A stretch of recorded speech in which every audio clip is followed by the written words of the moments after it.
I'll turn it over to you. We have Councillor Kristen Schreider absent and currently have Dave Mayette absent as well. Okay, thank you, Linda. We'll call to order this capital and operating budget meeting and say good morning to all members of the committee and all members of the public who are watching us via the live stream today, and also all members of our staff who are with us as well. Budget day, always an exciting day, so it's good to have all of you folks with us. And there's Councillor Mayette, so that's good. We have him on board now too. So the second item is disclosure of pecuniary interest. I'll ask any member if you have one of those you'd like to declare at this time. Seeing none, of course, you can do that anytime if you need to. So that moves us right into the agenda and starting with the overview. And we'll just start with the CAO, who has a few comments, and then she will turn it over to the treasurer. CAO. Thank you, Mr. Mayor. And you're right, today is an exciting day. Whenever you're presenting a budget, it's a very exciting day. And I just wanted to start today by thanking staff for all their energy and effort that's gone into preparing the 2022 budget for council's consideration. This year, I wanted to highlight that in addition to the operating and capital budgets, the town of Saugeen Shores has prepared its first business plan, and it can be found under item 12 on the agenda in front of you today. This business plan is the first step in the organization communicating with clarity what can be accomplished in any given year with the resources that are available. It's a very strategic way of planning our future and takes the broad goals that were set out by council through the strategic plan and brings them forward in a very tangible way to support reaching those goals. As you review the business plan and the directors individually speak to the business plan in their presentations today, you will be able to see the tangible contributions that staff are making to advance the goals of Saugeen Shores. We have an incredible team here at Saugeen Shores that delivers high quality programs and services every day. 2021 was a very eventful year. The town had 37 major initiatives that were advanced in addition to the day-to-day services that we continue to deliver. All of this was done while working in the backdrop of COVID-19 and managing the changes that it brought to our workplace. I was thinking through last night in preparation today, but the changes that happened to COVID-19 always seem to happen on a Friday afternoon at 3:30, and staff were very quick to react and support our community in the face of this pandemic. In 2021, Council updated its strategic plan and affirmed its mission to provide residents with a safe and healthy community, to guide the town's future growth and development while providing municipal services and protecting our natural resources and assets in a sustainable manner. It is with this mission statement in mind that staff delivered the 2022 work program and developed the 2022 work program. The business plan highlights several initiatives that were emphasized to support the strength of community that we all appreciate here in Saugeen Shores. And it supports the backbone of the municipal framework with the current realities that are in front of us. It also touches on a number of division highlights and key performance indicators that will be grown and reported on in 2022. Being able to make our day-to-day work visible for council and the public is a key driver behind our business plan. The staff at the town of Saugeen Shores are proud to serve the residents of this community. We believe the 2022 business plan and budget is a solid path forward to recognize the strength of the community in 2022 and guide it into the future to achieve our shared vision. With that, I will turn it over to Daniel Waiter, our Treasurer and Chief Financial Officer, to present the opening introduction to today's budget. All right, thank you, Kara, and welcome everyone, and thanks for attending today. I look forward today, as I always do on these days, to a long, fun day of budget discussion. At one point, we tossed around the idea of having the first budget session on a Wednesday, which would have meant having it tomorrow, but we couldn't pass up the opportunity to have it on the last day of November so that we can be privy to some of the wonderful Movember mustaches one last time from council. So unfortunately, I did not grow a mustache, or let's say attempt to grow a mustache this month. But for the third straight year, I did once again get a haircut in preparation for budget day. I think I get it a little shorter each year. I'm not sure why, but seems to get shorter. That seems right, Dan. That seems like the right approach. A little shorter every year. Yeah. All right, so I'd like to take the opportunity to thank Danica and Katie and the entire finance team for their support throughout the budget process. It truly is a team effort within our finance team and of course a team effort throughout the organization. I'd also like to thank Kara for her support through the process, all of the directors, managers, and all levels of staff that have put work into the budget or brought forward information or ideas that have helped us along the way. I also want to thank clerk staff who are incredibly dependable, put in a lot of extra effort to make sure the budget and budget binders are produced and prepared, and who do such a great job ensuring that we can do this by Zoom this year. So this year's format will be very similar to last year in that we will be presenting a combined operating and capital budget department by department, and I'll do my best to navigate through Zoom to show the most relevant slides or information as we move through the day. So I'll start to share my screen now.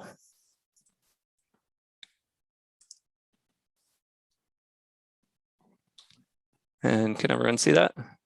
Yep. Okay. So the slides may seem familiar from years past, but hopefully you find some of the content new, or at least the tone and the message. I only change up so much in the format, but certainly we're in a very different environment today than when the budget was presented last year. Someday I will razzle and dazzle with PowerPoint slides, but that's probably not going to be today. Okay, so the main goal of today is to give a good solid overview of the budget along with significant detail on individual initiatives and projects that are proposed within the town. Our budget package as currently constructed is actually much more than an overview. It gives an extraordinary amount of detail and transparency for council and the public. So we want to certainly use today as a way to help ensure that council feels informed and give all of the information needed to help council make the best decisions for the municipality, and then to take that direction back to guide the final budget and to get the fees and charges approved in time to implement them on January 1st. The proposed operating budget is our best estimate of the costs needed to maintain current service levels, to accommodate the growth that we are seeing in our community, and to continue to prepare for future growth. In preparing the budget, we try to look line by line to identify needed changes, to incorporate known price increases, and adjust or remove budget where possible. The draft budget, both operating and capital, represents a 4.82% increase to the blended rate given current assumptions about county and education rates, and that represents about a 4.97% lower tier municipal rate change. Assessment growth and reserve transfers account for all other net increases that are included to date. And there are a number of additional items that are brought forward by staff, council, or requests from other organizations that are not included in this number, but are included at the end of the budget package for council consideration. This slide outlines some of the one-time tools that staff have incorporated in the base budget to meet that tax rate just mentioned, which was the initial target for staff. The budget does call for an increase in supplemental taxation revenue from $150,000 to $300,000, which is a one-time tool to help budget additional revenue and limit the need for further changes. Future capital reserve has been used to phase out one-time reserve subsidies that were used last year. So last year we had about $340,000 in one-time reserve transfers that covered what I would call core operating spending. And this year we're using future capital reserve to also subsidize about $170,000 and begin to phase out that subsidy of what could be deemed core operating spending. The strategy to use future capital reserve in this way was chosen because it does not differentiate a lot from the tax stabilization reserve, and so it's being used in a way that is similar to how a tax stabilization reserve might be used. So hopefully this information is clear to council. These strategies to kind of incorporate more items into a base budget within a set tax rate have some potential future risks or drawbacks. In the case of supplemental taxation, that by increasing that budget, that means that when or if growth in our new construction in our community stops or slows, we would have to remove that revenue from the budget and then replace it with other revenue. The use of future capital reserve, though I feel is appropriate for one-time costs or capital projects, means reduced reserves for future capital projects. And again, that would require other funding to be found in the future for those purposes. And I'll again mention that what I would call an operating subsidy that's being used in the budget right now of $170,000.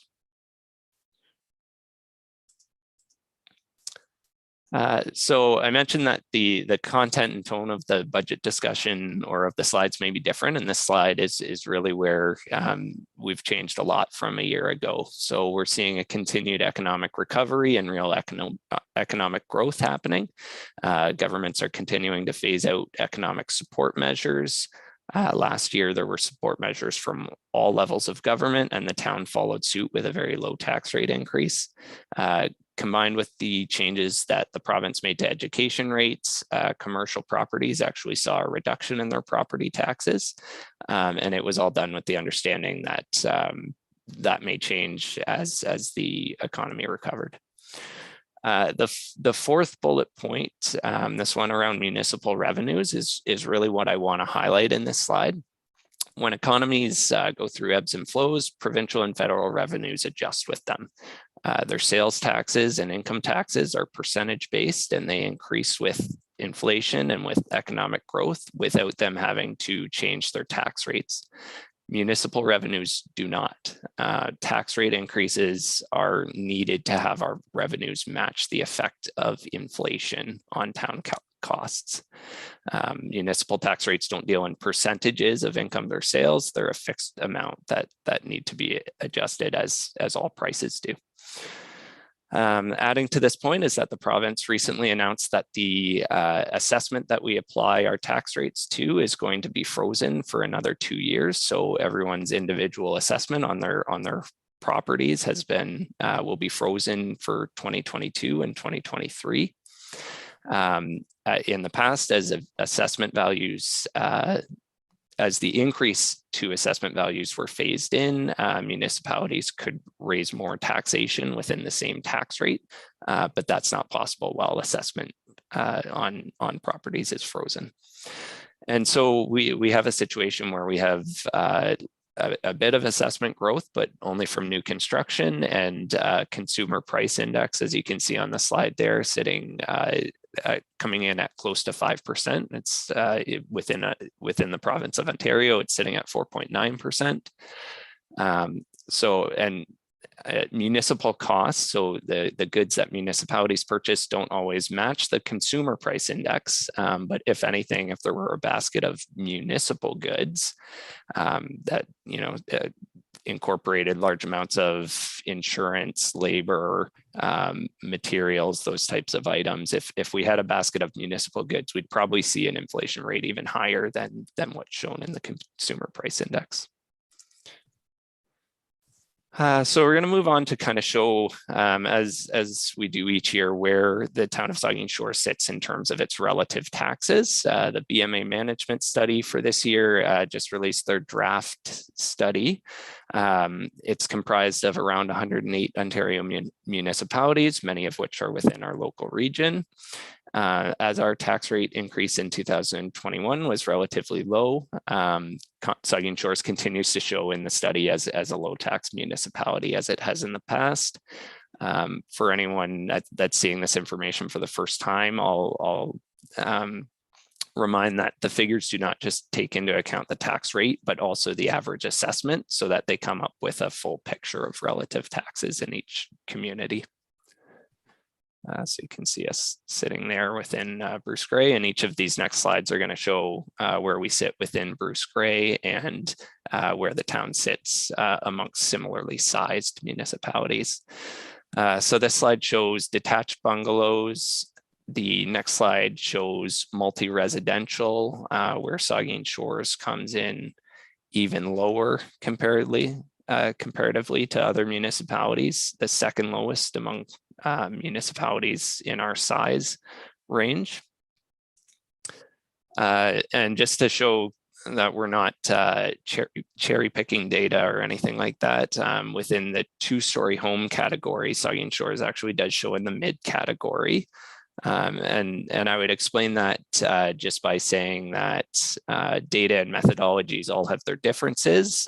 So I can't explain whether this is caused by a particular methodology of the BMA study or some peculiarity in our assessment between detached bungalows and two-story homes, but it's all part of the picture of relative taxes. And this last slide on this topic just shows that within the overall residential of all municipalities in the study, that Saugeen Shores is in the low to mid range. Next, I'll talk about tax assessment growth and the growth that we're seeing in our new builds and new construction in Saugeen Shores. So this year we have $429,000 in available taxation just from our construction growth. And that's good growth for a municipality of our size, but you can see that it's also slightly lower than the past few years, which adds to our challenges relative to the past 3 years. The commercial side on the next slide here shows an even bigger discrepancy in that we've seen almost no commercial growth on our tax roll in the last 2 years. Certainly, we all recognize that there has been commercial growth within Saugeen Shores. So I think the explanation here is just that MPAC is further delayed in assessing new commercial properties than they are residential properties. So the expectation is that commercial assessment growth will bounce back over the next 2 years as ideally MPAC gets caught up on their commercial assessment. And certainly there's more bigger commercial projects on the way within the town that will continue to grow that assessment. And the last slide just combines the total dollars in taxation available from assessment growth between all categories, which is primarily residential with small changes in other areas such as farm and industrial properties.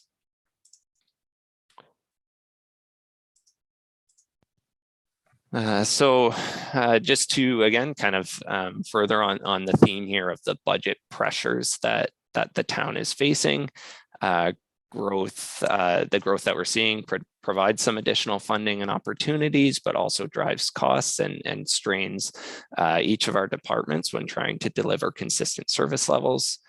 The budget includes a large impact from changes in labor costs, deriving from the market salary review implementation, just standard economic adjustments, and kind of mandatory cost increases to our benefit costs. Municipal liability insurance and other insurance products continue to see a lot of pricing pressure, with few remaining companies willing to insure the municipal market. And I want to point out pointed out now, although it's kind of appropriate when we talk about our capital projects and our capital budget, is that civil construction and other contracted services continue to be where we see maybe the biggest challenges. Civil construction in particular continues to see double-digit annual increases. We took a look at construction projects from 2017 and then some from 2021 to get an idea of the change over that period. And per linear meter for a full road construction project, the costs are about 50% more in 2021 versus where they were in 2017. So inflation is what we see all across the organization. And within the budget, as we build it, we try to account for this in inflation when we know the where the price increases are or are going to be, such as insurance, but other areas such as fuel, we don't necessarily even increase them within the base budget to maybe where they could be or should be, because the prices are so volatile and difficult to determine. So the risks and assumptions, there's always some risks and assumptions to our budget that's presented to council. Anytime we talk about the blended tax rate, the numbers that I'll use over the course of budget discussions would be approximate until we have the final county and education rates. The second point on this slide around levies from SVCA, that one's already out of date after the budget agenda was released. We do now know that the SVCA levy is proposed at $22,000 above the increase that we built into the budget. So we can come back to that point at the end of budget discussions. And assessment, just to finish off the slide, assessment appeals, final benefit rate increases, insurance rates are all other factors where we may end up different in actuals versus what is in this draft budget that's being shown to council. Just wanted to touch on the status of our federal and provincial funding for COVID-19 impacts. And the story here is that the town is expected to utilize all of the Safe Restart funding phase 1 and 2 by the end of 2021, which would leave $150,000 in the more recently funded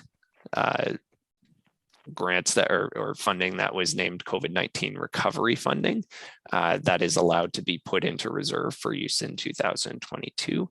So we have not budgeted the $150,000 in COVID recovery funding within the budget, but we know that there may be costs that need to be covered from it, such as costs associated with checking vaccination status at town facilities. And at this time, it's unknown whether the federal or provincial governments will offer further support programs in 2022. So as we're doing a combined budget with all elements presented at once, I'm going to touch quickly on our approach when it comes to fees and charges, and then on capital as well. So 2.5% was used as a base increase to our fees and charges as somewhat of a default in each area.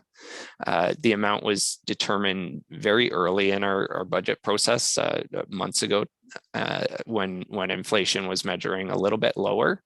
And the idea was to ensure that the town was meeting inflation over the past 2 years in our user fee increases. And in 2021, they were only increased by 1.75%. So everything that I've mentioned in terms of inflationary challenges around our overall budget and tax rates can also hold true for user-based programs. And so the 2.5% that was built in may even be on the low side with the way things look today. Water and wastewater rates have higher increases to continue on the path that has been approved through our water and wastewater financial plans. And there are proposed increases to bag tag fees and the waste management fixed fee as part of a long-term plan to fund the landfill expansion.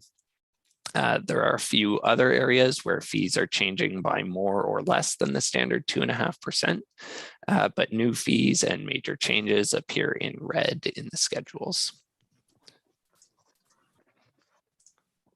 The capital budget as presented uses tax as a funding source for only about 1.7 million of the almost $19 million in capital projects that are proposed for 2022.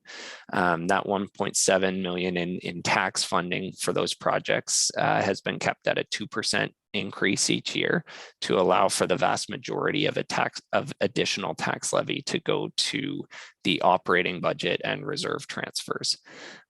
Total spending on capital is down roughly 10% this year, but that's primarily due to the Lamont Sports Park project being approved in 2021 and resulting in a somewhat abnormally high capital spend in 2021.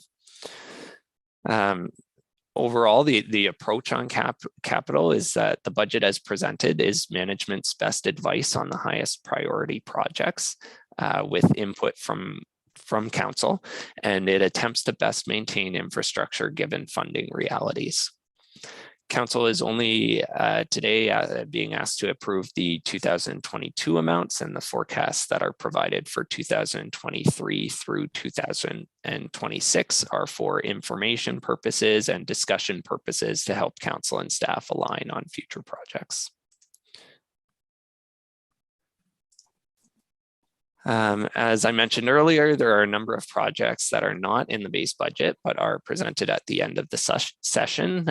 There may be disagreement about which projects were included in the base budget or left as additional requests, but I'll highlight that regardless of whether an item is presented as part of the base budget or presented in this list, council are the ones who will determine the projects and items that are included in the final budget.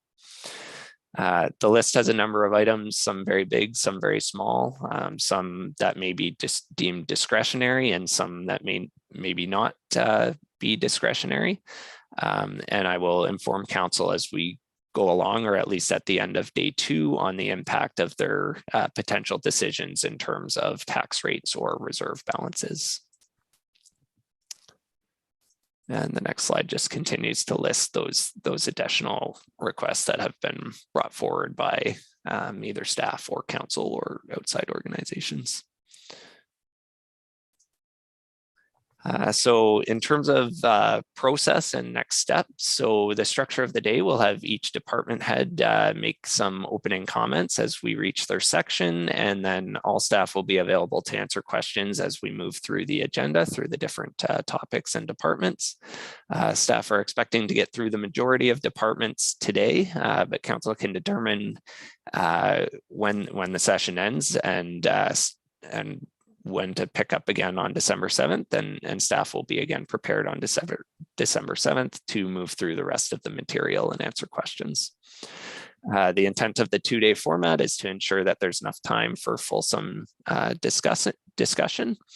And depending on how clear and firm the direction is at the end of the December 7th meeting, staff may return for further budget direction or approvals in the last council meeting of 2021, or may not return until January, depending on how things go. And I'll take a deep breath, and that's it for me, but I'm happy to answer any questions that anyone has. Sure, thank you, Daniel. And just sorry, there we go. Just to let you know, let council know how I see the day playing out here. My intention is to take the budget through to the end of protective services today, and then to resume beginning with fleet on our second day. We have 2 full days. I think we'd be wise to split it up and have 2 relatively light days and give council the opportunity to take its time going through these documents rather than try and push all the departments through in one day. So that's sort of how I'm conceiving what we're going to do today. But if things break differently, if we go through really quickly, of course, we can go further than that. Are there questions or comments about the overview before we head into the departmental presentations?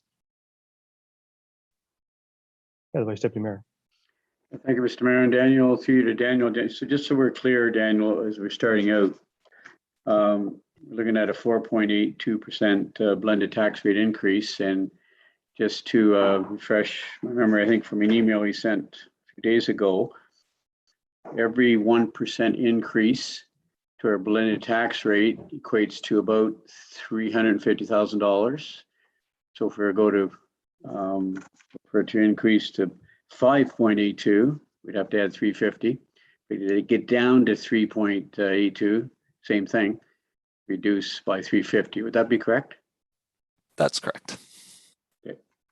And Mr. Mayor, when we get, I guess, at what point in the agenda do we get to each individual department or as a whole when we're talking about the 2.5% increase to our fees and charges? At what point will we be discussing that today?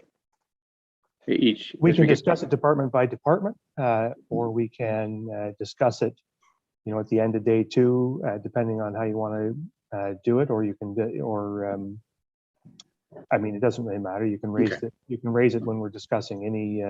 Okay, Um, I'll raise it. any I'll of the raise things it in we the talked first. I'll raise it at the first opportunity, then first Yeah. department. Okay. Any other questions or comments around the overview? I was just wondering, Daniel, I don't think it really comes up anywhere else in the budget as a item, so I'll just ask it now about the COVID-19, the $150,000 that we have around COVID-19 spending. I just wonder, do you have some sense of how well that covers our current spending on COVID-19 through 2022? I mean, we are, like you mentioned, for example, the security we're hiring at facilities to check COVID passports, if you like. So there's that expenditure, and there's other expenditures. Do we have a sense that 150 is enough at this point to cover us through 22? I do believe it will be enough. What we've seen in 2021 in terms of truly incremental costs from COVID, much of it is IT related for kind of the modernization of our operations to deal with COVID-19. There's been some let's say signage, awareness, promotional type spend within the account. And then since the requirement to check vaccination status, that's obviously been a cost. But the checking vaccination status, I don't believe, certainly given current provincial guidance, and even if it was extended for, let's say, 6 months into 2022, I don't believe that would exceed around 50,000. And there's other items, the Beach Ambassador program. It's, I think, only 10,000 or so in total for that program. So I think with the majority of the IT and kind of modernization work being done, that 150 is enough. We should, I guess it's an item to flag as we make our way through 2022. If it looks like some of these things are going to continue on into 2023, then at some point we should be raising the issue that we're likely going to run out of money in 2023 with the province and lobby for ongoing support. So we should, we have enough for 2022, and that's good. And we should keep an eye on our spending and be prepared mid-year or something to start saying, maybe we're going to run out of this cash next year if this carries on. Okay. If there's no other questions or comments, then we'll just start rolling right into the individual departments. And I will screen share the agenda then, and I'll. Yep. Thank you, Daniel.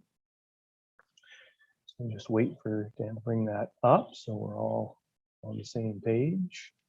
And that moves us then into the first department, which is the Office of the CAO, Strategic Initiatives and Human Resources. So we'll turn it over to the CAO. Thank you, Mr. Mayor.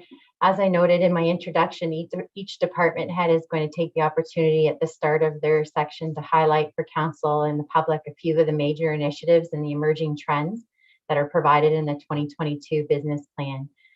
I'll be speaking on behalf of the Office of the CAO, and just for those that are joining us in the public, the Office of the CAO has the overall administrative responsibility for the operations of the town. The office serves as a guide to council and staff as they conduct business and helps ground our decision-making in the balance of the strategic plan and the overall framework of the town. We have core customers in the Office of the CAO ranging from council, residents, visitors, business, volunteers, to our surrounding municipalities and the provincial and federal government. For the Office of the CAO, one of the key points from this year's Municipal Service Delivery Review, and you may hear me short form that to MSDR, was the recommendations that were adopted by Council on November 9th. In those recommendations, there was to realign the human resources and strategic initiatives functions into the Office of the CAO. So you'll see that work starting to happen. And in this business plan, that realignment has happened with those two key divisions. This MSDR is being rolled out over 2 years. And so this realignment you'll start to see happening in this year's business plan, but more formally next year and into 2023. But this does support the realignment and reduction of departments from 6 to 4. When reviewing the business plans for each department this year in order to prepare this presentation for council, I noted a number of emerging trends that were impacting all of our departments. Significantly was the rate of growth that Saugeen Shores is experiencing and the town's ability to meet the needs of that growing population. Also, as you've heard from myself and the treasurer, the impact of COVID-19 on the day-to-day business operations of the town has placed an increased demand on our staff. This ranges from supporting up vaccination clinics to increased sanitation in our facilities. Another key trend that I noticed in reviewing the plans was the impact of climate change and extreme weather events on the town. As you'll note, the weather event on September 7th that impacted our harbor and North Shore Park is still evident, and we're still managing the impacts of the high water from 2019 on our North Shore Trail and roads. These pressures continue to impact the town as we consider our work plans and our budget for council's presentation. We also see changes to employment legislation and a need to increase communication and awareness on municipal priorities. And this business plan is one of the first steps in improving communication with both council and the public. Lastly, but not least, we continue to focus on continuous improvement in the town and growing our people. And I just wanted to take a moment to celebrate that the staff at the town of Saugeen Shores in 2021, we had 15 people participate in the Saugeen Shores Leadership Excellence and Achievement Program. And we have another cohort of emerging leaders starting in January in that program. We also had over 40 staff participate in learning about lean principles in the public sector, completing coursework and participating in weekly Gemba meetings that highlighted just do it improvements that our staff can implement quickly and easily. Our workforce here at the town of Saugeen Shores is our greatest asset, and I'm proud to see this investment in their growth. In developing the 2022 major initiatives and division highlights for the business plan, we took the information that we heard from council in the priority session that I held with you in the summer of 2021, and we incorporated much of that into this 2022 business plan. Where specific items were not able to be incorporated, as Daniel has highlighted, you'll see those for discussion with council at the end of the budget presentation. Going forward, staff are looking forward to how we can develop with council an ongoing work plan that can clearly articulate council's annual goals and priorities as part of this overall process. In addition to the emerging trends and the conversations that we heard from council, department heads highlighted a number of additional priorities in the business plan, and you'll see there are quite a few in there. I haven't added them all up, but I'll do that for the next report out on them. The Office of the CAO has highlighted internal priorities around a review of our recruitment processes, specifically the summer student program, improvements to our performance management program, and work around our municipal office efficiency and design, or incorporating Workplace 2.0. Our external priorities continue to focus on the Municipal Innovation Council, implementation of the SON land claim settlement, and further strategic recommendations around the municipal innovation part. And we've added in there investigating into the short-term rental municipal accommodation program. As you'll see on this slide in front of you with the operating budget highlights, as Daniel noted, we have a reduction in the one-time transfer in 2020 from the tax stabilization reserve to offset the operating expenses in light of COVID-19. The budget maintains the $2.4 million transfer to the legacy reserve.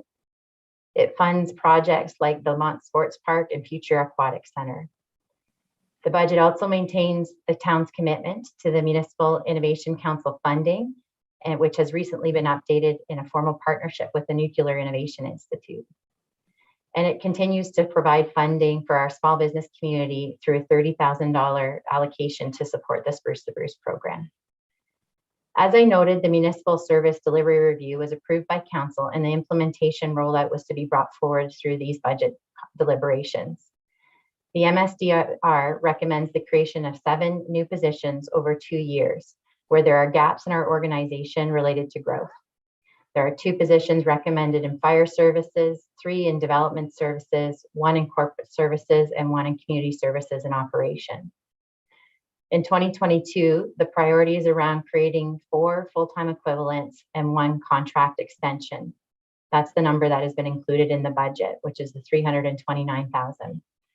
The job descriptions will be created in advance through the job job evaluation process. And once that process has been completed, they will be brought back to council for clarity around the posting.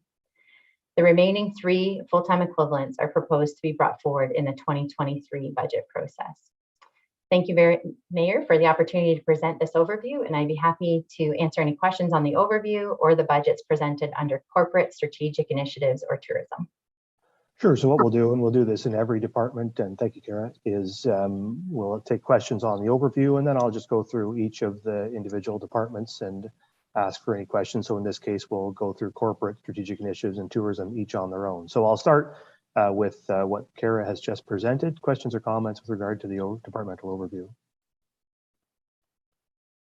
Just wonder, Kara, on the Spruce to Bruce funding, the $30,000. So council in 2020 approved a $30,000 top up to Spruce to Bruce. And just so I'm clear, what you're proposing here is that we turn that into an annual grant, that this is another $30,000 to top up the 2022 grants under Spruce to Bruce. Am I correct about that?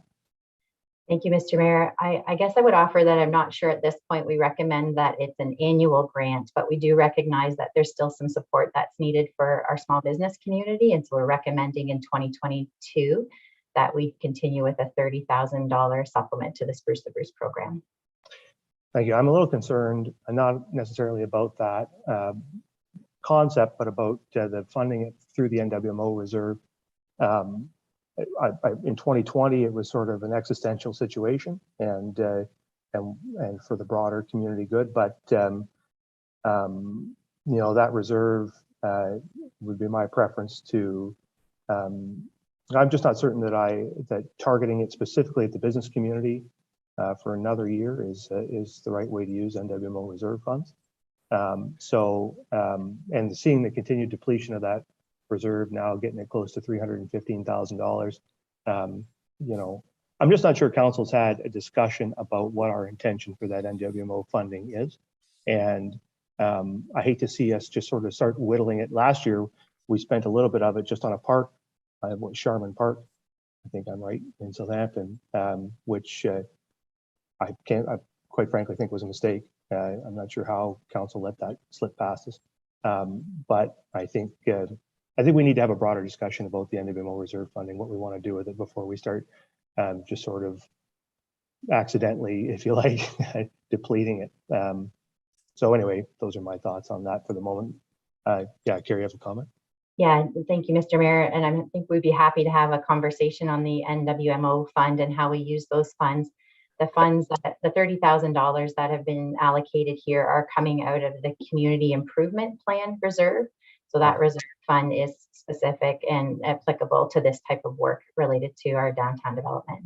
All right, so I'm misunderstanding. I saw a $30,000 reduction to the NWMO reserve in the schedule, and so the two lined up, and I thought they were the same thing. What is that that's coming out of the NWMO reserve then?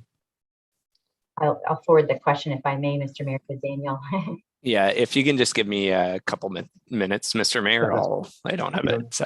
That's fine. You don't need to address it right now. We can get the answer to that later. We'll carry on with other questions from members on the departmental overview.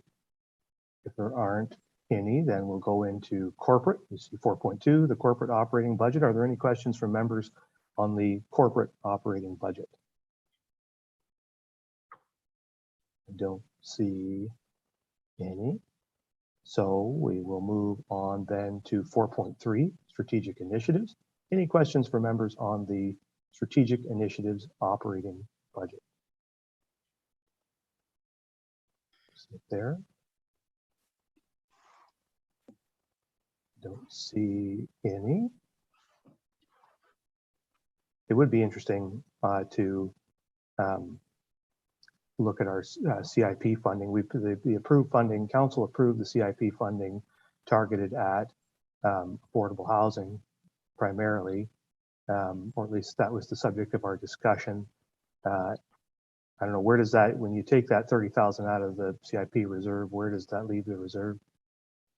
So the CIP funding was initially a one-time $250,000 funding that I believe came out of future capital reserve at the time, and was earmarked to CIP and went to developer incentives, and only 83,000 of that I believe has been used. So it's around 170 that's remaining prior to this proposed CIP funding. Yeah. So it is a bit of a change in direction for that funding from the context that council discussed that in that would have been at the end of the last term of council, I suppose. Back in 2018, we would have made that allocation when we updated the official plan, or pardon me, the CIP to include those new elements around affordable housing and hotels, that kind of thing. So the discussion at the time wasn't really around incentivizing business with that funding, but not to say council doesn't want to do that, but it is a bit of a change in direction for those funds. Correct. Yeah. Worth highlighting. Any other questions or comments on strategic initiatives? I don't see any. So why don't we go to the last one, 4.4, tourism. We have the operating budget there. Any questions or comments related? That's Councillor Grace. Thank you, Mr. Mayor. Regarding the point about the $20,000 grant to the Chamber of Commerce for trolley operations, that has been set aside pending a decision on the future of the trolley. So I reached out to Teralyn Golbeck, who's the director of the Chamber right now, and asked her about the status of that decision about the trolley. And she said that the Chamber board is working on that and that a decision hasn't been made, but I thought it might be of interest to council to know what's happening with that. Yeah, thank you for that. Are there any other, Councillor Smith? Thank you, and through you, there is a $5,000 current to 2021 year-to-date contract services line item there.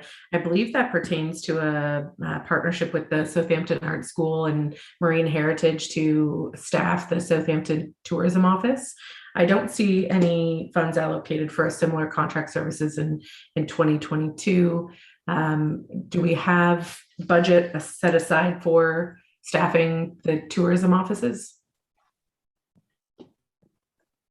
Thank you for the question, Councillor Smith. And yes, staff have built in the staffing of the tourism offices.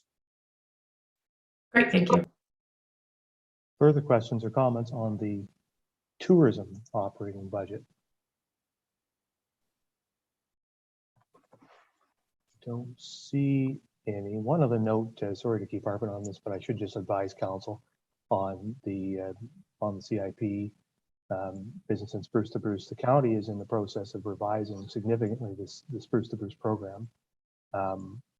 So if we're going to move in that direction, we should have a discussion about how we would want to see those funds allocated, because it's possible the county might significantly broaden how CIP dollars can be, or what CIP dollars, what sort of things CIP dollars can fund. So I think we'll want to also have a discussion after the budget, if we approve the funding, about just what our involvement there looks like. Councillor Smith. Through you, Mr. Mayor, are you looking for a motion to remove that, or are you okay to leave it as is? And I know it sort of sounds like I am, doesn't it? I'm just thinking it through, and I just want to make sure council's fully up to speed on what we're doing there and what some of the implications are. I'm not suggesting that I oppose it, only that we're okay as is. Yeah, It's not a specific line item at this point, right? We're just looking at the overview. It's in this department being drawn out of reserves. Oh, there it is. It's in strategic initiatives. Okay, I see it now. Thank you.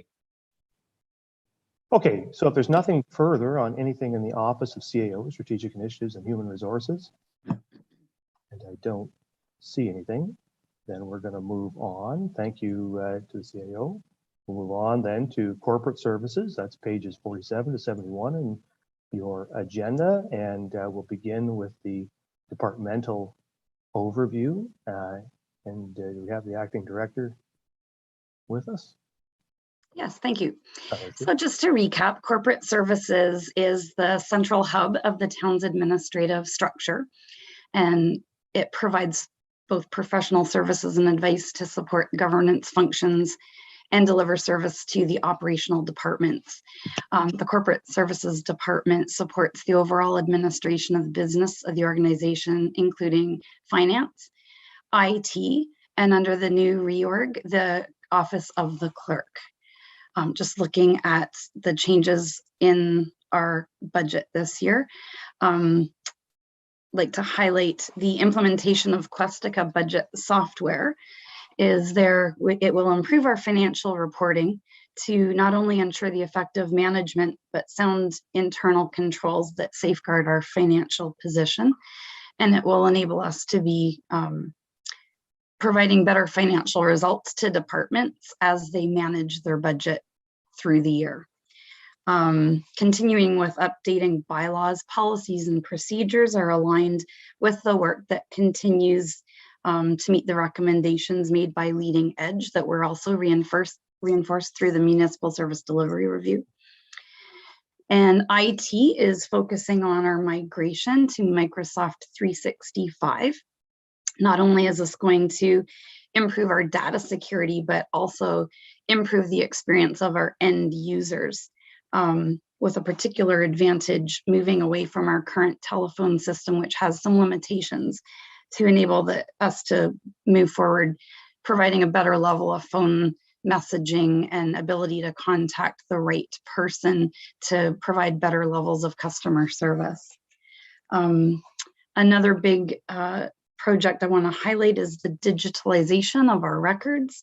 Converting our records from paper to electronic format will improve efficiency, especially as it relates to searching for records, managing our records retention schedule, as well as preserving our historic corporate records.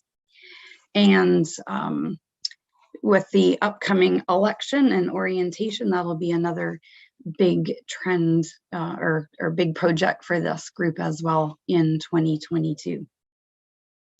So happy to answer any questions I've got some backup resources here if people have specific questions about clerks, finance, or IT. Happy to share those with the team as well. Sure, thank you. So we'll start with questions or comments about the departmental overview, and Councillor Grace, I saw your hand there. Thank you, Mr. Mayor, and thank you, Janice.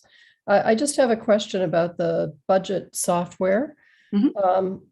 How quickly will that be, do you anticipate that will be implemented? And is that something that could be used for in payment of accounts, that kind of function? It will be certainly tied in. Darren's been doing a lot of work with departments to ensure our ability to take online payments through the website, and that will all integrate. So that's, yeah, absolutely. That's on the agenda for that project. The Questica software, we've already met with the provider, and for sure the program will be rolled out to ensure that the 2023 budget is processed through that software. So the project will be launching early in the year. Daniel and I met with the representatives to talk about sort of the first preliminary steps that need to happen with some changes to our GL structure before we can start implementing the process. But it's certainly going to be complete in 2022. Councillor Grace, yeah. Thank you, Janice. Just a follow-up in terms of this budget software. Will that apply at all to increasing efficiency on our payment of accounts owing? Yeah, I think overall it's going to provide a better finger on the pulse of where we are financially, so that departments as well will be able to view what's been paid and what's in their budget, knowing, so to be able to manage that day-to-day business at a departmental level, which is going to facilitate a more effective result overall for the organization. Okay, I saw the deputy mayor. Thank you, Mr. Mayor, and through you. Morning, Janice. Couple of questions.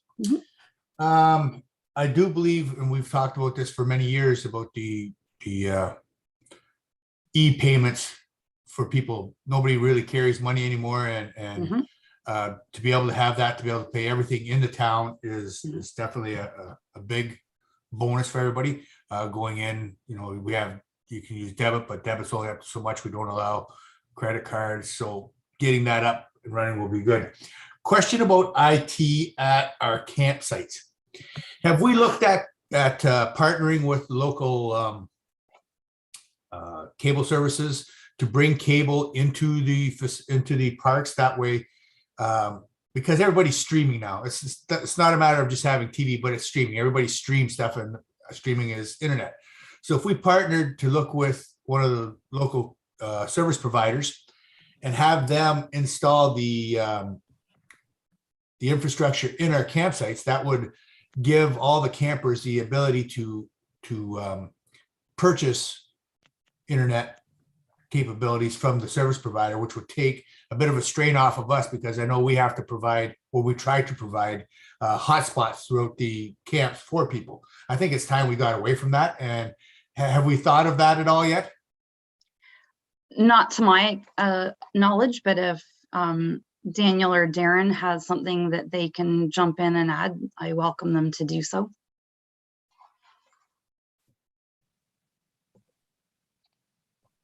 Are they there? Well, we can get some follow-up There's answers. Darren. Hey, Morning. Darren. Hey, Oh, there it is. yes, through you, Mr. Mayor. So in Port Elgin, I know for sure both Bruce Telecom and Eastlink do offer services to every park resident individually. So yes, we only really do Wi-Fi just around the camp office or something similar, mostly for our own staff and the occasional person that's just passing through. But I do know that in a past life, and also dealing with Eastlink now, in Port Elgin for sure, definitely every or almost every resident has their own cable or internet service at each location. In Southampton, I believe it's similar as well. Eastlink and Bell, I believe, are the providers there that they can sign up for internet as well. So we don't endeavor or have any plans to really expand too much in the parks, just because, as you said, there's a lot of bandwidth already available, and we've had internal discussions regarding whether we would include that in the site fee, but it as you said, it doesn't make a whole lot of sense when there's already providers and connections to every user of the campsites or seasonal sites, and that way they're free to choose whatever package of internet they want. So at this point, we do stay in contact with them. We do use them for our own services, but the residents there are free to choose their own internet service.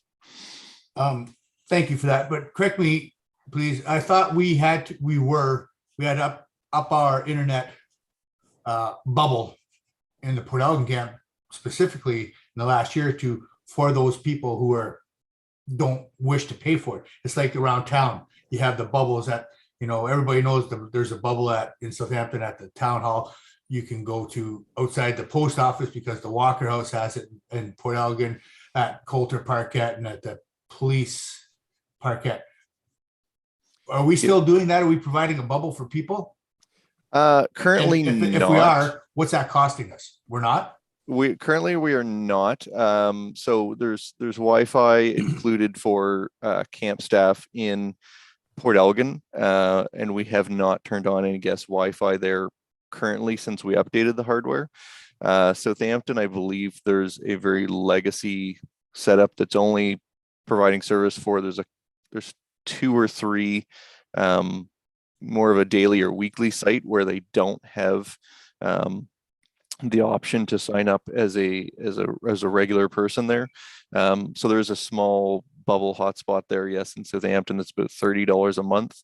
And then the only Wi-Fi we have currently at Port Elgin is the just for the office use, knowing that yes, most people have their own Wi-Fi, and The other thing is there's been some complaints from the office staff that they'll get some people hanging around the office, especially in the evening, just because when there was public Wi-Fi, they would kind of hang around there, especially when we're down to 1 or 2 staff at the camp. So during COVID last year, we chose not to turn that public Wi-Fi on. Okay. Next question, I guess, would be for Linda and our election. Morning, Linda. Morning. So for our election, we're going internet and telephone, correct? That is correct. Johnny, why Yes. don't we, can we just go through the departments by department? So we're in the department overview. I'd just like to go through them. Like that's 5.3. So just to keep it organized here. So I'll just. Okay, sorry. That was Do in you there. have any more questions on the departmental overview? And then if you want to just preserve the specific questions on the That's good. Did they come up? Okay. That's good. Yeah, sorry about that. I just want to keep it organized. Are there any other questions or comments with regard to the overview? And we'll just start moving through. I don't see any. So how about we start with council? You got the 5.2, you got the council operating budget. Are there any questions or comments around the council operating budget? Don't see any. Okay, so that moves us on to 5.3, the election, and we can just carry on with that response to the deputy mayor's question. Thank you, Mr. Mayor. So we are going internet and phone, correct? That is correct. Yes. Will there still be mail-in options? Through you, Mr. Mayor, no, there will not be mail-in options, just Okay, internet and telephone. That's fine. And how much advance time will we be opening up the ability for people to our voting period? Have you figured that one out yet, or is that still you're working on that period? We haven't, through you, Mr. Mayor, we haven't finalized it. It would be up to 10 days. Okay. Perfect. Thank you very much. You're welcome. Okay. Any other questions around? You've got another question, Deputy Mayor? Yeah. Yeah, sorry. Will we be also providing drop-in service for people who don't have computers? Although there is the phone option. I know some people have iffy phone lines, or it's a problem. But will we be having the upstairs or a room where people can come in and vote online that need assistance? For you, Mr. Mayor, yes, we will be having the voter help kiosks. They'll be able to come into the municipal office for any assistance they need. That's fantastic. Thank you. Okay. Any other questions on item 5.3, election? Don't see any. So that moves us then on to 5.4, administration. And so you have an operating budget, fees and charges, the 5-year forecast, and the capital budget. Any questions on anything under 5.4, administration? Don't see any. I don't know. I know the vice deputy mayor had talked about wanting to discuss fees and charges. This is our first fees and charges schedule here. I don't know, Mike, do you have any comments about that? Yeah, I would like to comment on the fees and charges, Mr. Mayor. And I just, I'm taking a look at, I'm just listening to Daniel's comments early on in the agenda that, the 2.5% was set back in, June, July, before some of these new numbers came out from, the Canadian Consumer Price Index, Ontario Consumer, OCPI, and that it's in fact, fair amount higher than the 2.5%. And I guess I just look at, the rates across the board, and this is something I was just going to ask Mr. Mayor if Council would, maybe send this back to staff for meeting number 2. To talk about where that 2.5% increase could land. I think it should be higher. I'm going to give you a couple of examples why I feel that way. If you take a look at the reserve in the harbor, for example, there's a $13,000 deficit in our harbor reserve. We're setting aside $35,000 to reserves. I think that number should be increased, and I think any increase from the 2.5%, say to 4 or 4.5, wherever we land, those additional dollars should be added to our $35,000 reserve. I just don't think it's high enough.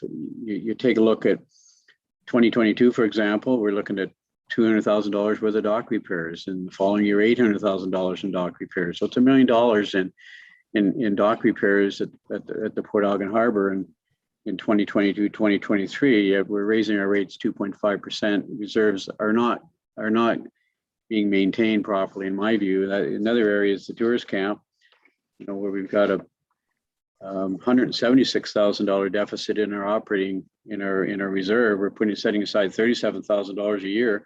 We've got a $176,000 deficit in our tourist camp reserve. We just built a $200,000 washroom there last year. We're putting money into the tourist camp.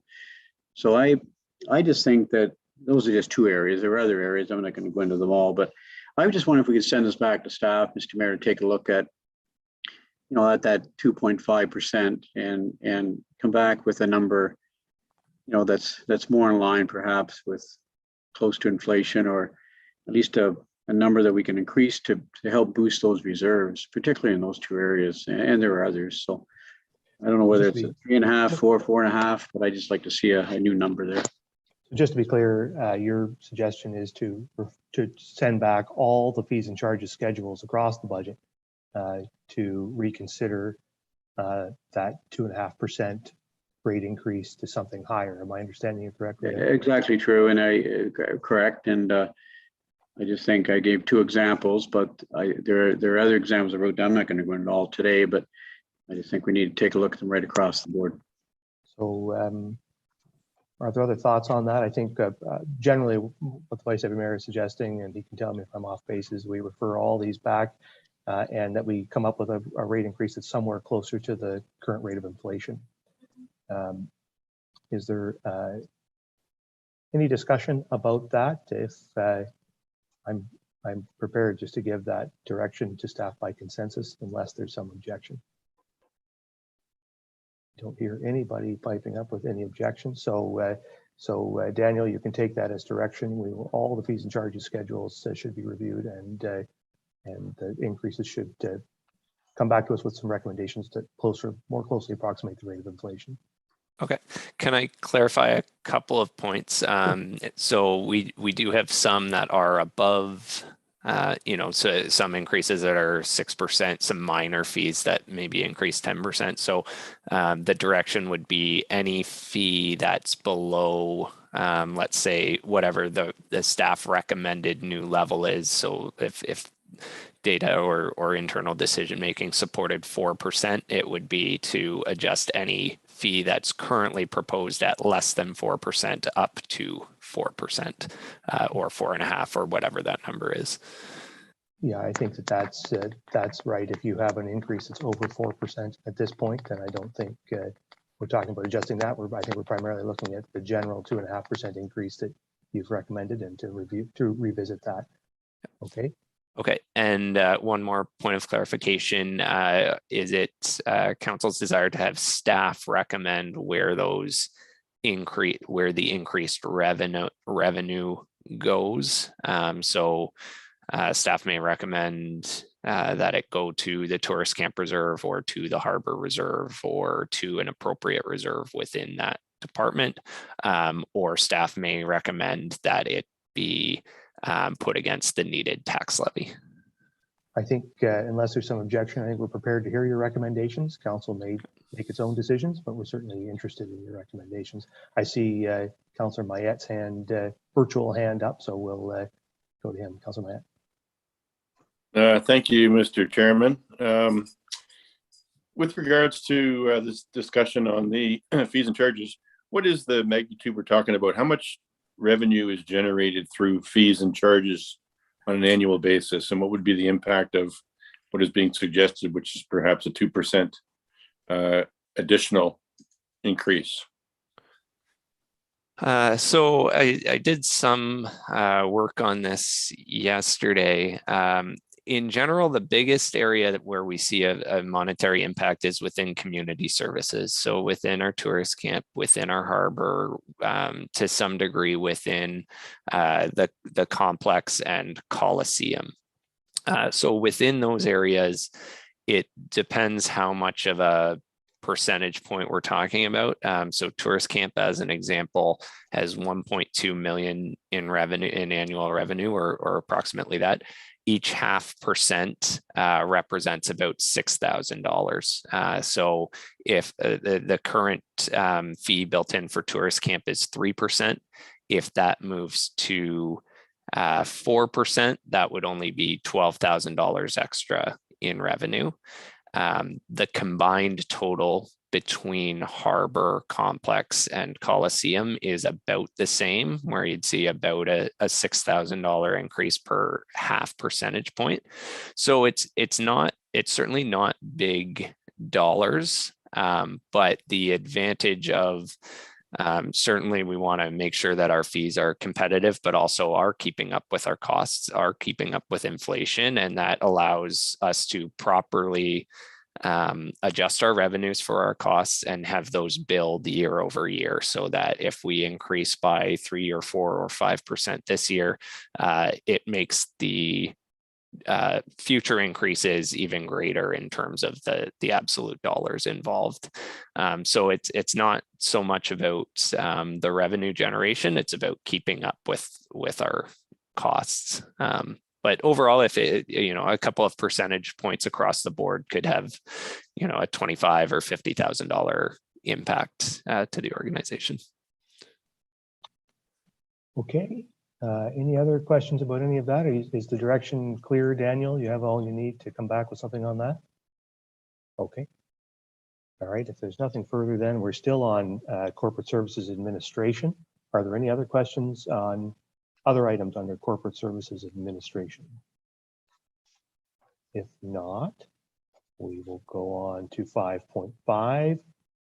Information technology. You have operating, 5-year forecast, capital budget. Any questions on information technology, 5.5? I don't see any. So we will go on then to 5.6, the final one under this department, animal control. You have your operating budget and your fees and charges. Any questions or comments around animal control? The Vice Deputy Mayor. Thank you, Mr. Mayor. And this animal control contract, I don't know whether it's been with the same organization for a good number of years or not. I just wanted to see Linda's come on, and I appreciate that, Linda. Good morning to you.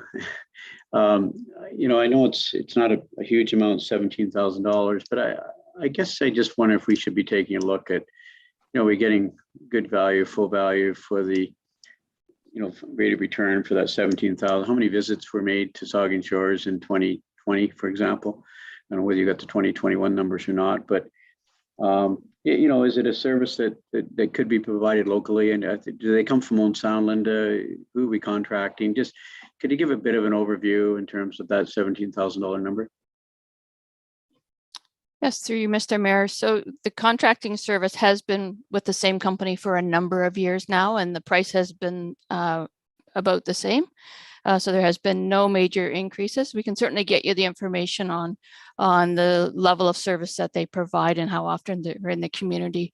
The benefit of the company that we have is that there's 2 or 3 employees of the company. So if one is on vacation, we always have backup. So I can give you further information with respect to the number of visits that how many patrols that they do in Saugeen Shores throughout the year. And I just want so a call goes out, there's a problem with an animal, they're on the beach running wild, and call goes over to is it Owen Sound, Linda? Is that where they come from? It could be as far away as Owen Sound. They live a little bit closer than Owen Sound, but yes. So 45 minutes they arrive and problems disappeared. And I just wonder if it's a local service, but I guess there's probably nobody locally that does provide this kind of service. Is that the situation we're faced with? Where is it the ransoms in Owen Sound still, or which business is it? It's the Owen Sound Animal Shelter. Okay. So not the ransoms, but yeah. So we can certainly provide you with more information, but I mean, as I say, there are 3 employees that can respond to the calls. We also have our local bylaw enforcement officer, and if there was something that warranted an emergency call, then we certainly have our police force as well. I just wonder, Mr. Mayor, if we're getting full value of that. I know it's not a big ticket item, but it is $17,000, and I just wonder if we're getting full value for for that dollar amount. It's in the budget every year. We just kind of stamp approval it, and but maybe our options aren't that great in terms of other services, businesses being able to provide that service. So yeah, I just wanted to take a look at it. Thank you. I think as long as we have an animal control bylaw, we're going to have to provide some animal control services. And I guess this is sort of the funding available, and the next step in terms of determining its value is when we tender the services and determine who's going to provide it and what that service will look like. So in terms of funding the service, that's the question for today. But we can always have that discussion when we go to retender the services as to who's going to do it and what they're going to provide us. Are there other questions or comments around animal control? I don't see any, so that is the end of corporate services. Thank you, Janice. And we will go on then to item 6, community services, pages 72 to 156. And do we have the acting director of community services with us? Thank you, Mr. Mayor. A quick overview regarding the Community Services Department. The Community Services develops and promotes the programs, facilities, and services for recreation community activities throughout the municipality. The department is responsible for the care and custody of the municipality's recreation facilities, which include recreational buildings, libraries, medical buildings and condos, as well as parks, open spaces, trails, harbors, campgrounds, airports, and waterfronts. So it's quite an array of services that the department is responsible for. The department also maintains and nurtures a number of partnerships with community organizations to support the many festivals and events that attract thousands to the community each year. The Department of Community Services helps to keep Saugeen Shores residents healthy, active, and connected with partners, stakeholders, and community groups. So it's an extremely busy department and operates basically 2 shifts per day, 365 days per year. Some of the business plan highlights, obviously, Lamont Sports Park. It's a major capital infrastructure development in 2021. So we will be working on an operational plan, or we hope to have an operational plan in place for the park going forward. As I noted, it's a large expense, and we want to make sure that that park is properly maintained for our users and for the future. We're working on the Hollywell Park and Jubilee Park designs. That was identified as a 2021 project. So we will be advancing that project early in 2022. And then future budgets will identify funding that's required for some of those recommendations for those improvements. Staff are also working on the completion of the John Kyles Parkette.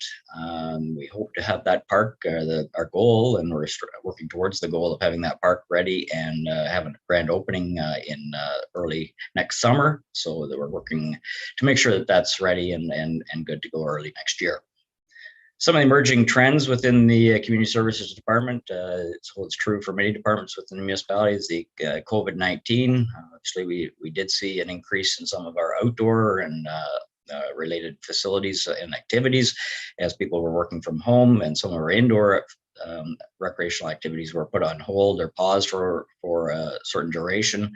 What we're seeing now is that those indoor activities are starting to increase, and we're still seeing the high volume on our outside activities. So COVID-19 has definitely had an impact within the department. The property management portfolio, we'll need to take a look at that, or it's recommended we take a look at that. We do have a number of contracts with or agreements with various organizations and groups and individuals. So as those agreements are up for renewal, I think it's a good opportunity to take a look at those agreements in terms of how they play out, as well as the user fees or lease agreements or payments that are attached to those. So we would definitely want to take a look at those and make sure that they are meeting the expense to maintain those facilities. We also have seen an increase demand for parks and waterfront sustainability in terms of maintenance of those areas. So we want to make sure that we keep abreast of maintenance requirements for parks and waterfront.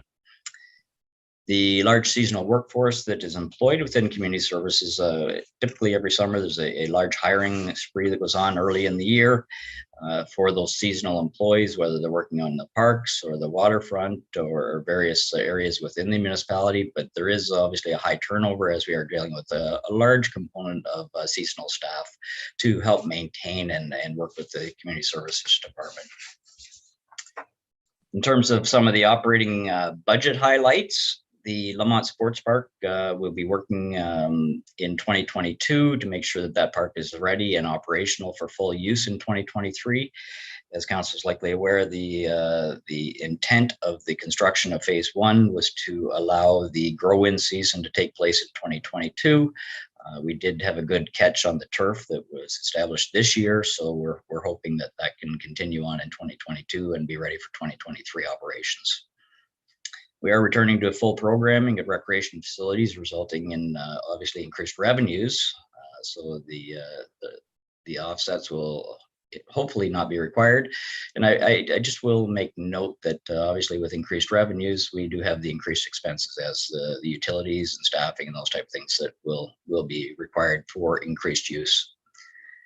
Some of the capital budget highlights, the identified a little bit earlier in the presentations, we're still dealing with the September 7th storm that rolled through Port Elgin and Southampton areas.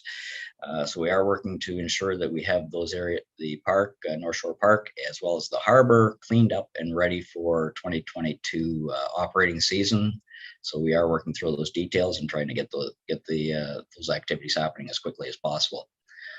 Summerside Park development, we have the archaeological land reconciliation work that we anticipate taking place in 2022, as well as the phase 2 of the park itself. We have awarded the contract for the playground installation in 2021. However, with material shortages and supply inventories, that has been pushed off to early 2022. The aquatic center engagement and conceptual drawings, we are hoping to advance that fairly quickly. We are working on details in terms of the operation of the proposed aquatic center and related facilities. So with once that is in place, the intent is to move forward with prime consultant design and conceptual drawings for that facility. And along with that will be a public engagement section that will obviously put out through our prime consultant and try to garner a little bit more input in terms of what exactly the community would like to see within that new facility. So with that being presented, I will, as short-term acting director here, I'll try to answer the questions best I can. We do have support staff in the background should clarification be needed on any areas. Great, thanks very much, Steve. We'll take any questions on the overview Steve just given. Vice Deputy Mayor and then the Deputy Mayor.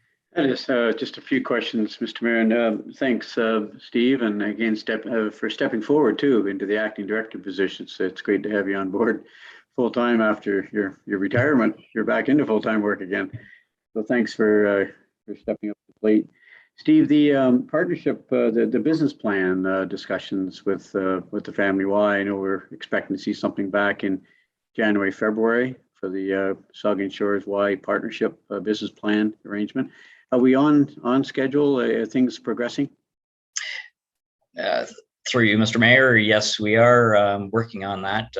We've been, as recently as yesterday, we've been having conversations regarding the agreement. I suspect we will be meeting with the Y and possibly some of their board members early in the new year, if not sooner. So we are trying to get that set up fairly quickly. Okay, thanks, Steve. And it's great to hear about the Hallowell and Jubilee Park, design planning process. It was in budget last year. It's happening this year. Just a question I have about that, Steve. Will there be community consultation planning meetings in the spring, summer of 2022? I suspect so. Through you, Mr. Mayor, we will put the RFP out for a consultant to work with us on that design or those designs. As part of that, the terms of reference, we will identify a community consultation component within the scope of work. Perfect. In the budget, Daniel, and you and I talked about this yesterday, but I think there's $7,500 in the budget that's budgeted twice under rec and culture. Are we there now? Or are we still on the overview?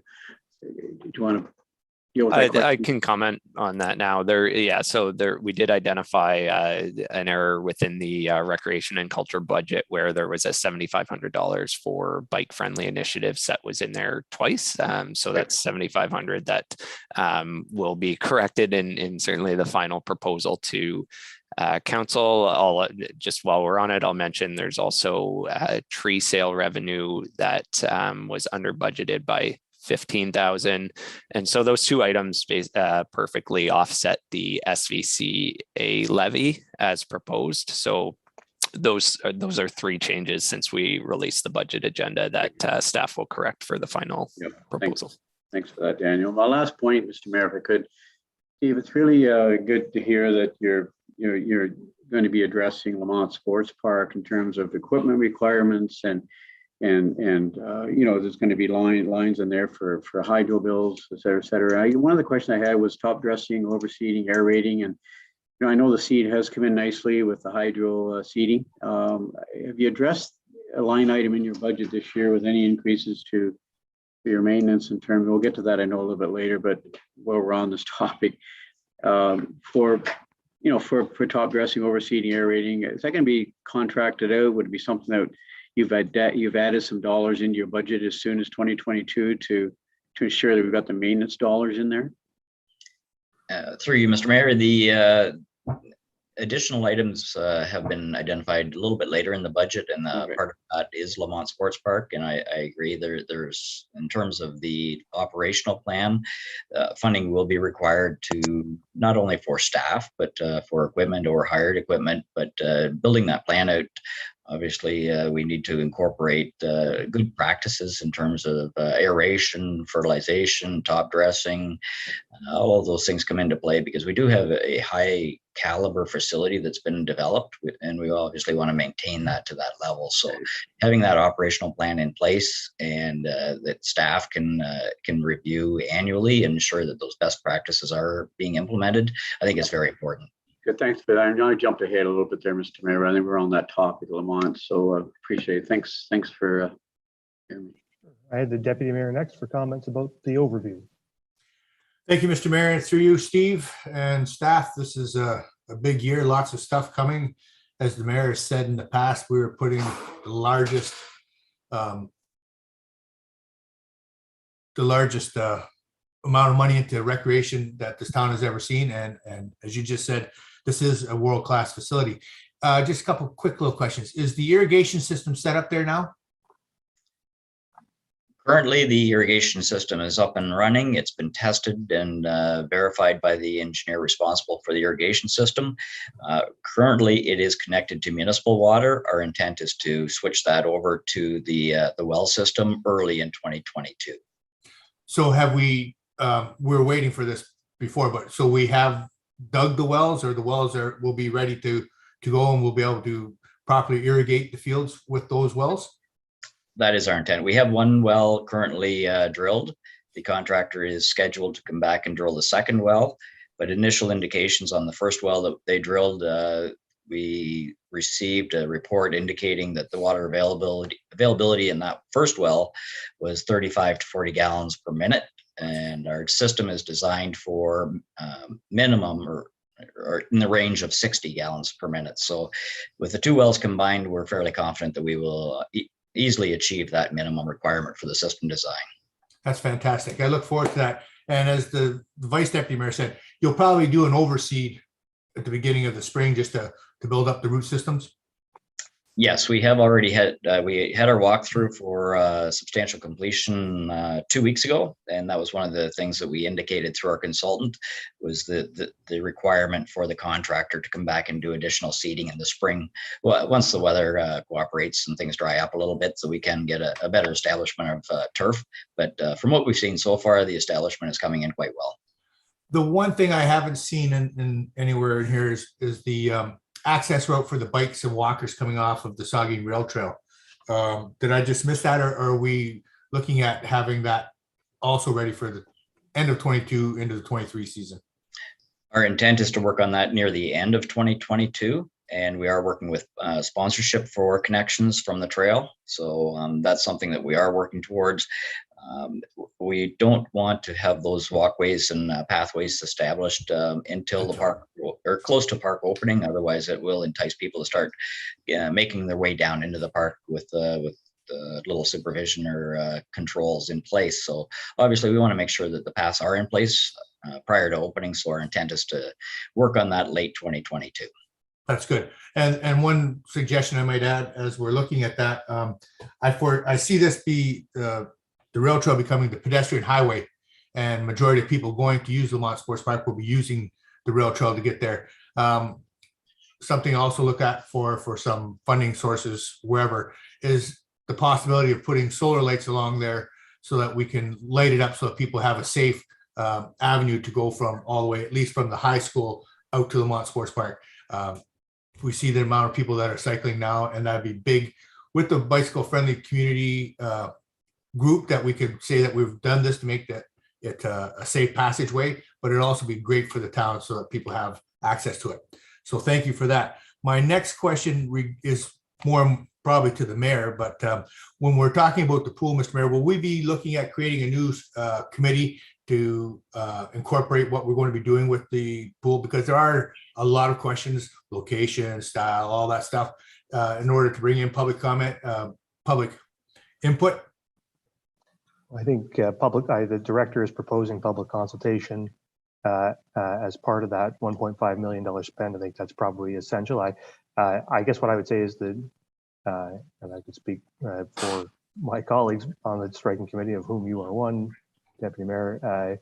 I mean, council will certainly be open to taking that course, I'm sure, if that's aligns with what the administration wants to do. I don't know, Steve, do you have any comments about how you see that public consultation rolling out as part of that project?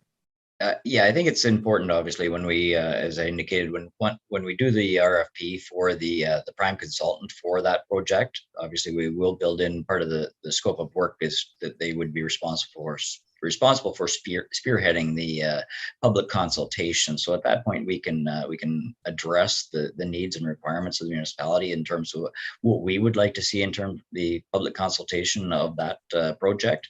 So that could be individual meetings, could be stakeholder meetings, could be user group meetings, could be open public meetings, could be Zoom type meetings, but there obviously will be an expanded public consultation as part of that process. So in terms of once we get a little bit further down the road in terms of the design and construction of the facility, then we definitely need to take a look at how that organizational structure would look in terms of governance. But yeah, there will be a large public consultation component of this process.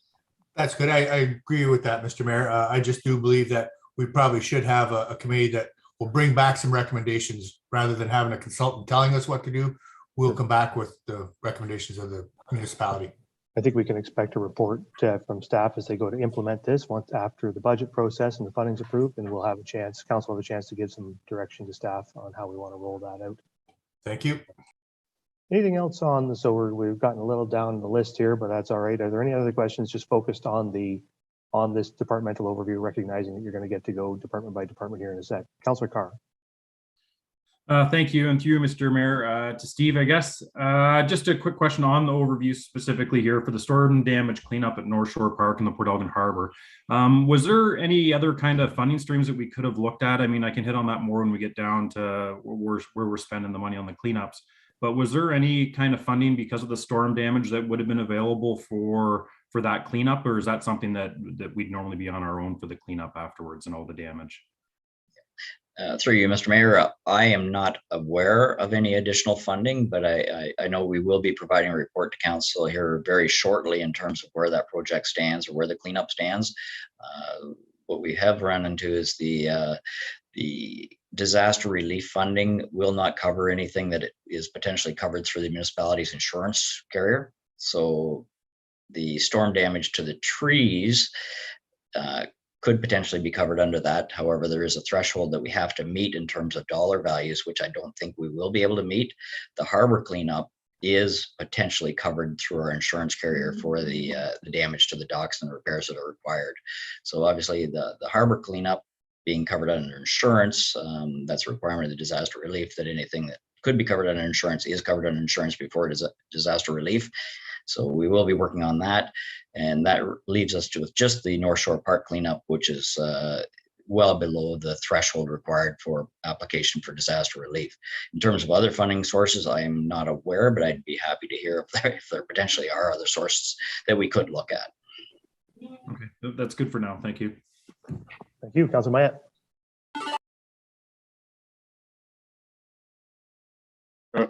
There we are. Yeah, in the park service area, looking down the list there, one that jumps out at me is the wildlife management. If we haven't spent any money in 2020 or 2021 of the $7,500, do we need that in the budget? And what exactly does that cover anyway? So we're just, that's under the parks item, Councillor? Under parks, yes. Can we cover that when we get there?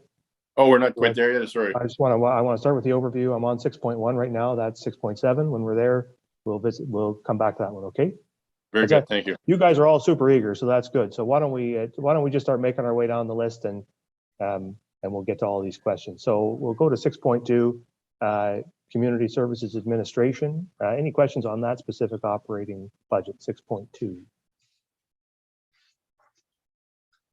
I don't see any. So how about 6.3, Recreation and Culture? We have an operating budget and we have fees and charges there. Are there any questions around the Recreation and Culture operating budget or fees and charges? Councillor Smith. Hi, yes, through you, Mr. Mayor, could I just ask the 2022 budget line item for $37,000 general programs and contracts.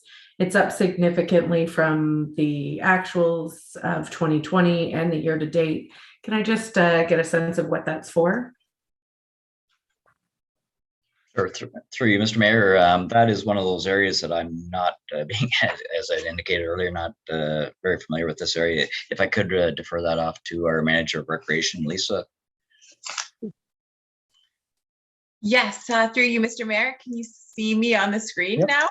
Okay. We have you. Yep. Yes. Okay. Perfect. Thank you.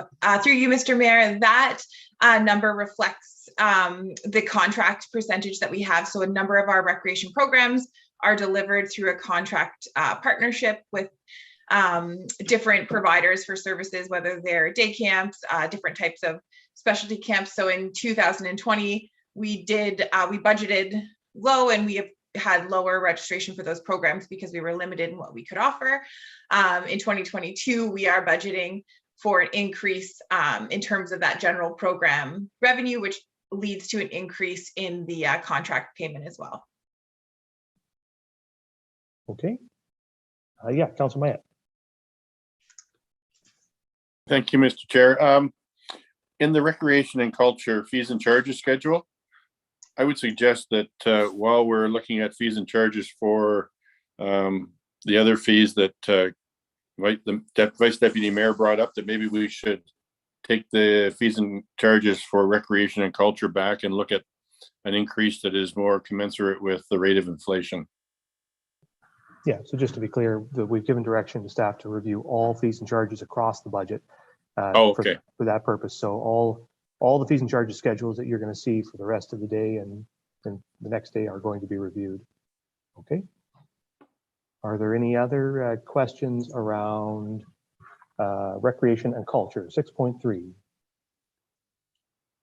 I don't see any, so why don't we go on to 6.4, town facilities. You got an operating budget, fees and charges, a 5-year forecast, and a capital budget. Are there any questions or comments around 6.4 town facilities?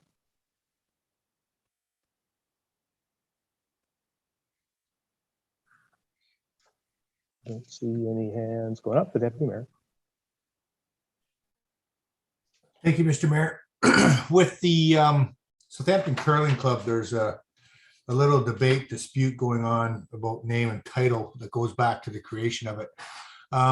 Steve, I don't know if you've been brought in on this, but will we be putting the name Annex 1 back up on the entrance? And will that be is there something included in our budget for that?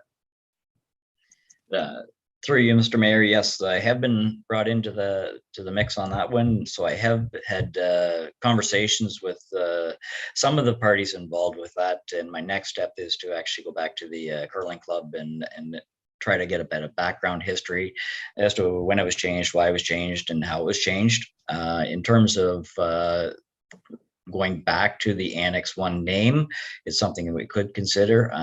If we do that, obviously there'd be a report come back to council and try to receive direction on that. And the cost to do that would be minimal and can be handled within our operating budget if council does wish to proceed down that path. So conversations are taking place currently. Thank you.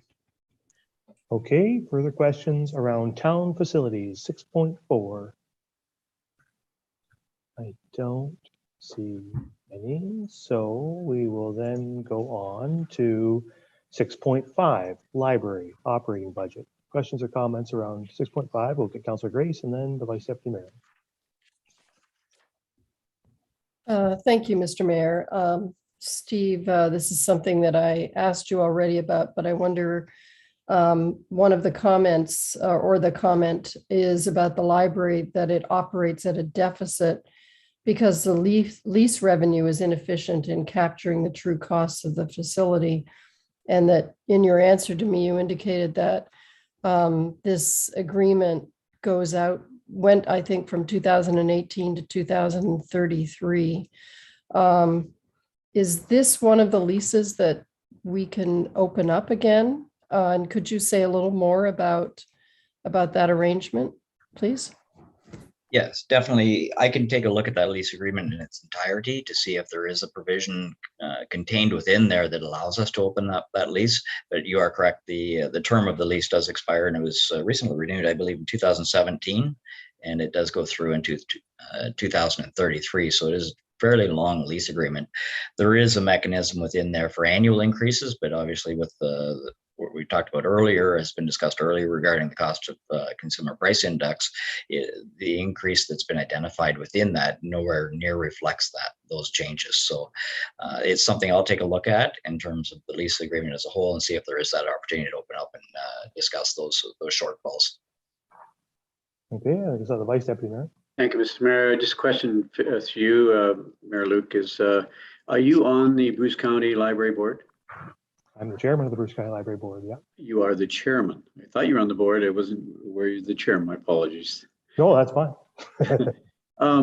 I get that was my line of questioning too. Like, you take a look at the actual budget in 2020 and 2021, and insurance increased by 50%.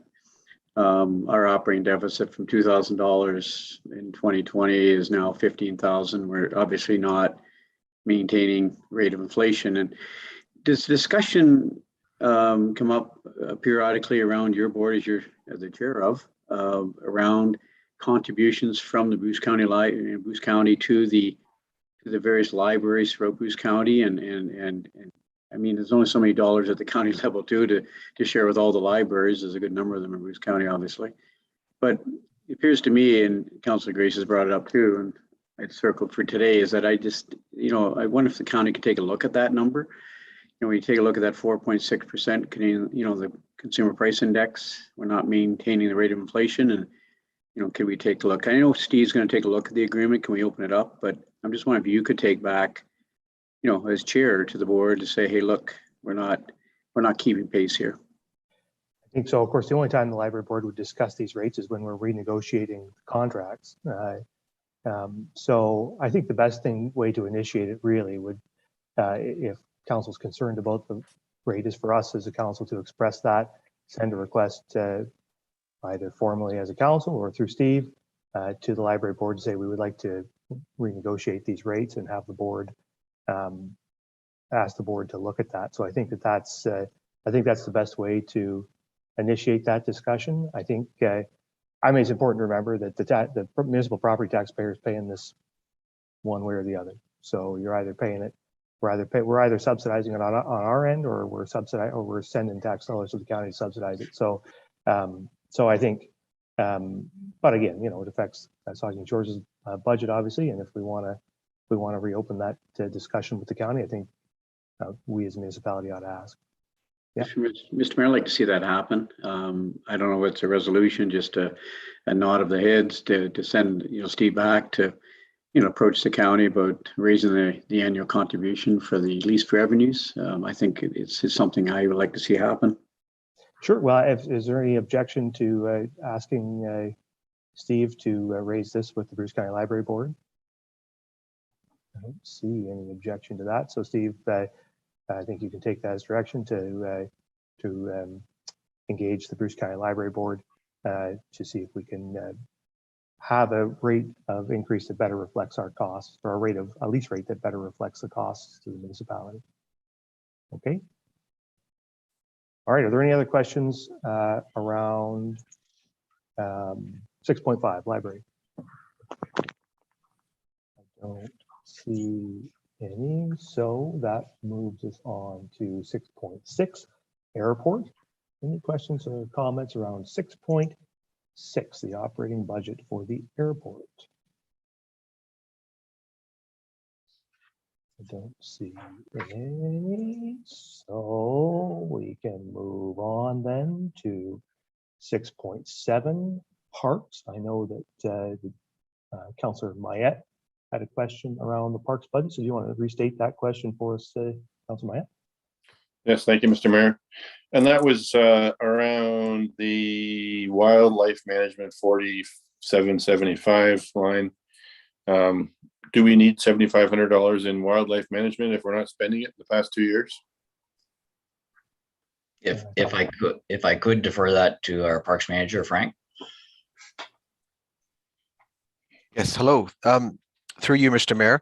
So we haven't spent the 7,500 as you've identified in the last 2 years, mainly because it's been a quiet year for nuisance wildlife, and nuisance wildlife is highly variable, which means nuisance beavers, occasionally nuisance otters down the harbor area, and also, of course, the big one is geese. And we haven't done a lot of work with the geese in the last couple of years, but the hope is we will ramp that up again. And there will be expenses associated with deterring geese from our parks and beaches. So you think it's necessary to keep that amount in there? Okay. Understood. Further question, Mr. Mayor? Yeah.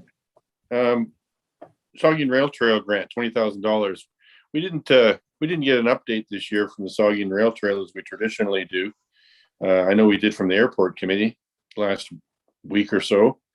And I've heard the Saugeen Rail Trail from sources within to say that they are so flush with money, they're looking for projects to do, that their revenue streams have expanded, and would have been nice to hear what their financial status is before we just naturally pass on their customary grant level of $20,000.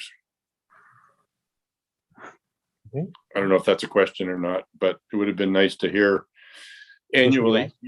When the last president, Jessica Carter, was the president, they came in for their annual update to council on their projects and their status and that, and I sorely miss seeing them this year. I guess we could ask the director if he has any comments or updates on the rail trail. Yeah, through you, Mr. Mayor. We are actually working with the Saugeen Rail Trail right now in terms of their agreement that they hold with the municipality. So as part of those discussions, we can maybe remind them of that, the opportunity to come to council and give a quick update in terms of some of the projects that they're working on, and keep us abreast of what's happening within their association. Yep, I think that'd be a good idea. Council should hear from them. Thank you. Are there other, Councilor Smith? Thank you, and through you, I think these questions are best addressed maybe perhaps by Frank. I'm just looking at the year-to-date spend for both the splash pad maintenance and parks horticultural, both of which are showing over budget already in 2021, and yet there hasn't been a significant increase in budget for 2022. Do we see any risk to a continuation of that theme of over budget? Yes, through you, Mr. Mayor. No, for those two budget items, I don't see a trend occurring. There's a couple of unusual situations this year which made that a little bit over. Okay. Further questions or comments? We'll get Councilor Carr and then we'll get the Vice Deputy Mayor. Thank you, and through you, Mr. Mayor. I'm not sure, maybe to Steve or to Frank. I'm just curious again about the North Shore Park cleanup. So look at some of the cost. I'm assuming that if it's under capital, we're going to go to tender or something for the tree and stump removal at $120,000 price tag there. I know I'm jumping ahead a little bit, but I know if I go further down our sheet and I see some of the fleet asks this year, if they're successful in some of theirs, is that something that we're going to be able to handle in-house as opposed to spending the money? I'll start on this if I may, and if Frank could add anything that he may feel relevant as well. I know we've talked about this and trying to get the ball rolling on the cleanup. Our intent is to issue an RFP or RFT here early in the new year or late December, and have a lot of that work taking place over the winter in terms of the stump removal and cleanup, and then going in early spring to do some of the other work. So I anticipate at this point it'll be through a contractor doing this work for us. Staff resources on community services and infrastructure developer somewhat taxed at times, and it could be difficult to try to rely on internal resources to do that work. So our intent at this point is to hire that to private contractors. Okay.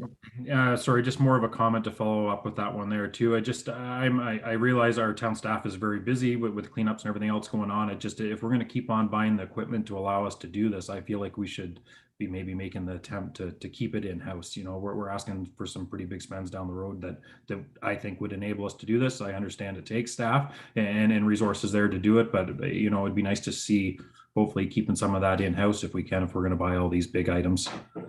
So I saw the Director of Infrastructure pop on. Did you have a comment to that, Amanda?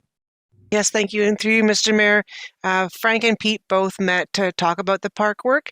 And because of winter control and the timing of the work, Pete thought coming in and coming out would leave that space a bit too unsafe. And it would be better to have someone that could come and do it all at once, get rid of all the stumps and clear it out. And so that was why for this project, we didn't feel it was a good choice to do in-house. Okay, thank you. So there's been a few hands going up. So I saw the Vice Deputy Mayor first. I'm going to get the Deputy Mayor, and then I'm going to get. Yeah, thank you, Mr. Mayor. I just was picking up on, Councillor Smith's comment. I had circled the horticulture line as well in the budget, and I just want to. I personally think that number is too low, but it's a tough budget year. But Frank and Steve, you could both pass on to Lori Pearson, our horticulturist for the town, my thank you for the great job that she does with a very limited staff herself, and she brings plants from home. She splits and she gets used over plants from businesses at year end and replants, and she just finds plants wherever she can. And I just want to say a big thank you to Lori, and I think she has 2 part-time students in the summertime. You take a look at our community looks in the summertime, summer and fall.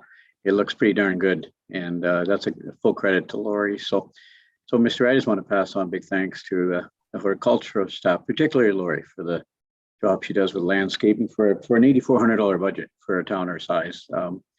Pretty remarkable. So, thank you. Yeah, thank you, the Deputy Mayor. Excuse me, and thank you, Mr. Mayor. Quick question about the tree replacement. Are we staying with the cedar look of North Shore Park because of its tendency to be the high root and easily displaced, or are we going to try and go with a more hardwood, more durable effect? And if I could, I'll defer that to Frank, has been working on their refurbishment plan there. Yes, through you, Mr. Mayor. We're going to primarily focus with the cedar. I generally try to mimic what Mother Nature put there, and trying to change the forest cover too much sometimes is problematic long term. But there also is an opportunity. We want to have a bit of a process to reimagine North Shore because there's been so much damage. We're certainly looking for a bit of input about what type of replanting to be done, but I think it will predominantly still have the look and feel of as it does now, but there is some latitude to diversify the tree cover a little bit. But cedar does well in that environment, and I think that's best to keep with mostly cedar. Yeah, Thank you. I think that's if I could just interject, I think that's a good idea for a $280,000 spend on the park. You know, planning to do some enhanced public consultation on this before you roll it out, and before you get your plans to fix is a really good idea. It's a park that I know from experience and members who do that is precious to people in the community, and I think we'd be wise to have sort of a stepped up public consultation before we get too far down this process. So good thought. Councillor Maya. Thank you, Mr. Mayor. With regards to the North Shore Park trees, I took a walk through there the other day, and there's a lot of cedar laying on the ground. Has there been given any thought to perhaps getting a forestry consultant or somebody from Saugeen Valley Conservation in there to measure that and maybe tender out some of those valuable logs that are laying there? There's sawmills that pay big money for cedar logs like that. Bit of investment recovery. Yeah, and that's something maybe Frank and I can discuss and see if there is that opportunity to salvage some of that wood from that park that could be repurposed and potentially sold off. I'm not sure what the market is for that type of wood, but a lot of times, sometimes sawmills don't really want to take trees and other items that are in park settings or public settings because there could be nails in it that can damage their equipment quite severely. So we can definitely take a look at that though. All right, good, thank you. Any other questions or comments around 6.7 parks?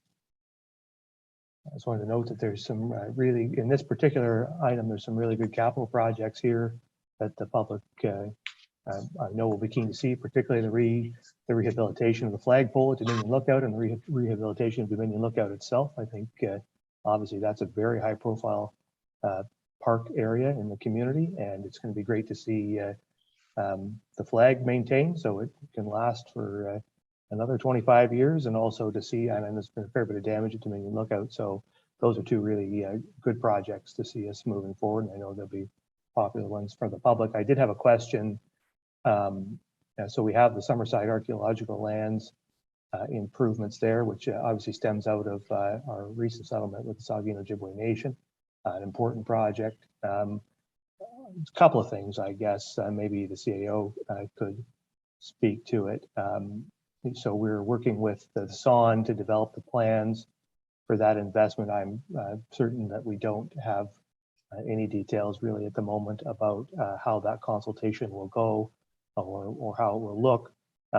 But we are planning to work with the SON to get to that point sometime in 2022 where we know what we're going to do. I assume we'll also envision a public process in the town of Saugeen Shores along with the public to sort of inform the community, our community, about what we're going to be doing in that park and how that's going to look. Is that something you're envisioning, Kara? Thank you, Mr. Mayor. So where we are in the process is that the minutes of settlement have been executed by both the town of Saugeen Shores and Saugeen Ojibwe Nation. We're still working with the courts to have the town of Saugeen Shores removed from the land claim process. So right now it is still very much a legal process that's going on. So we haven't invested a lot of energy in thinking through what the implementation of these next steps look like. But I don't disagree with you that we will be working directly with SON in order to advance this investment, and there'll be a public consultation process related to it as well. Good. And I was just wondering about the funding, and I know we have, and maybe Daniel can speak to this, we do have the Saugeen First Nation Reserve. which has been built through revenues from our agreement selling water to the First Nation. I just wonder, is that reserve, are we required to retain the funds in that reserve for water-related projects? I mean, the municipality is going to fund the ongoing operation of the water treatment system separately through the agreement or through our infrastructure funding or related to water and sanitary servicing. And I just wonder, is there are we locked in on that funding, or can we use that funding for things like this? We are locked in. The agreement does stipulate that it needs to be for water infrastructure. Okay, good enough. The deputy mayor. Thank you, Mr. Mayor. And just a quick question, and it's probably just a wording thing. In the binder, it says rehabilitation of the flag, and on the screen it said replacement. The Dominion Lookout Group is just lowering the pole, painting it, and checking for structural stability, correct? That is correct. It was a typo within the verbiage there. Okay, thank you very much. I just wanted to be sure. Thank you. Okay, are there any further questions around Park 6.7? I don't see any. So it's 11 o'clock. Does anybody want to take maybe a 5-minute break here and reconvene? All right, well, why don't we do that? We'll reconvene at in 5 minutes, 11:05, 11:06, in that range.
If we can get all members to turn on their cameras, the staff in community services.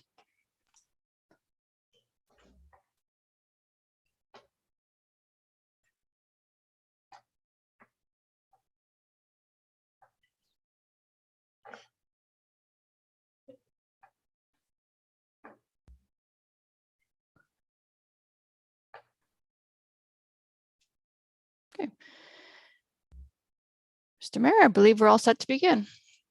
Great, thank you, Linda. So we're resuming with 6.8. I just note to members, if for whatever reason, if I don't see you putting your hand up, sometimes it's not entirely clear. Just don't hesitate to speak up, get my attention, and make sure to get your question or your comment. All right, so we're on 6.8 Harbor, and we have the operating budget, fees and charges, the 5-year forecast, and the capital budget. Are there any questions or comments from members about the Harbor? The Vice Deputy Mayor. Yeah, thank you, Mr. Mayor. And I guess it's a question through you to Daniel. I'm just looking, Daniel, as he comes on here. I'll be still here, no doubt. Yeah, he's there. Oh, wrong screen I've got up. I'm just looking at, Daniel, the numbers to September, the end of September 2021, and we're looking at a $312,000 surplus. Now I know we've got small craft harbors 81,000 and harbor reserve 35 and transfer to reserve 66, but and et cetera, direct costs. But if you take out all those huge big costs, it would appear to me that we're looking at a $70,000 or $80,000 surplus at the harbor this year, which would be nice to see, unless I'm missing something here. If there is a surplus at year end, Daniel, does the surplus from the harbor go back into like the harbor reserve, or does it go into future capital reserve? What happens to a surplus? And we haven't had one at the harbor for a few years now, but what happens to that reserve? Yeah, it hasn't been an issue in recent years just because of the results of that area. Certainly, the year-end reserve transfers are at the discretion of council. Within the reserve policy, the language, I believe, is something along the lines of maybe transferred to that reserve or maybe transferred with general surplus. And in the case of our tourist camp, it goes into our general surplus. So if the comment or direction is to ensure that any harbor surplus goes into the harbor reserve, that's what I will bring forward to council early in the next year when we're doing those final year-end reserve transfers. Good to know. I'm just looking at the revenues, and it appears to me, Steve and Frank, I guess Steve, you would know this better perhaps, that it seems like we had a banner year down at the harbor for slip rentals. Looking at the year to date, $432,000 in revenue, and the budget was $380. I mean, that's 50, that's a 20%, almost 20% overage in revenue. So what does next year look like, Steve? Have you had a chance to talk to the harbor staff in terms of what we're projecting again for 2022? I understand there's a good size wait list now for the first time in a good number of years for harbor slips. Can you make any comment on that? Yeah, through you, Mr. Mayor, conversations I've had through our parks manager, Frank, on this is that there seems to be a bit of as you indicated, a wait list, but yeah, we are pretty much at capacity. So I think it looks, in my opinion, that the harbor fees are going to maintain the levels that they're currently at. Obviously, we only have so many spaces, and until those spaces are full, that's our revenue. But through initial conversations, it appears that the harbor is being very well used, and the revenues obviously reflect that. Our budgeted revenue for 415,000 is, and our actual right now is 432, and we've got a wait list of 40-50 on the wait list. That's a pretty conservative number. And I guess you want to do that, Frank. You're on the call there too, but Steve, maybe you can answer. But I guess we're just trying to be conservative there, are we? With our budgeted revenue number? Do you want me to speak to that? Yeah, go ahead. I just think it's always good. It's always good to be a little bit conservative on revenue numbers, because certain things can happen to impact those revenues. And if they tend to disappear for whatever reason that may be, we don't want to have a deficit position. So I'll let Frank expand on that. Understood. I've heard there's about 40 or 50 on the wait list, and that augurs well for 2022. One of the reasons we're being a bit conservative is I think this is a silver lining of COVID, and we've seen in detailed discussions with the harbor master the significant increase this year is probably COVID related to a degree, and whether that will stay long term, we're not certain. But we're anticipating certainly next year 100% occupancy and a wait list. But whether that's a long-term trend, it's hard to say. We're somewhat optimistic it is, but we want to be conservative till we're certain of the trend. Fair enough. Mr. Mayor, just to finish up then. So if in fact we end up with a $70,000 surplus a year end from the harbor, which would be great after years of breaking even, maybe losing a little bit of money at the harbor, we will have that discussion when? At what point do we have the discussion with Daniel about what happens to that surplus? So that's part of our year-end process, a year-end financial report that usually comes to council either with our audited statements or ideally before our audited statements. So the goal would be to have that report to council in March or April. So there is a little bit of delay as we do all of our adjustments and ensure the numbers are correct before we present anything to council. But there is a reserve report that's quite detailed, and that's council's opportunity to ensure that all of the year-end surpluses are being treated in the way that council wants. But I will take that comment back that if there is that surplus at the harbor, that will be the default that will go to council, will be that it go to the harbor reserve. Okay, thank you. Okay, Councillor Grace. Thank you, Mr. Mayor.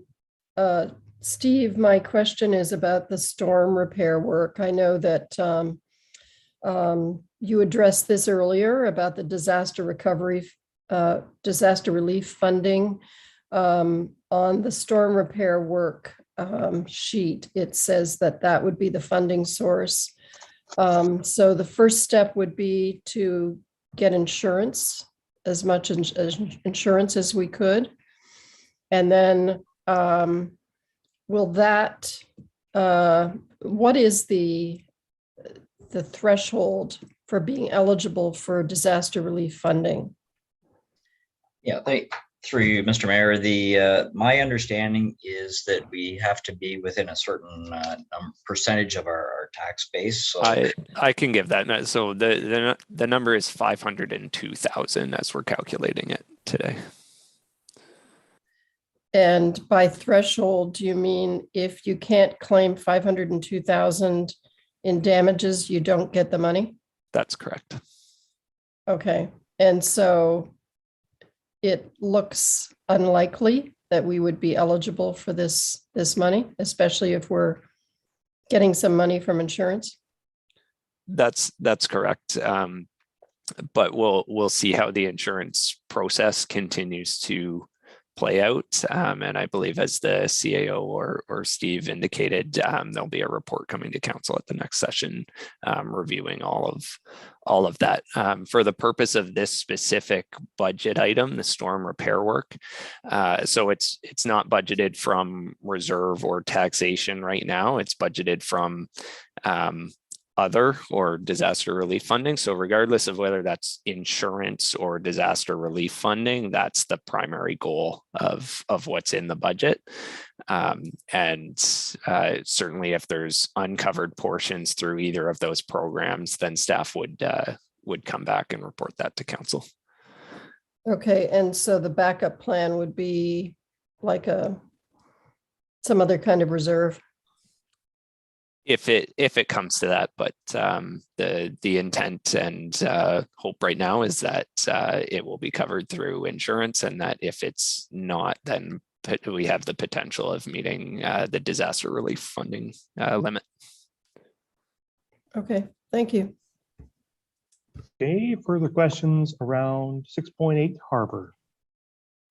I think just to follow up a little bit on what the Vice Deputy Mayor was talking about, the You know, the intention, the reason why the municipality operates tourist camps in the harbor and has set them up the way we have as sort of separate business enterprises is to make money, and for those revenues to offset costs to the taxpayer. And that's how we use tourist camp revenues, and it ought to be our intent for how we manage and use excess revenues from the harbor. So I think that you know, we need to think that through as if we're generating surpluses. Obviously, we need to be conservative. We haven't been generating revenues at the harbor, excess revenues, very much, and so we shouldn't get too carried away thinking that that's going to continue, or that and certainly we don't have the final numbers even for 2021 yet. But I just would like to sort of restate, at least from my perspective, the overall intention that if we're able to operate the harbor at a profit, and we should be able to operate it at a profit, that the reason for that funding isn't to build up large reserves in the harbor, it's to offset the tax levy. And so hopefully we can get to a point where we can use some of these funds to offset tax levy. I don't know if that will be appropriate in 2021, but you know, that certainly should be, at least in my view, the administration's general approach to how they manage the harbor revenues. Yeah, Can I just make comment on that? You know, you're taking a look at, you know, $1 million in capital projects over the next 2 years, though, and our, you know, our reserve is operating at a deficit at the harbor. All I'm suggesting is that we at least replenish that and top up the reserve, and maybe staff can.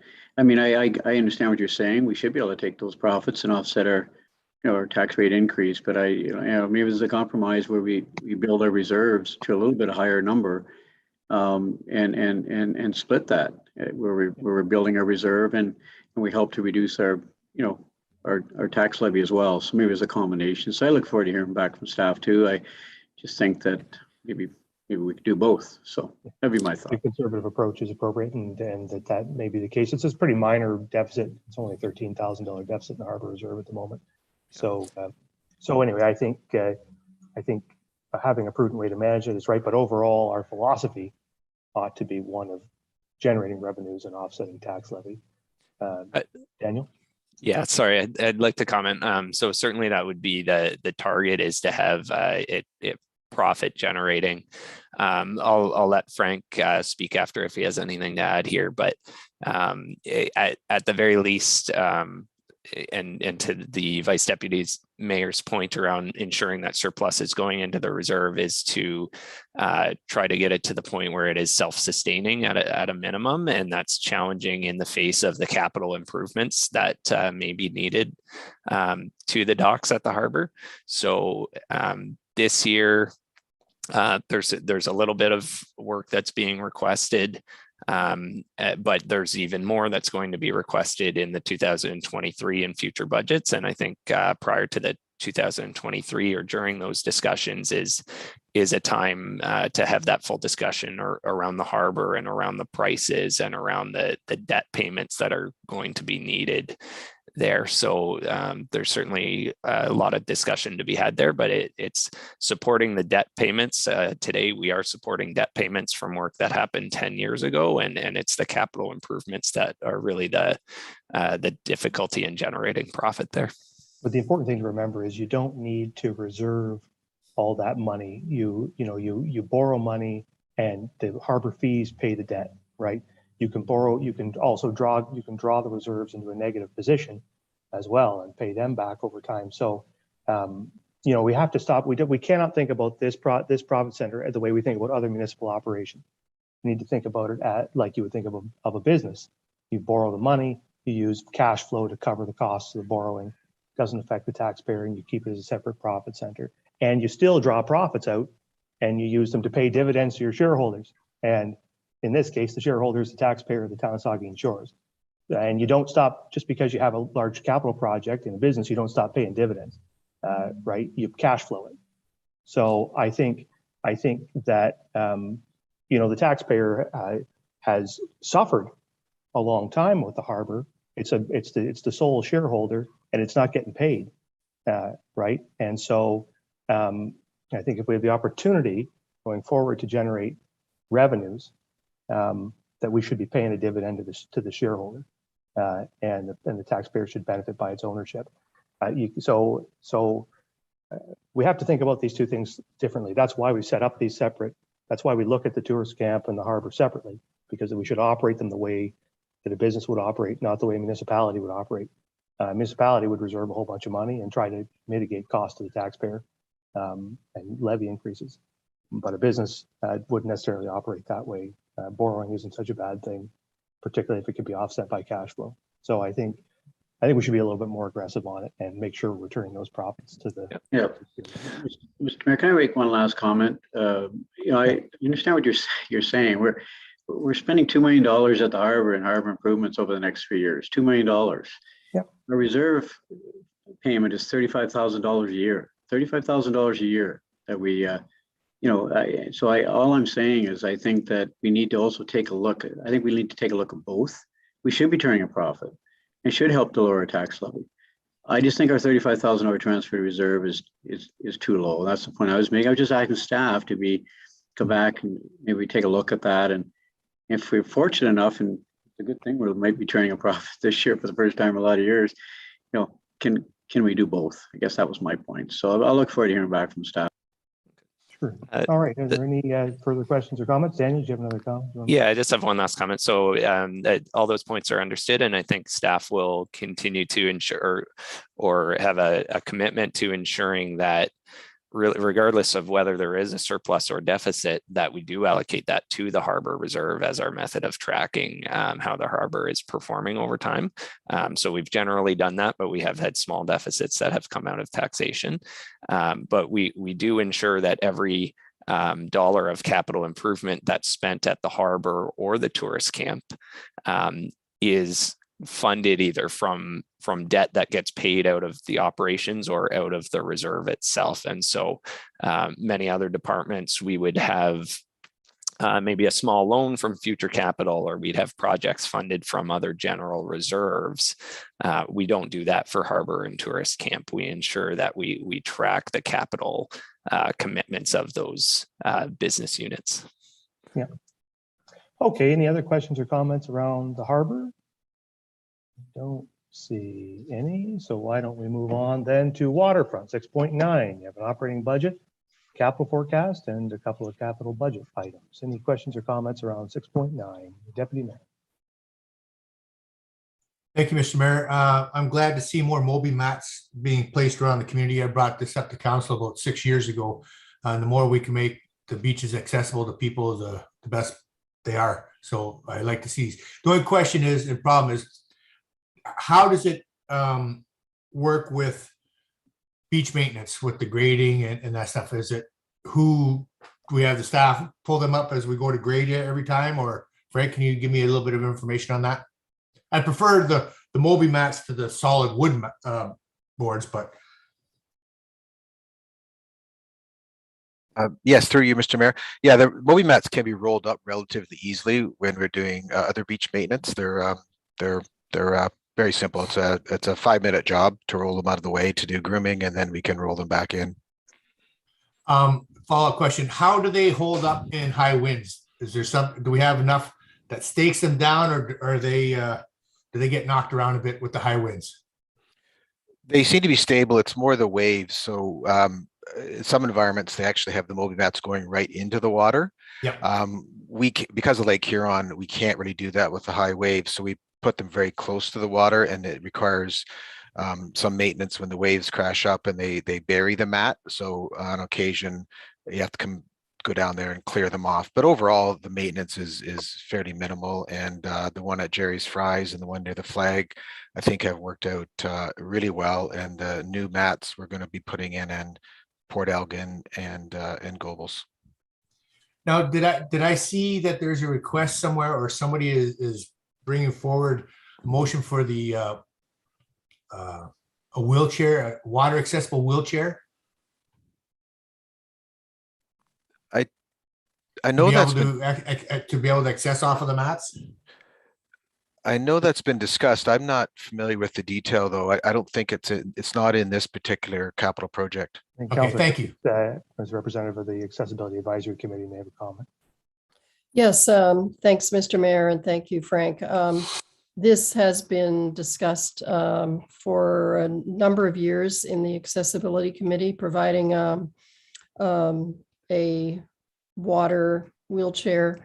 I think one of the biggest issues with this is how the logistics of making it available to possible users. How, you know, having staff to be able to sign it out, take some kind of security, whatever. I just don't think we at present have the storage and capability and the ability to do that. I believe Kincardine has one or two of those.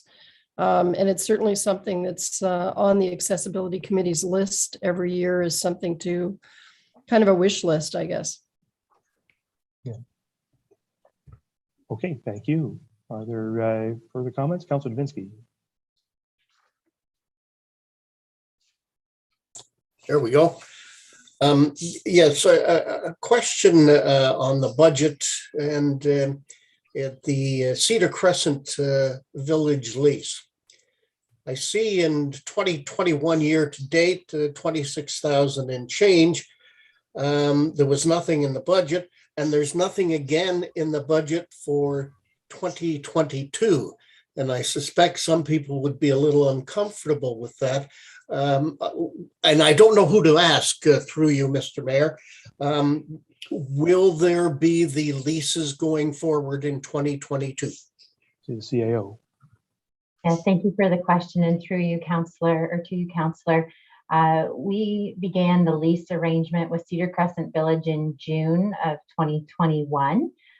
The amount currently being charged is about $7,300. That includes the HST portion of the lease arrangement. The lease is based on the square footage of building. So as we heard at the November 22nd council meeting, with the new proposal and the relocation of the building, we'll be taking a look at that lease amount related to the square footage that gets finalized when it comes back to council. We'll adjust as necessary related to what we've been collecting this year. But yes, council can consider those lease dollars will be coming into the budget. I believe if I heard you correctly, you raised some concern as to whether or not we're appropriately budgeting for that. At this point, we're collecting the fees, and we'll make recommendations forward to council when we have clarity on the project and how it will advance with what to do with the lease fund. And I'd just like to add that the lease revenue is going into a waterfront related reserve. And so there's no impact to taxation, regardless of whether it's budgeted or not. It's revenue that is identified as going towards reserve. Thank you. Okay, thank you, Councillor Grace. Thank you, Mr. Mayor. Just a comment first that I'm happy to see the improvements at or planned improvements at the South Street beach access. The parking changes, as well as the enhanced washroom that's becoming a very more and more popular beach, as well as the bike rack. I think that's a really good idea that we should be looking at for all of our beach accesses. Or main beach accesses. I do have a question for Frank, just really for members of the public who have been concerned about the beach access improvements at Peel and Adelaide and Morpeth. And I believe those were included in the 2021 budget. But Frank, could you just say a little bit about what's planned for 2022 there, please? Yes, we've had several informal meetings around the beach accesses with some local residents, which have been very productive. So we've got a clear a clear message on their interests, and basically it's going to be keeping them very similar to what they are, just enhancing the bollards and the wood benches that have deteriorated and basically replacing like with like. So we're a bit behind this year. We had hoped to do them this fall, but that was delayed, and we will do them in the spring. And then we also continue it on and include the South Street improvements as well. Hopefully next summer. We can't guarantee before next summer, but that's our goal, is to do it next spring, so it's in place for next summer. Okay, the Deputy Mayor. Thank you, Mr. Mayor, through you, and thank you, Councillor Grace, for that question, because that was one of my next ones. Frank, the new benches, planter boxes that are going to be replacing the old ones, will there be the possibility for people to donate, as we do for the benches, to have a memorial plaque put on those, say, for families that have lost loved ones that are in that area? If there's an interest, I think we could mimic it very similar to the traditional benches, but we could apply it to the more permanent wood benches that we're going to replace. I think that's doable. Yep. I've had several families ask about that, so I'll have them contact you, and you can let them know if there is a process or procedure. Yes. Thank you very much. Okay, are there further questions around waterfront? I just wonder, Daniel, just so I can understand, because right back to Councillor Davinsky's question about the CCV, and in 2021, and maybe just because we haven't reached the end of the year, maybe that's the issue. I just don't see the, so you have the lease revenue, but we don't have the corresponding transfer to reserve. But I guess that'll happen at the year end, I guess. Is that? That's correct. It just happens at year end. Doing it throughout the year would just be multiple entries. Yeah. Yes. Okay. Okay. So if there's nothing else on the waterfront, then we will move on then to, Coliseum 6.10, operating fees and charges, 5-year capital, and one capital item. We'll start with the Deputy Mayor or the Vice Deputy Mayor. Thank you, Mr. Mayor. I have one question, and I ask this every year. The telephone for the Coliseum, over $2,000, almost, it comes up to almost $200 a month. Why do we pay so much for a phone that's only in the office, that most of the staff have a cell phone to be contacted with? Is it more just for an emergency thing, or is there some way that we can be reducing that cost? Because it's the same at the Plex as well. That's a lot of money to be paying for a phone. If I could, through the mayor, obviously it's a high cost for a telephone, obviously for a single line. However, I think there are other things that are tied to that phone line in terms of building monitoring for security and refrigeration controls and those type of things. So it's not just a simple phone line that people are using to call in and out of the facility on. So there are other amenities tied into that phone system. Would that be the internet as well with that, or is that separate? Because in Southampton is Bell, Port Elgin is BMTS or Eastlink, and that varies, but is that all part of that? Not knowing the operations of that, I would presume so, but I can't answer that at this point. I'll just jump in. That line also contains cell phones for staff that are related to the Coliseum or the complex. So that may answer and explain your question. So if that takes in the cell phones for the staff that are working there, understandable. Thank you very much, Daniel. If I may interject, I'll just through you, Mr. Mayor, for the Deputy Mayor. So when I started last year, we did do a comprehensive audit at the complex, and we've eliminated almost $10,000 a year of phone costs. So there's only two lines remaining. So where you're seeing the fees are, as Steve attributed, the elevator by law has to have a dedicated landline for safety reasons. And there's also a landline which is in the hallway of the Plex that as soon as you pick it up, it automatically dials then the on-call cell phone. So if there's an incident, it'll automatically call whoever is working, because obviously they aren't in the office all the time. So there is some operational cost there that, so there's a cell phone at each location, there's a landline for each location. There's the elevator dedicated phone, which is required by law.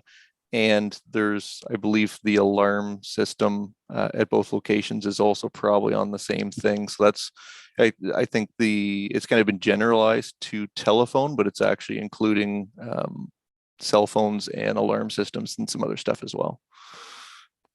Okay, thanks, Darren, for that. I think I had the Vice Deputy Mayor next. Yeah, thank you, Mr. Mayor. Through you to Daniel. Daniel, I asked this question ahead of budget, and thank you for your responses to all the questions I'd sent in. But the Coliseum benefits up 115% from 39,000 up to 85,000, and the Coliseum benefits are almost identical to the Plex benefits, which surprised me a little bit. I thought we had more staff resources allocated to the Plex, but explain to me again why benefits have gone from 39,000 to 85,000, 115% increase. What? I don't quite understand that. So the benefits amounts are allocated through our payroll system, and just due to the nature of the employees that work in these areas, all of these shared areas, both within community services and infrastructure and development, mainly public works employees that work in a number of operational areas. It's just a change due to payroll software and how we track. We may do a manual adjustment to have those benefit amounts reallocated and readjusted to where they've sat historically. But if you added up all of the benefits across all of the departments, in the opening remarks from Kara or you mentioned that benefits were up 5%. So if we were to add up all of the benefits for all the departments, we would see a 5% increase. I haven't done that, but I'm assuming that's the way it works. That's correct. Yeah, it's not exactly 5%, but it's it's that type of increase that you'd see across the board. The reallocations all do wash out. Okay, thank you. Okay, further questions around the Coliseum? I just wonder about the capital project, the front step replacement for $17,000. That's a pretty, the front steps on the Coliseum is a pretty big structure. It covers the whole front of the building. It obviously isn't in great shape. It's been there for several decades. I just wondered, can you really, I just did my driveway this year and it cost me more than $17,000. And we're going to get to, I assume we'll have to deal with AODA compliance and other things. Will we really be able to get the outcome we're looking for there for $17,000? And I guess beyond that, are we just talking about essentially a repair of exactly what's there, or are we talking about some changes to the configuration of those steps as part of this project? Yeah, I can attempt to answer that question. I think staff have looked at it and they had received some preliminary pricing on not a complete replacement of all the entire infrastructure at the front of the building and not simply a repair, but going in and taking a look at those two areas that are in bad repair that have been ramped up to gain accessibility to the main entrance. So in those specific areas, making removal and new steps put in place in those two areas. So it's in between a repair and a complete replacement. But knowing that at some point there may be some additional refurbishments and additions going on to that facility, we don't want to tear out everything that's there and replace it, and then in a number of years look at doing it again. So it's in between a repair and a complete replacement. So all we're talking about essentially is just sort of a resurfacing, and when people go there, once this is done, it'll look exactly as it does today. It'll just be a little safer. Is that that is correct? Yes. That explains it. Thank you. Yeah. If there's nothing else on the Coliseum, then we will move on to 6.11, the complex, and your operating fees and charges, 5-year capital, and a few capital budget items. Questions or comments around 6.11, the complex? Vice Deputy Mayor. Thank you, Mr. Mayor. And I just, the one line in there about the municipal office modernization, $100,000, I know it's coming out of reserves. It's not impacting tax levy so much, but With the 1.5 million we're budgeting for the engineering drawings for the rec complex, which this council had made a decision to attach it to the Plex. If we're revisiting that, I'm not sure where, after the discussion we had earlier, I questioned that, but I just wondering if that $100,000 could not be built into that 1.5 million when we're redesigning. I mean, this building's going to have to be redesigned to a point with a rec complex with the front entrance and the rear entrances and parking. And I know probably the focus more is internally in the office space, which there's not a lot of office space to work with in there. Should we not be factoring that into the 1.5 million? And if we need 6 or 8 new offices, put that into that project with the 1.5. I guess that's my point, is should we be spending another $100,000 on municipal office modernization when we've got an impending project that's going to be attached to the Plex? Can we combine the two, I guess, is my point, Mr. Mayor. I'm sure the CAO want to take that one. CAO. Thank you, Mr. Mayor. So this, if you'll recall, this was a project that we applied to the Municipal Modernization Fund intake 3 for. So I'm trying to remember when that staff report came forward to council, late September, early October. I know the applications were due mid-October. So we applied for the $100,000 there in order to support this work. And our hope is that we're successful in getting that grant application approved. I wanted to make sure that there was a placeholder in this budget in case that grant did not come through. At the same time, I don't disagree with what you're saying, and Steve Hardy and myself have talked about making sure that that work is integrated when we look at the overall project as it relates to the aquatic center. So the timing is important, and that this work be considered to be in place for any 2023 budget considerations for capital construction. That's fine, Mr. Mayor. Thank you, Kara. As long as the integration, you mentioned the word integration, I think it's just a good opportunity. We're spending that kind of money on engineering drawings for the rec complex that it's going to impact, the whole building. So I think the integration comment you made is valid. Thank you. Thank you. I just wonder if, since it is going to be integrated, and it ought to be integrated as part of the broader pool or rec complex discussion, if we should also integrate it from a funding standpoint. We should fund the whole thing together out of the legacy reserve fund. It's part of one project. I just wonder about, it's all going to go out for design as part of one tender in all likelihood, and it's all going to be paid as one big project.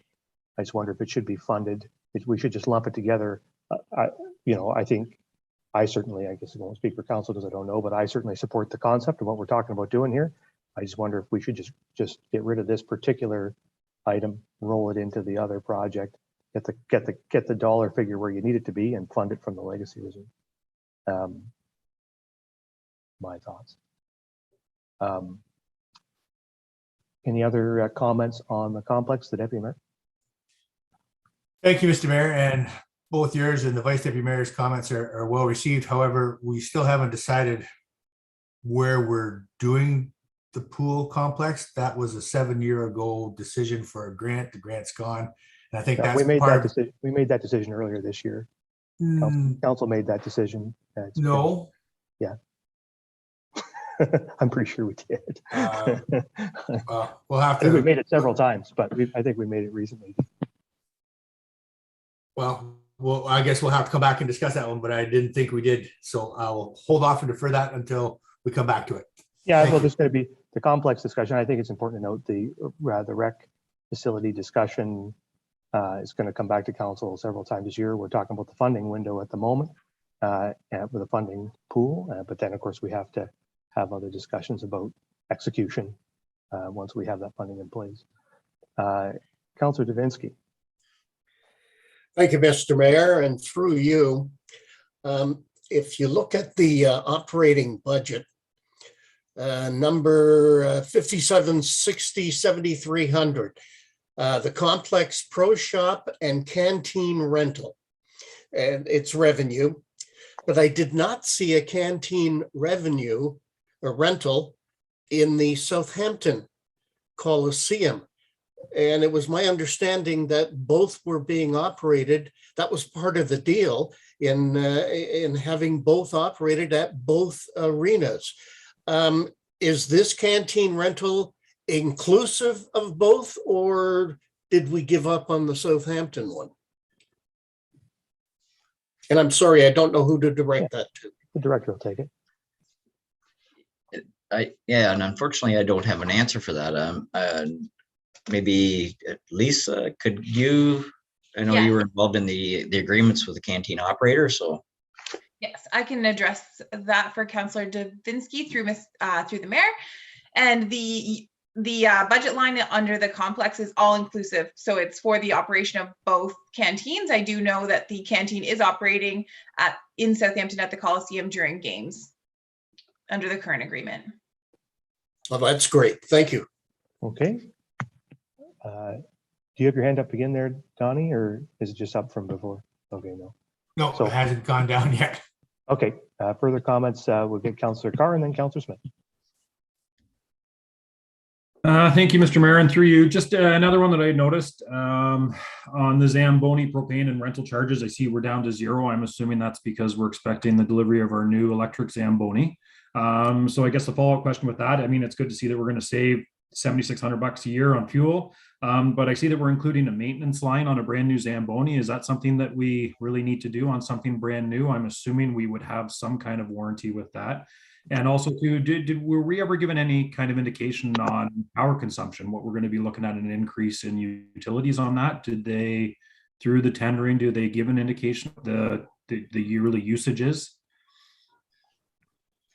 Yes, if I could, through the mayor, I'm not 100% familiar with the maintenance line that's required there in terms of it could be blade sharpening, those type of things for routine maintenance for the Zamboni as it operates throughout the season.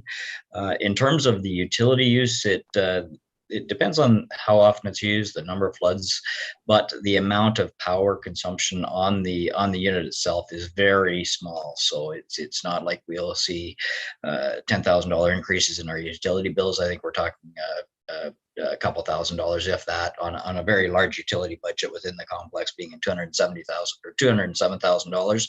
I think we can cover that off within that $207,000. Okay, that's good. Thank you. Okay, Councillor Smith. Thank you, and through you, just on the fees and charges, I'm wondering if we could request that staff give consideration to a 30-minute ice rental. I understand that's not an option at this time, and even if there was something without a flood, for example, but could we give a smaller increment or add, can we ask staff to consider that or look to other complexes to see if that's an option? No, you can certainly request somebody to look at it. Does the director have a comment now? Yes, I'll think through you, Mr. Mayor. We'll definitely make note of that and do a little bit of research on that to see if it's feasible to do that, or if other places are doing it and what the ramifications of a 30-minute hour would look like. Okay. Thank you. Further comments around the Plex? I do wonder about the snow and ice guard, snow mitigation project. Again, going back to the fact that it's likely that we're going to be doing major reconstruction to the facility, in the next 18 months or so, or beginning in the next 18 or 24 months, whether, we to spend $40,000 on the roof in addition to the roof, something the facility's never had at this point makes sense, or if we'd be wise to put off that project until we have a better sense of what work we're going to be doing on the Plex in the coming months. I don't know. I understand that snow and ice does damage to the building year over year, but it probably doesn't cost us that much, at least in 1 or 2 years. So I wonder if that's one that we could hold off on. Yes, that's something definitely. It's been in my role as project manager, I was asked to look into the pricing on that. Obviously, the snow and ice coming off the roof, it comes off in quite a force, and it has done damage over the years. As you had indicated, the building's been here for quite some time without the ice guards. The reason it's been identified is not simply due to damage to the facility, but obviously with the roof and the ice and snow coming off there, the damage to public property and individuals that could be in the vicinity it's a high risk type thing. So in most cases, the snow and ice guards have been recommended for areas that within the preliminary conceptual design for the aquatic center and possibly second ice pad down in the future. But in a lot of cases, these ice guards wouldn't be in line with those additions to the building. So they'd be in areas that would be outside of the addition areas. Okay, it wouldn't be affected by any reconstruction. It should not be, no. Okay, all right, well, that makes sense. All right, if there are any other questions, I don't see any. So that moves us then on to 6.12 tourist camps. We got an operating budget, fees and charges, five-year capital and capital. Any questions or comments around the tourist camps? I don't see any. So we will go then to the final report under community services, which is 6.13 pool. We've got an operating budget, fees and charges, five-year capital, and the capital. Any questions or comments with regard to the pool? Councillor Grace. Thank you, Mr. Mayor. Under the fees and charges area, there are a couple of 10 percentage increases under the punch card sections, the 20 visit punch card and the I guess the 20 visit punch cards for child, student, senior, adult, and also the aqua fitness. So I wonder if staff could tell us why there was that much of an increase, please. And if I could I defer that question to Lisa? Yes, and through you, Mr. Mayor, the reason that we have increased those rates by 10% is to bring our punch card rates more in line with what our neighboring communities are. Staff did some research to look at kind of what the cost savings was with our neighbors for what the discount would be. So previously our 20 punch card offered a savings of 30% when you purchased a 20 punch card compared to purchasing the swims individually. So we looked to our neighbors in Hanover. Their savings was about 20%, and in Kincardine it was about 10%. So we have, with the 10% increase on the pricing, we are now bringing our savings to about a 25% discount. So we're still higher than our neighbors, but lowering that kind of discount price for purchasing a higher number of swims versus purchasing individually. Thank you. Okay, further questions or comments around the pool? I wonder, so obviously pretty significant spend in this column around the facility designs and specifications, an important one, and helps us move forward with council's ambition to get our new rec facility moving forward in 2023. So that's very positive to see. I wonder about, Steve, if we're giving any thought at this stage to the future of the Centennial Pool facility, and if we're having any discussions about both that with the school board or internally. It's obviously early to make decisions on that, but it would be wise probably to begin working through early concepts about that, maybe beginning to have some preliminary discussions. I did have a meeting of late with the school board, and they were expressing interest in knowing what our plans were. And certainly the message was we don't know what our plans are yet, but maybe I just wonder, is there some, are we starting to think about how we start to plan for that? Yeah, thank you, Mr. Mayor. Good question. That's something that's, it's I've asked the same question. I think it's very important that we put a plan in place for an existing facility when we know what the future holds in terms of facility replacement. Sometimes we forget about the old facility and what's going to happen to it. So I think part of our planning process for the new facility will definitely involve what the long-term plan is for the existing pool, and obviously in consultation with the school boards, that will happen fairly soon. So just to be clear, you're going to roll that in to the consultation and discussion process that you already have planned for the new facility. Definitely, yes. Okay. Yep. All right, that's good. Thank you, the deputy mayor. Thank you, Mr. Mayor. And that's a good idea, getting with the Board of Education very shortly. What a great thing to be with that pool with the size of the facility. A little upgrades, you fill in the pool, and with the grade 7s and 8s that are there, gym space is at a premium. That would be a perfect gymnasium with the change room facilities right there. So if Steve's talking with the Board of Education, that would be something to put forward. Or even another idea is for the town, if you have it, then it becomes something like another rec facility for us, where you put in climbing walls or more courts, or depending on what we do with our rec facility, space is always at a premium, so we could use it.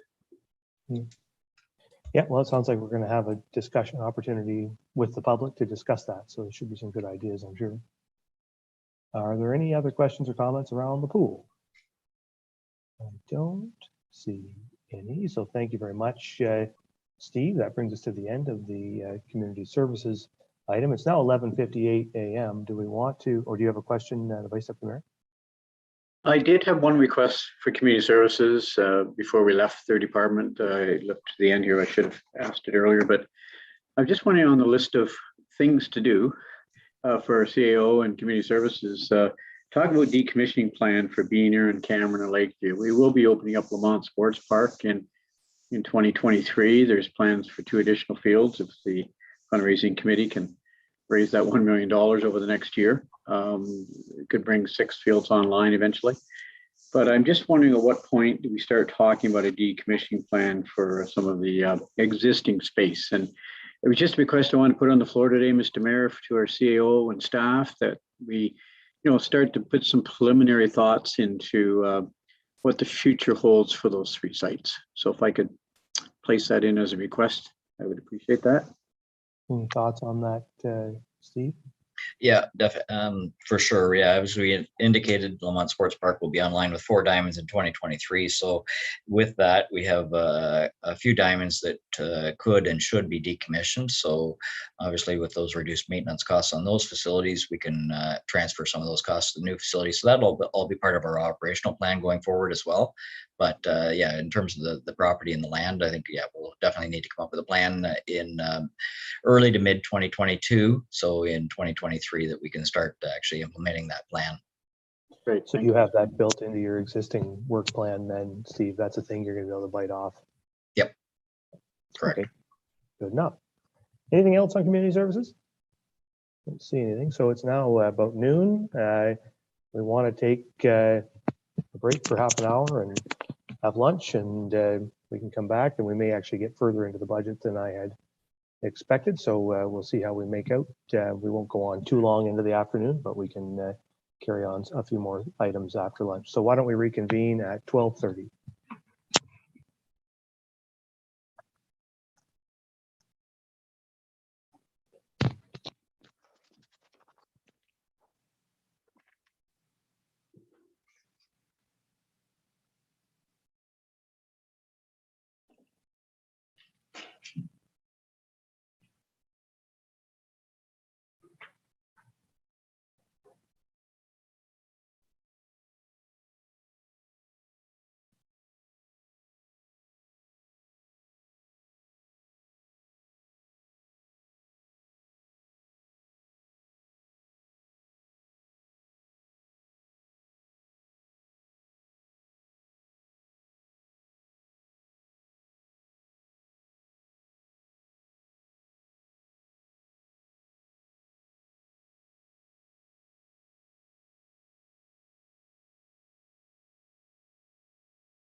If we can get all council members to turn on their cameras.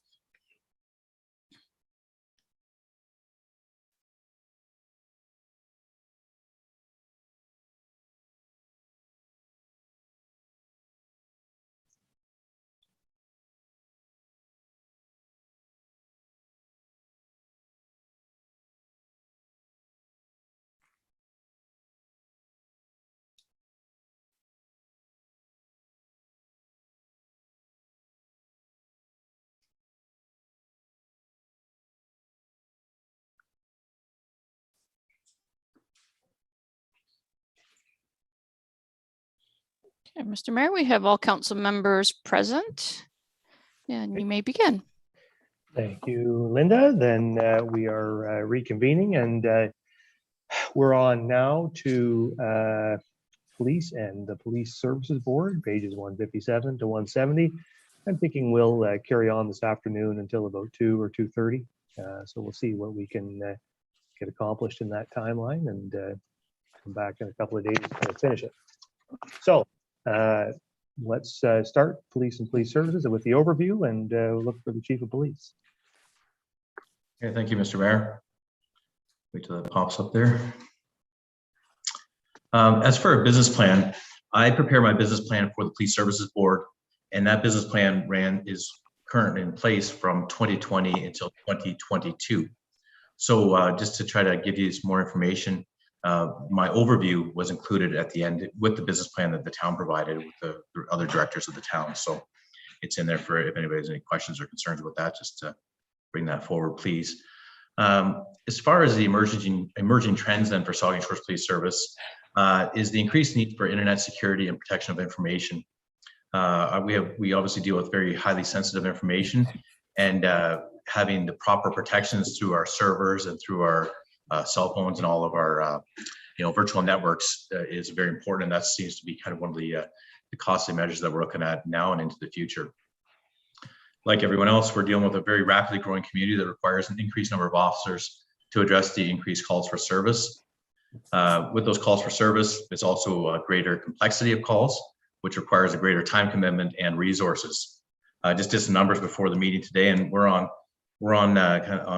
track to be close to 11,500 plus occurrences for the year, and over 3,000 charges.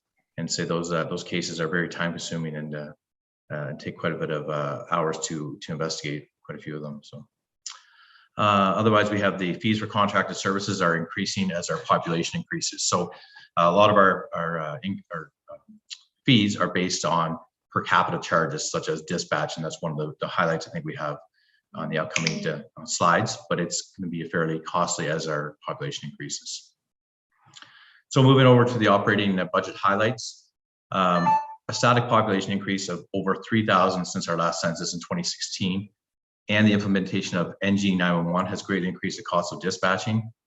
In this year's budget, you'll see a cost of 83,000 plus from one year to the next. Now that is explainable as far as when Owen Sound Dispatch, who we get our dispatching services from, when they set their rates in 2016 based on the 2016 census, we carried that population all the way through. They had incremental increases in their cost of their dispatching, but it was based on per capita. Well, they carry that static population of 13,000 through from one year to the next. And that's why all of a sudden now when we have a new census coming out, or we anticipate a new census coming out, and the population increase is going to be quite higher. Also, we have the increased calls for service and charges processed, increased cost for fees, softwares, licenses, and virus protection. We used to buy software programs, and those programs would last us until we decided we needed to update them or there's new features in there. Now we're paying for yearly licenses, and those fees for every computer, for every license, for every person, they seem to add up quite significantly over the years. Also, another highlight for this year is that we're going to add a new officer to increase our authorized strength in January of 2022. And again, one in September of 2022, so that we can have that person trained up, ready to go by the summer in 2023. So that's what they'll be done their coaching period. The need for the officers, again, is increasing as our population grows. There's provincial averages that we like to keep in line with. and we need to increase our numbers as the towns grow. That's what I have for those. Capital budget. The capital budget, I have two requests. One is updating of our mobile workstations. We're hoping as technology increases and trying to have our officers more visible out on the streets, we want to, and make them more efficient, we want to convert over to electronic ticketing. And that involves having updated workstations in our cars along with printers and all the hardware. So basically the police cruisers become basically like a work office. So we want to be able to do electronic ticketing. We also want to do our electronic motor vehicle collision reports and court processes right from the car. This ability will obviously keep our officers more visible and free them up for the calls as they're coming in. We also are looking at updating our conductive energy weapons due to age and lack of repair and support for the current model. Taser International is the only place you can get tasers from. They have the monopoly on tasers, or the conductive energy weapon. They have end of life the X26 that we are currently using. If they are damaged or needed repair, they won't repair them. They don't offer support or replacement parts for them any longer. And I think it's well, it is very important for us to have the less lethal options out there. So it's important that we get those changed over, just so we can ensure that everybody that is going to be deployed will have that option available to them. So those are my two capital highlights. Subject to any questions, I would have it to take. Mr. Mayor. Okay, thank you, Chief. Sorry, I just scroll back down in my thing here. So any questions on the departmental overview?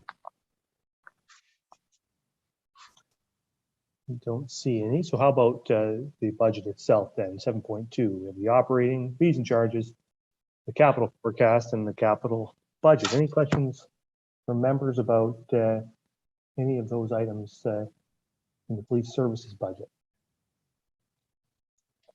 Councillor Carr.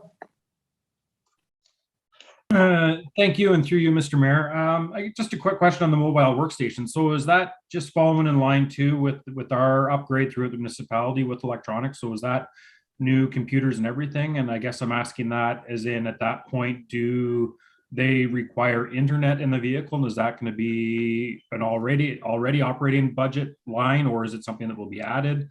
Or is that expenses that are going to be incurred because of these upgrades? Or do you already have limited options like this in the vehicles now, I guess?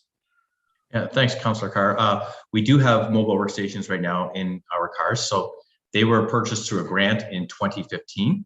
And at that time, when we used those computers, it was basically to do CPIC checks, so checks on people and vehicles. And we had that ability then, and they worked well for that purpose.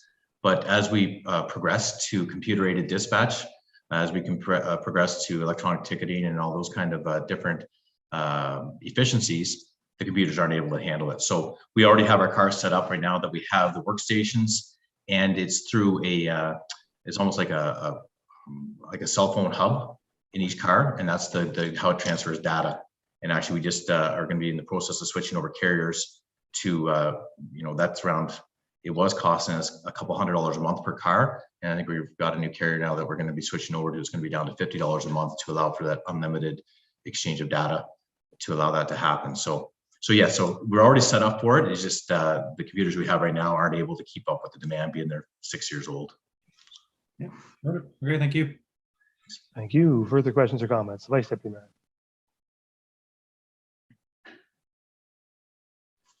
Thank you, Mr. Mayor. I just, first of all, Kevin, Chief, I just want to say thank you for your report at the end of the, it's a well documented. I read it last night, finally got to that part of it, the budget, and took the time to read it. And you did a whole lot of work preparing for this budget, and really appreciate all your efforts. I did a little bit of research on Sound. I just looked to the east there, looked at their $8 million police budget. And I see our budget's $4.5 million, which is still about 25% of our total budget. So there's obviously a cost for community policing, and we have one of the best police forces, if not all the best in all of Ontario. And we appreciate all your good work.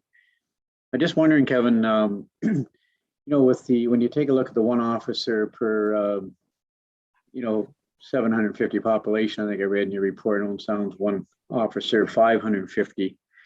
So we seem to be getting good value in terms of one officer for 750, one officer 550 as compared to one neighbor. How do you balance that? How do you justify that in terms of the level of service with the number of officers we have here with the 1 in 750 population with the summer, tourism numbers. I mean, the population goes up dramatically in the summertime.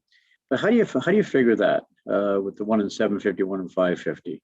I mean, it's a good feel for you as a chief, I would suppose, but how are we managing with those numbers? No, thanks for your question, Vice Deputy Mayor. We are managing well. I think we're doing okay with the numbers that we have right now. If we'd like to add to our services and actually be able to spend more time on different needs in the town, such as our bike patrol, I'd love to be able to reinstate our bike patrol and have an officer dedicated to bike patrol in the summer and have them out there. Numbers dictate what we can do, though, however, right? So if we're only have 2 or 3 officers working, putting somebody on a bicycle would not be a wise deployment option. So as our numbers get less and as we're policing more people with the numbers that we have, some of those kind of luxuries or those niceties to have would be kind of reduced. So if we can start getting our numbers closer to what the provincial average is, I don't think we've ever really had the numbers that have been the provincial average. However, if we can kind of keep pace with that as we continue our growth, my goal is to have full platoons of 5 in the very near future. Like that's where my goal is right now. So they can be almost independent the way that they deploy, and then they book their holidays and their time off and training and all those kind of things. We can work well with those numbers. And then I'd like to also grow our criminal investigations unit so we can focus on items such as drug enforcement, and we can focus more time and attention to those matters. As the numbers get reduced and as we're running at more of a bare bones kind of complement, we're reacting to calls for service, and we're often tied up simply answering calls. I'd say right now we're averaging 30 calls a day. So that's a lot for the people that are working, and it doesn't give them the option of maybe going out there and walking the streets and stopping and talking to the business owners or spending more time on different initiatives, problem-oriented policing and different things like that. So as we increase our numbers, I think those kind of options and the value to give back to the community, I think will allow us to focus a bit more on those crime prevention kind of strategies. That helps. Thanks for that. Yep, thanks for that. And just as one final question, I just the police dog, is that program now fully operational, Chief? And how's that working? How's that functioning? It is fully operational. Like so when he got back from Toronto the first time, he's a general purpose canine. So Eric and Riker are trained to a general purpose right now. We are still waiting on the specialty courses for him. We've had them booked a few times, and they've fallen through because of the pandemic and the lack of ability for Toronto to continue with their training. So our next step is that we're going to have him trained, or both of them trained on drug detection. So that's our next step that we want to get. And we have the money set aside. We have the ability to do it. We just need the trainers to be able to, and the restrictions to let up enough that Toronto police feel that they're comfortable to bring in outside services to continue that training. So independent, like a one full-time staff member work with that service? Is it one full-time employee for Toronto? No, for your own canine, like for our own dog, like for that service. Like, do we for your canine service? Is it one full-time employee that? Yeah.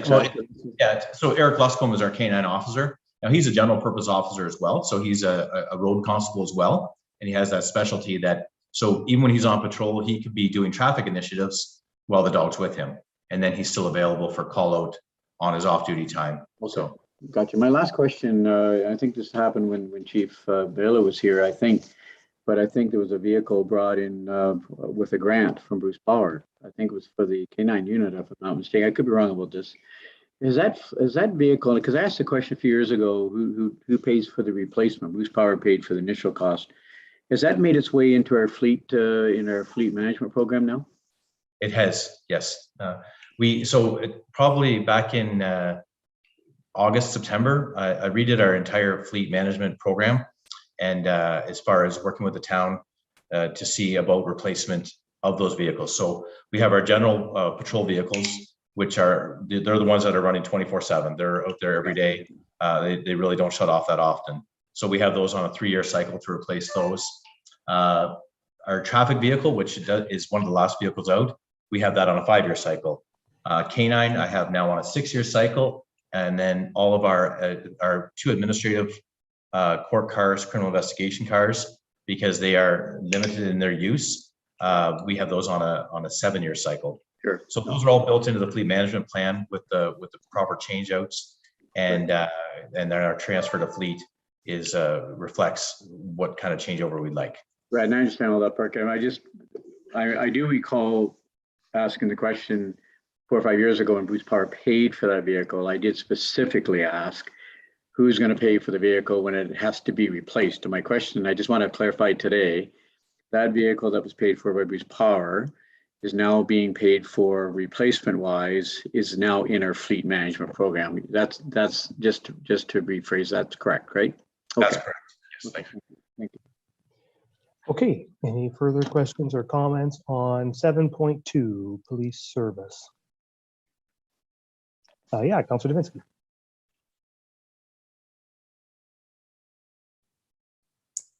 I think a guy that was in radio all his life would remember to turn his microphone on. Thank you, Mr. Mayor, and through you to Chief Zettel. I'm just going through the budget, and I know we don't have much control, but if you get to 4720, it piqued my interest. And that's police maintenance and cleaning supplies, which have been very low. The year before, the actual to this year, the budget for this year, 5,000, and then balloons to over 38,000. I'm just wondering what made it balloon like that. Thank you, Councilor Levinsky. That was part of my reconciliation of the different GL codes. So the actual cost has not changed for cleaning our station. We still contract Weiler's cleaning service, and they still do that. However, in an effort to try to clean up some of the GL codes, we combined a few items and we called them under different things. So the 4710, the previous year, was a $32,000 budget line item, and then we put them all under maintenance and cleaning supplies. Before, we had the contract for Weiler's cleaning service under one, and then the supplies that we were getting to clean the station and different toiletries and whatnot, we had under a different line item. We've now combined those items under the same line item, so the costs are basically the same, but just a conversion to one GL code. Thank you. You're welcome. Okay. Further questions or comments? I wonder on the fees and charges. Obviously, the fees and charges have been set by the Police Services Board, and they're here for our information. But I do wonder, given the fact that council is asking staff to go back and look at the fees and charges percentages in the rest of, or in the municipal budget, I wonder if we could make the request of the Police Services Board to review the fees and charges that it's put forward here, or that it has already approved, I assume, and see what options there are to get those closer to the current rate of inflation, perhaps in consultation with the treasurer of the town of Saugeen Shores. I don't know what thoughts you, Chief, or Chairman of the board has on that. Maybe Councillor Mayette, thoughts? Yes, thank you, Mr. Mayor. That's a good suggestion. I was going to expand on that just a little bit and say there are a scant few areas where the police can generate revenue, and certainly fees and charges are one of them. We can also apply for grants as they become available. So we will look at those numbers and see if we can't put them more commensurate with the rate of inflation.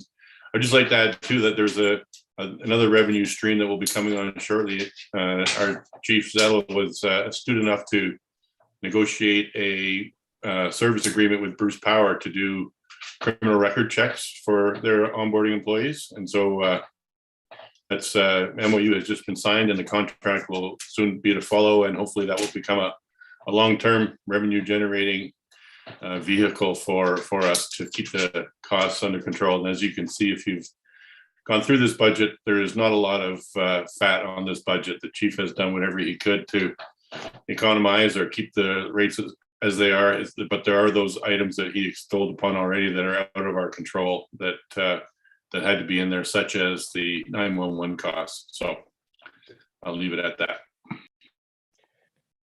Okay, yeah, well, that's good. We appreciate the board looking at that and considering changes. I guess the other comment, I just want to follow up to the Vice Deputy Mayor's questions about the fleet costs around canine. And that's, I guess, a specific question on the, I guess out to the chief. We've got a pretty significant transfer to fleet reserve going on out of the operating budget in police. And the conception at the time when the police board approved establishing a canine unit was that it was really that it would be funded entirely by sources outside the municipal revenue stream. At least that was how it was positioned by Chief Pillai. And now we're funding that. I guess the question is, or we're funding the vehicle. Is the vehicle, it's required for canine? Is it core to the police service? Basic operations. The canine service is a specialty operation that sort of is in addition to an existing service, an equal service provided by the OPP. So I'm not sure that it's a core service. And I guess the question is, is the vehicle core to the service, or is it in addition to the basic fleet that you need to operate the police service? Thank you, Mr. Mayor. Yeah, it would be in addition to our basic fleet. The canine vehicle is, so the initial cost of the vehicle is quite expensive because of the equipment that it has in it. So like if Riker's in the back and it's in the middle of summer and it starts getting too warm in there, the vehicle will automatically start up. It'll start blowing the cold air in there. Same thing in the winter. If it gets too cold, the vehicle starts up. It monitors the temperature. It has automatic doors that Eric can pop open with a push of a button. If he's ever in a situation where he's in trouble, he pops that door and then the dog comes out to assist. So no, it is definitely canine specific. And if we did not have a canine unit, we would not have that vehicle in our fleet. So I wonder, to put that to the board again, the board's approved this budget. Council doesn't do line by line revisions of the police board's budget, and we're not going to start. But I wonder if the board, given the commitment that was made by Chief Pillai and by the board at the time that the canine unit was reestablished, whether the board would reconceive of the fleet reserve transfers to remove that vehicle and carry on with the commitment that it would fundraise to replace that vehicle in the event that a new vehicle was required. I think the council's keen to support the police service, but I think we're keen to support the core functions, not necessarily add-ons. Councillor Mayat. Thank you, Mr. Mayor. That's a good observation, and certainly the chief and I have talked about this, and we've discussed it at the board as well. The decision to bring on the canine was predicated by a desire of the former chief, and also by the desire for Bruce Power to have a canine response or canine capability for some of their uses. And certainly at the end of the life cycle of the canine officer, which almost coincides with the life cycle of the canine vehicle, the board, I'm sure at that time, and we're talking about another 4 years or so, or 5 years, will review the effectiveness of the canine unit and its addition or the additional capability and what it's given to the service, and make the decision at that time whether or not to go forward with the replacement of both the canine unit and the canine vehicle. I guess my request, David, I would request you bring it back to the board for discussion is to consider removing that vehicle from the fleet transfer that we're making every year. I mean, we're paying for it every year right now.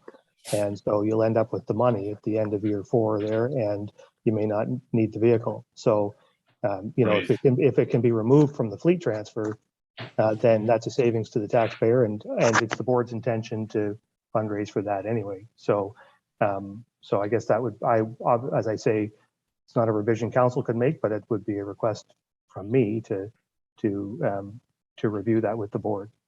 We'll certainly look at that, and we'll look at depreciating the vehicle down to zero at the end of the life cycle. Okay, thank you. If there's nothing else on police, then actually, sorry, there's one more item on police. Sorry, 7.3, the Police Services Board operating budget. Are there any questions with regard to the board's operating budget? I don't see any, so thanks very much, Chief Zettel. Appreciate your time. That then moves us on to item 8, protective services, pages 171 through 194. And we'll start with the department overview.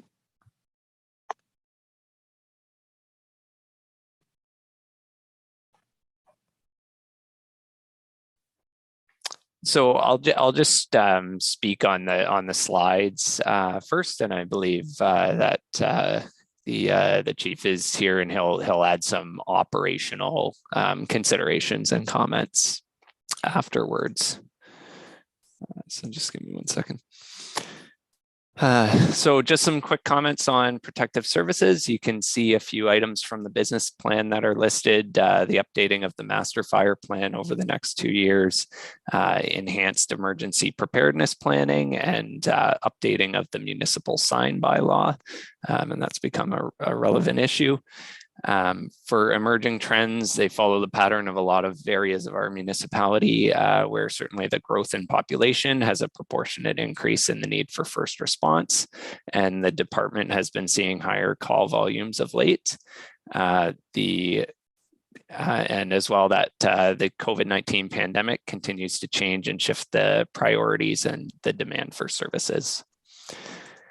There's no capital within these areas in 2022, and there's also not a lot to highlight in terms of operating budget changes.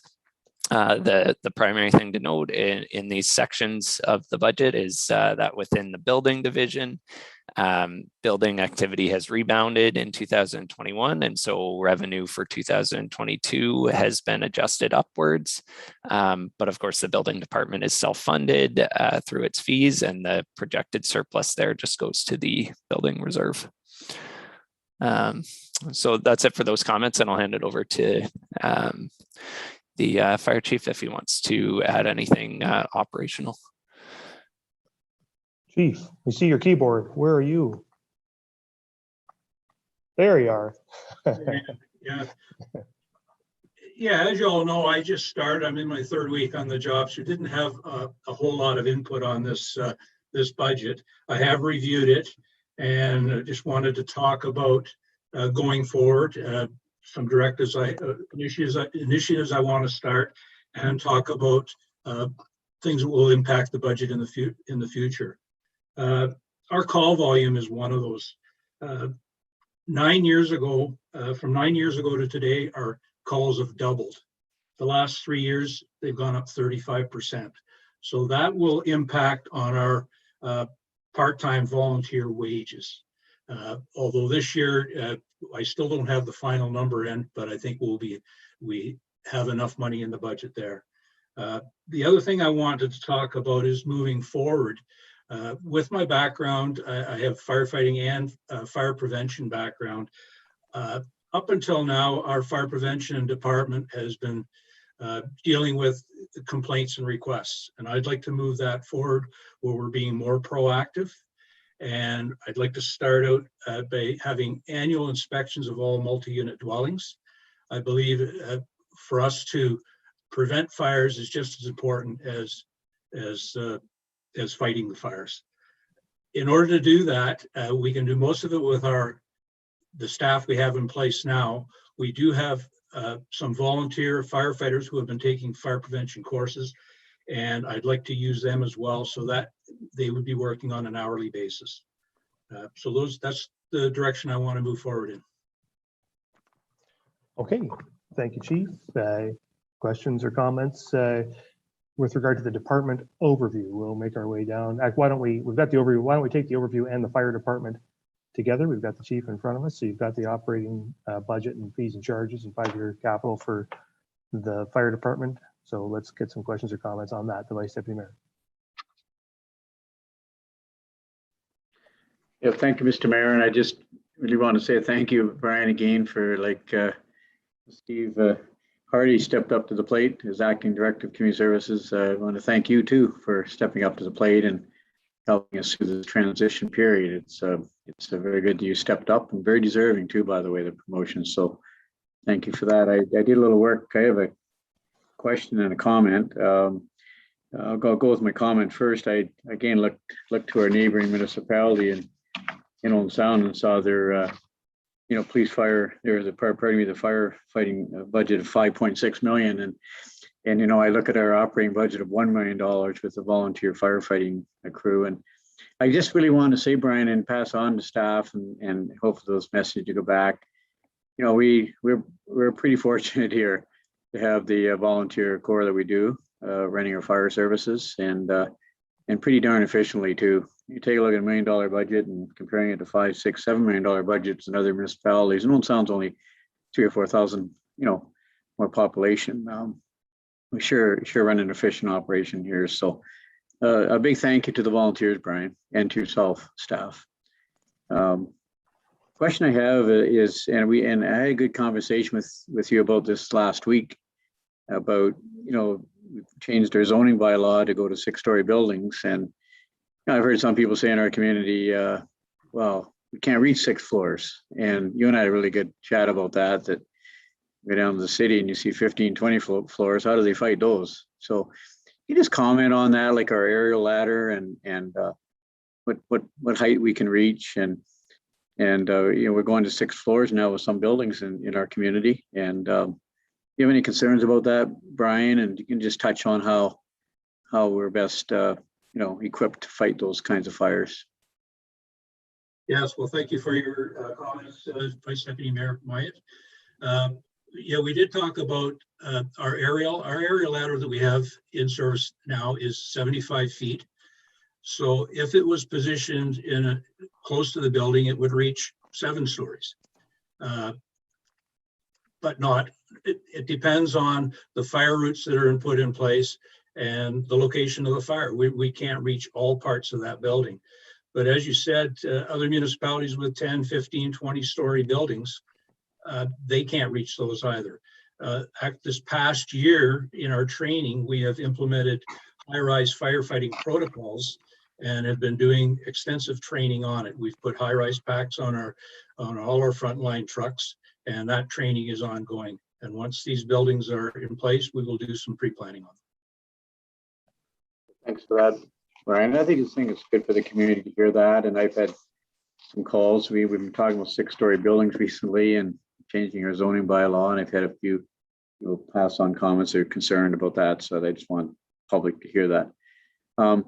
Just the other question I have of you, Brian, is with the volunteer firefighter, when they get a call out, what is the rate that our volunteers are? Is it $50, $60, $70 a call? What is the rate to go and fight a fire or to respond to a call? Yeah, it's about $35 per hour per incident for the hour. Is that a normal, like, is that a number that's comparable, Brian, around the province? Is that what volunteer firefighters we over? I hope we're not under compensating our fire staff. Or is that a comparable number? Do you know? Yes, that is a comparable number. We did a survey before we set our rates, and that is in line. It's actually near the top end of the pay scales. Well, good. That's good to know. Thank you. Okay, further questions or comments on fire? I do wonder, Chief, we don't have any capital items proposed in the 2022 budget, and maybe I can split this question to you and to the treasurer, since I know that you are only just coming on late with this one, Chief. But in the 2021 budget, we had in the capital forecast, 5-year capital forecast, there were 5 items that were suggested would be required in 2022. There was some window and door replacements, generator replacement, a few other things. And I can see maybe not all of them being pressing in 2022, but I do wonder, and the other thing that we funded on the capital side, and maybe you can speak to this, perhaps it's covered off in operating now, in the years past, were things like basic equipment replacements, hose replacements, personal protective equipment replacements for firefighters, this kind of thing. So I just wonder, are you sure that you don't want to budget some of these capital, some of the things we saw projected in 2021 for 2022, and are we confident, I guess, in terms of that basic equipment upgrade category, that we're doing what we need to do? Council, I think I can speak for all council on this, is very keen to provide our volunteer firefighters with all the basic equipment that they need to do their jobs, and we want to make sure it's in good condition, and we want to make sure it's modern. And so I just want to sort of make sure that council's doing what it needs to do to provide that support and keep our facilities and capital items in good repair to serve the police department and ultimately the community. Any comments? Yes, our firefighting equipment is all up to date right now. As far, I've reviewed this, the capital forecast and gone through those items. One item that right now, the high pressure breathing air compressor, which is at the Southampton station, is currently out of service. We've been maintaining it over the last few years, and it was purchased in the late 70s, so it's an older unit. That is one thing I'd like to see sooner than later. We do have a cascade system in Port Elgin that we're using now. And to explain what this cascade system does, when we use breathing air at fire calls and for training, we have to replace them through this cascade breathing compressor. That's one item. The other one is I've actually talked with Rob Atkinson at Station 60, and the replace windows and doors at Station 60 is something we would like to move up as well. And so I wonder to the treasurer, maybe, can we get some recommendations back? Can council get some recommendations back on our second day of these deliberations with maybe perhaps bringing forward those items that the chief has just identified and looking at ways to fund them. That way council can decide if it thinks if we can move those items forward. I think some capital spend in the fire department on an annual basis is a good idea. Yep. So we can certainly bring forward the proposed items. I'll just comment. There's the reserves within the fire department are the truck equipment reserve and the wage stabilization reserve. So there's no ongoing equipment reserve. These items are normally tax funded. So that would likely be the recommendation that staff will need to come back with. Yeah, I think it would, to move them forward, it will require some priority making by council. But I think this is pretty important stuff. So I think council ought to consider it at least. The deputy mayor. Thank you, Mr. Mayor. And following up on what our treasurer just said, would it be prudent for us to be creating an equipment reserve fund for the fire department so that issues like this don't come up when we do have money set aside to be able to cover anything like that?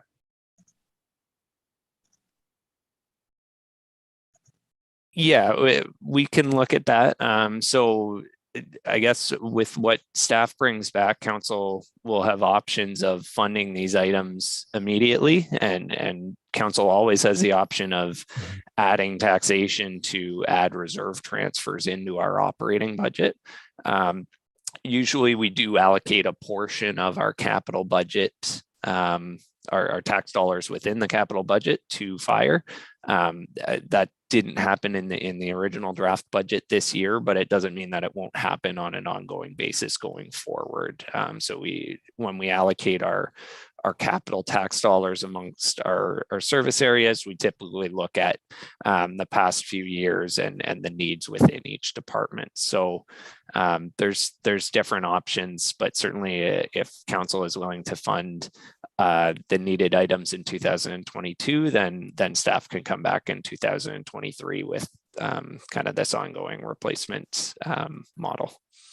I think that would be a good idea. Just looking at the projected forecast, 2026 is a big year, and you don't want to get hit with all that at once. But by moving this around and having a reserve fund set up, we can handle any little things that happen to prop up that the force needs. Okay, further questions or comments around fire? I don't see any, so we'll move on down then to 8.3, health and safety. Questions or comments around the health and safety operating budget? Don't see any, so we will move on to 8.4, emergency preparedness. Any questions or comments around the emergency preparedness operating budget?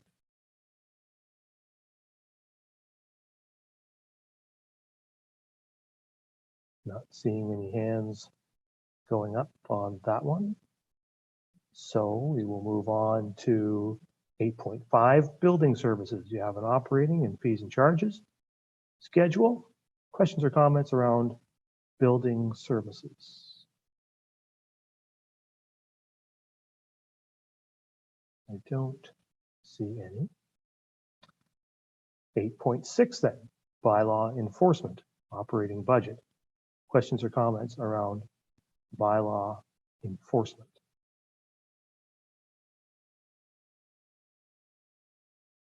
Doesn't look. Oh, Councillor Smith. Sorry, just a question regarding the coding of the what looks like in 2021 full-time wages now coded to part-time. Is there a change there? Sorry, am I reading that correctly? No, sorry. Maybe where 2021 budgeted. Maybe I'll let you talk to it. I don't know the exact history of when that became a full-time position, but it was something that we corrected during our payroll software transition, where for a long time the wages had been going to the part-time code, even though it is a full-time position within bylaw that the town has funded. Just a follow-up through you, Mr. Mayor. Any changes or implications from that recoding to benefits, or it's like it? No, the agreement. No, there's no impact. It's the decision to fund it as a full-time position in the first place where that impact would have been felt. Okay, thank you.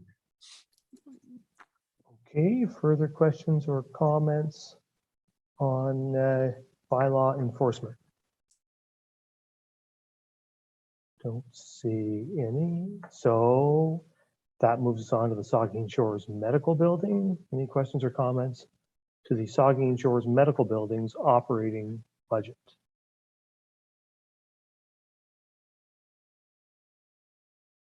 Doesn't look like it. So we'll move on to the Dr. Earl Medical Building operating budget. Questions or comments to the operating budget for the Dr. Earl Medical Building? I don't see any. So the final one under protective services is Dr. Recruitment. Any questions or comments? The Vice Deputy Mayor. Thank you, Mr. Mayor. It's a request I have through you to our CAO, Kara, and I'm just hoping, I know we received some updates maybe in the fall or a little bit later, but I just want about an update at some point from our CAO in terms of where we're at with doctor recruitment. I think there's several in the hopper. I think one or two have started, one or two on the way, but it's just an update for the community, really. We've talked in the past many times about one resident without a doctor, one orphan patient is one too many, and I think we're getting there, from what I understand, that people are finding a doctor, but how are we doing? And I guess it's just an update, with our complement of doctors and the orphan patient list, just really an update in the future from a CEO, if we could, Karen.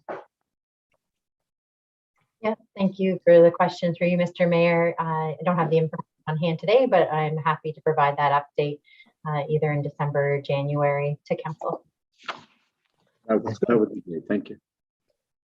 Are there any further questions or comments around position recruitment? I don't see any, so that does bring us to the end of the protective services budget. So we will move on then to fleet. We're ahead of schedule, getting a little deeper in than I'd anticipated, so that's good news. So we'll go to the Director of Infrastructure and Development, who's going to take us through 9.1 fleet. Hope you're on mute there, Amanda. My apologies for that. I don't have a lot of opening remarks for fleet. I will say that this year, with the DC background study being approved, we do have the opportunity to expand some of our equipment. There's modest increases in the operating budget for maintenance of the fleet, and there are some replacements in the capital budget this year. Okay, so you have it there, operating capital for fleet. Questions or comments from members? Councilor Grace.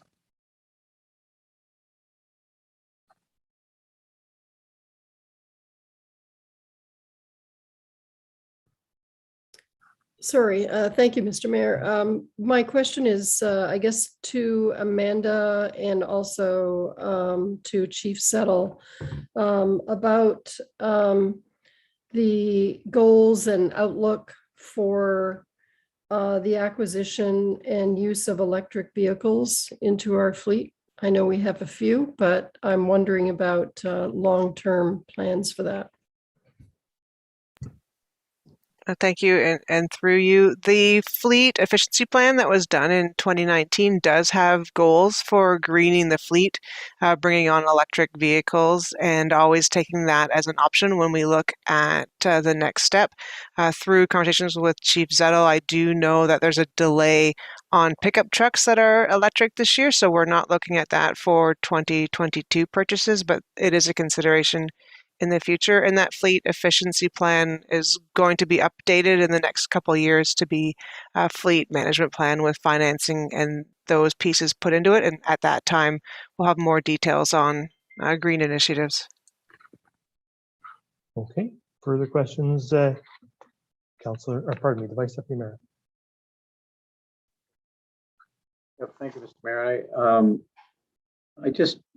The comment I have about fleet reserve and the estimated balance at the end of 2022 of $550,000 operating deficit in our reserve, and our balance at the end of this year 273. We're putting $1 million in the reserve, but we're taking another 1.3 out and increasing our deficit to 556. And I don't know, should we be concerned about that? I'm concerned about it. I guess my question is, we have this question, asked periodically over the years: can we stretch vehicles out one more year? We have a, tremendous amount of fleet in our community. Not required. I understand that. We're a growing community. We're expanding community, but I just wondering if that, in a perfect world, wouldn't it be great to see the fleet purchases cut for 1 year in half, and see the fleet reserve to zero, instead of operating at a $556,000 operating deficit by the end of 2022. I may be challenged on that comment, no doubt, around the table. I'm sure these vehicles are required. I just don't like seeing the fleet reserve going from 273 at the end of this year to 550 next year. Where's the end in sight to correcting our fleet reserve amount? I know we're adding $50,000 per year, 5-year plan, but seems to me, with the way we're spending money on fleet, that we're not putting enough money into the reserve. So 50 grand maybe is not enough. So I guess, Daniel, help me out with this. The 50 grand doesn't seem to be covering what we're spending on a yearly basis, and we keep adding to the deficit in our reserve. You comment on that? Yeah, so I think those comments are accurate. the $550,000 deficits, I view any reserve deficit in proportion to the amount that we contribute each year. So the total deficit is only 50% or roughly 50% of our annual contribution. And so that's not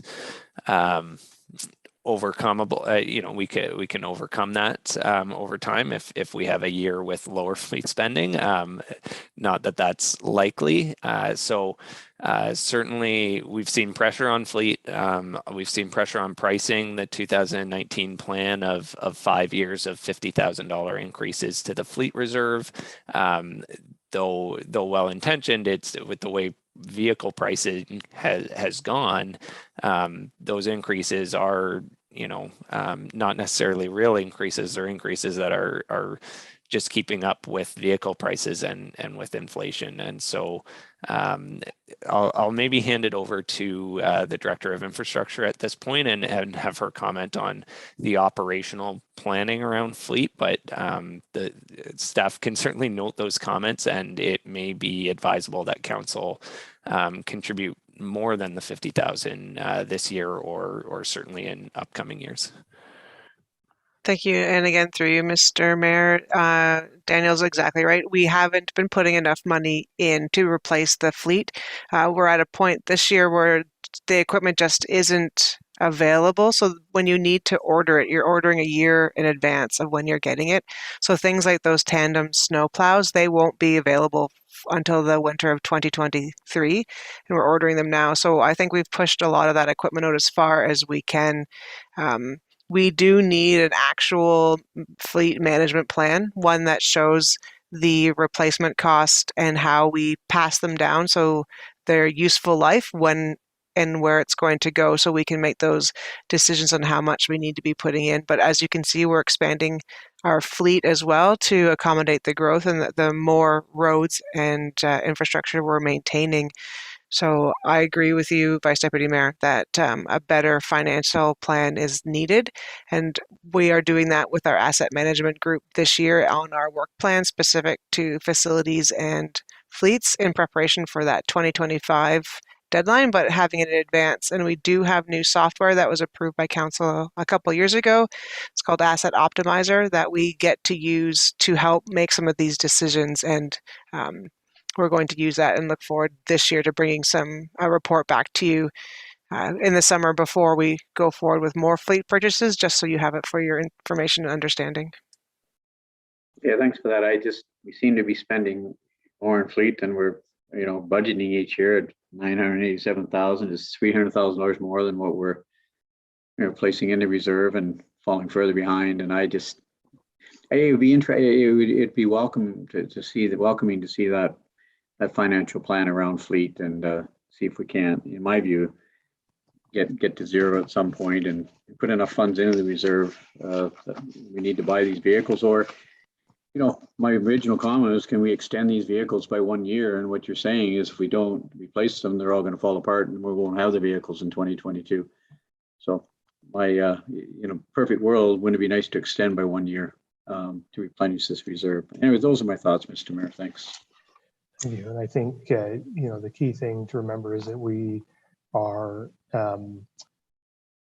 we are contributing a certain amount every year, and we can create a new plan and get closer to meeting what those needs are. But we're covering those costs one way or the other. You can look at one line, or you can look at the whole reserve package. We're essentially borrowing from our general reserve accounts to keep this in afloat. We're continuing to contribute. And I think the other thing about fleet, and the reason why we do the reserve transfer, is because fleet does this. It's up and down, up and down. 1 year you got to buy a fire truck, the next year you don't. It can go up by $1 million and down by $1 million, and that can drive your reserves into deficit, and then it can bounce back. So it's a bit of a moving target, which is why I think we're right to have a better plan. Clearly, the directors identified that need to have a better plan.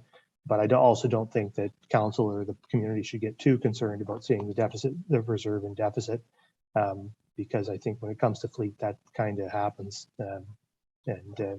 Anyway, we'll keep working on it and get a better plan together. Councilor Matt. Thank you, Mr. Mayor.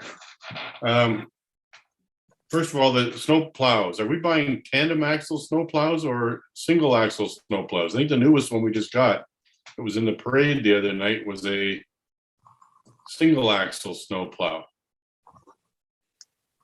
Through you, Mr. Mayor, we are doing 2 tandem snowplows this year for replacements. Okay, next question, and I can't help but choke when I see the cost of these sidewalk plows. This is like triple the cost of the 2,500 4x4 pickup truck for one snowplow, sidewalk snowplow unit. $175,000. It just, and I know it's a Cadillac machine, and I know it is designed to move snow off of any surface anywhere in the world, but I still think that there are cheaper ways to get this job done. I know we did a test by using a community services tractor with a rear mounted snow blower on it. And of course they didn't like that because, I mean, who likes driving a tractor with a rear mounted snow blower? It's not very long before your neck gets sore.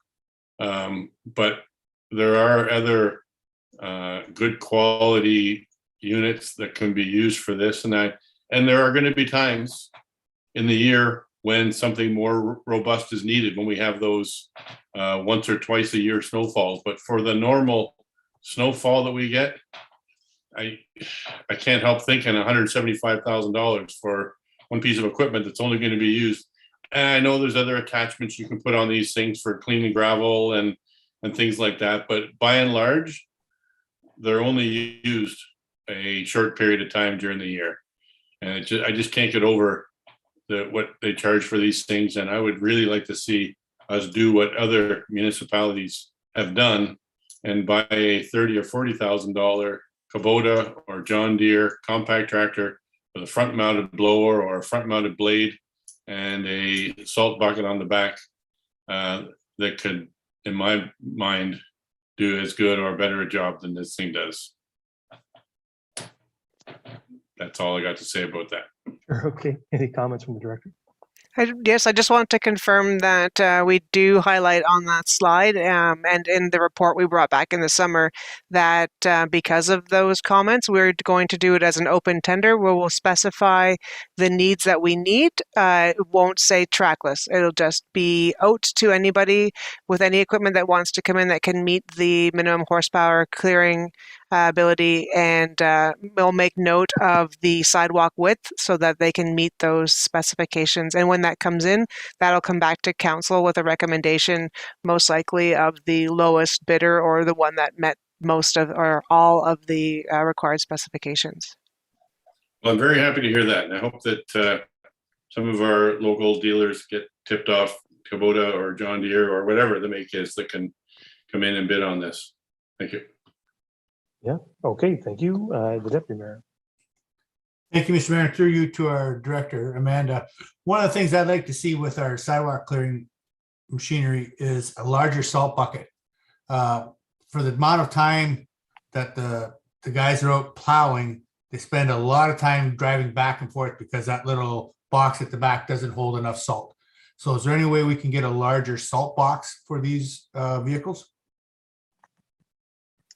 Through you, Mr. Mayor, I don't know the answer to that if you question. Could look that up, that'd be fine. Sure. It's just they spend a lot, as much time driving back and forth to get salt as they are cleaning. Just not as efficient as it should be. All right, I'm sure the director will look into it. Councilor Carr. Thank you, and to you, Mr. Mayor, to the director as well, I guess. Just a question for the new leaf and yard waste tub grinder I see here, the request for. I guess, first of all, this is a new piece of equipment that we've never had before, correct? That is correct.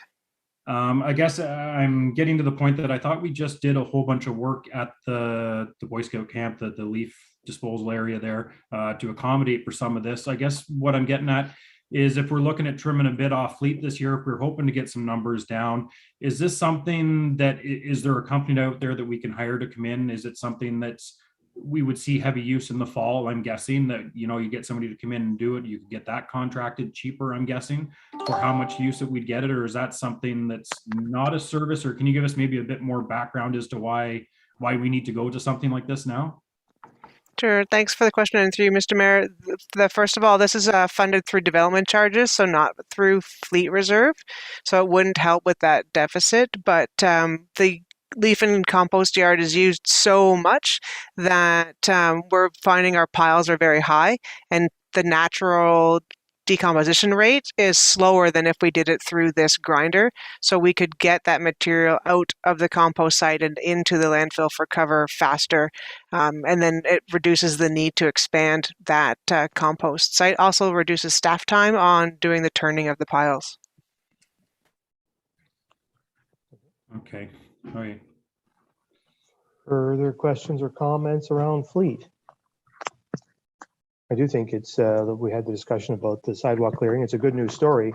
We're going to acquire this new sidewalk clearing equipment, whatever it is, but it's going to mean we're going to be clearing more sidewalks, which I know is something that people in the community want to see. And and it's a direct benefit of growth. It's development charges pay for that, and it's essentially a situation where growth improves services for existing residents. So I think that's a positive thing for everyone. All right, if there's nothing else on fleet, and I don't think there is, then we will go on then to item 10, infrastructure and development, pages 210 through 324. And we have the director with us, and she's going to start us off with the overview. Yes, thank you. And through you, Mr. Mayor, Infrastructure and Development Services provides many services directly to the ratepayers, like road maintenance and construction, winter control, water, wastewater, garbage, and we also work with the development industry and plans for the future of the town. So our business plan highlights include things that we are planning for next year. So the official plan, roundabout designs, the development service process review, landfill expansion, and Cold Bridge are the highlights of our plan for next year. We also see that the province is changing how they do business, and that in turn changes how we do business. Downloading services such as approvals for linear infrastructure, plus increased regulations to protect the environment, such as excess soils regulations, have made it tougher for us and given us more work to do as our operating and general work throughout the year. They've also had changes to enable easier approvals and the ability to do business within the province, and these lead to changes in our policies, bylaws, and procedures, such as the official plan zoning bylaw and that Bill 113 that you saw recently about the delegation. Those are all things we need to consider as we're moving forward. There's also changes to public consultation, Indigenous consultation, and more incentives for housing, transit, and business recovery that we all need to implement into our work. You also see an emerging trend that's supply chain and cost. So we're seeing, as Dan mentioned earlier, 50% higher costs for road work. We're also seeing the cost increases in materials for things such as sand and salt for winter control, in water mains and sewers, and anything else in our operational management where we're buying pieces of materials. We also spend considerable time now, staff time, looking for grant opportunities so that we can fund these projects without using tax dollars. We have the age and condition of our assets that continue to deteriorate, and staff are trying very hard to balance the needs of safety, maintenance standards with the funds that we have available to spend throughout the year.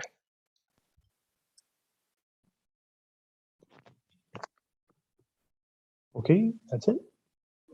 All right, so that moves us then. Thank you, Amanda. On to, well, first I'll take any questions. There might be anything Amanda's just said there. Any questions or comments around focus specifically on the overview?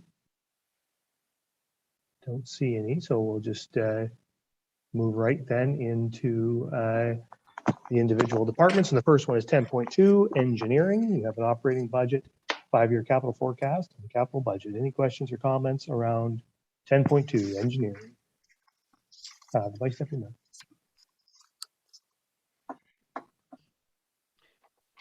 Thank you, Mr. Mayor. And to Amanda. Amanda, and I did send this question in advance, but I just like all of council to hear your answer again. $124,000 budgeted from development charges to cover the cost of a centralized depot study. There was a study conducted back in 2010, I believe it was. I think it was $7,500,000 for a centralized depot study. So can we receive assurances that that plan will be pulled off the shelf, dusted off, reviewed by staff internally? And it's obviously not going to be redone to that extent, redoing a whole plan with a consultant to do this over. In your response yesterday, you talked about a whole lot of other things that are going to be done in conjunction with, like after reviewing that study. So from 2010, could you just outline to council how that $123,000 would be spent? Sure. Thank you to you, Mr. Mayor. This study in 2010 came up with a recommendation of one centralized building and 2 satellite shops. So that's what we're looking forward to. These will be multiple studies, so we'll be looking at site selection of that centralized depot and what it means to the satellite shops, which of the 3 are kept, or if we have a new satellite shop somewhere. Then we need to do the normal studies that we would do like in a Class EA, so archaeological, servicing, the cost for land acquisition, those things to get the sites prepared to do engineering. So we would refer to that as pre-engineering. There may be survey, natural environment studies, anything like that that needs to go along with picking the right site. $123,000 worth. That's correct. It could be 5 or 6 studies, and that's why the price tag is so high. I'm just wondering, Mr. Mayor, if there's any merit to, we have a new director of community service operations coming on stream in January, February. Amanda's duties may be changing. Who knows? We don't know that yet. I just wonder if there's any merit with so many changes happening at the department head level in 2022. If this report should be, put over to 2023. What's the urgency to do it in 2022? There's going to be a lot of new learning happening with department heads this year. It's going to involve community services with a centralized depot. I would think it would include public works and community services coming together. Would it make any sense to delay this to 2023 and so our new directors have a year under their belt and learn about the operations and then tackle it next year? Is there an urgency to do this year? I know it's development charges. I get that. Through you, Mr. Mayor, the budget was prepared before the change in my position was known. So that's why it's moving forward, and it was recommended in development charges by staff, by operations and community services to move forward in this year. So there's no harm in delaying it other than it's 1 more year away. But I think leaving it in the work plan gives that new director the ability to look at it and have councils approve it to move forward. If they can't move it forward to the fall of 2022 or the winter of 2023, I don't think that is a problem, though. Does the capital expense related to constructing new centralized yards appear somewhere in the 5-year forecast? Through you, Mr. Mayor, or to you, Mr. Mayor, I apologize. Yes, there will be. I'm not sure if it shows up here or not, but in the DC background study, there is a piece of that. So land acquisition falls out. I can get you how that plan for this does lay out.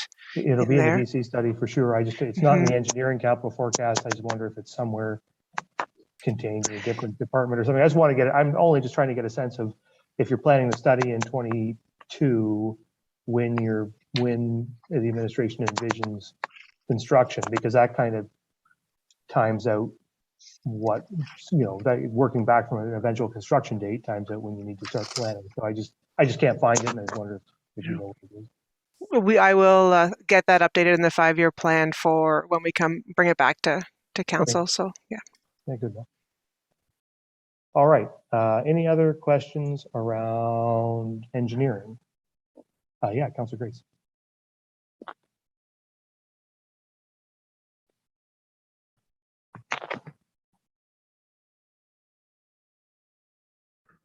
Sorry, thank you. My screen is Whoa.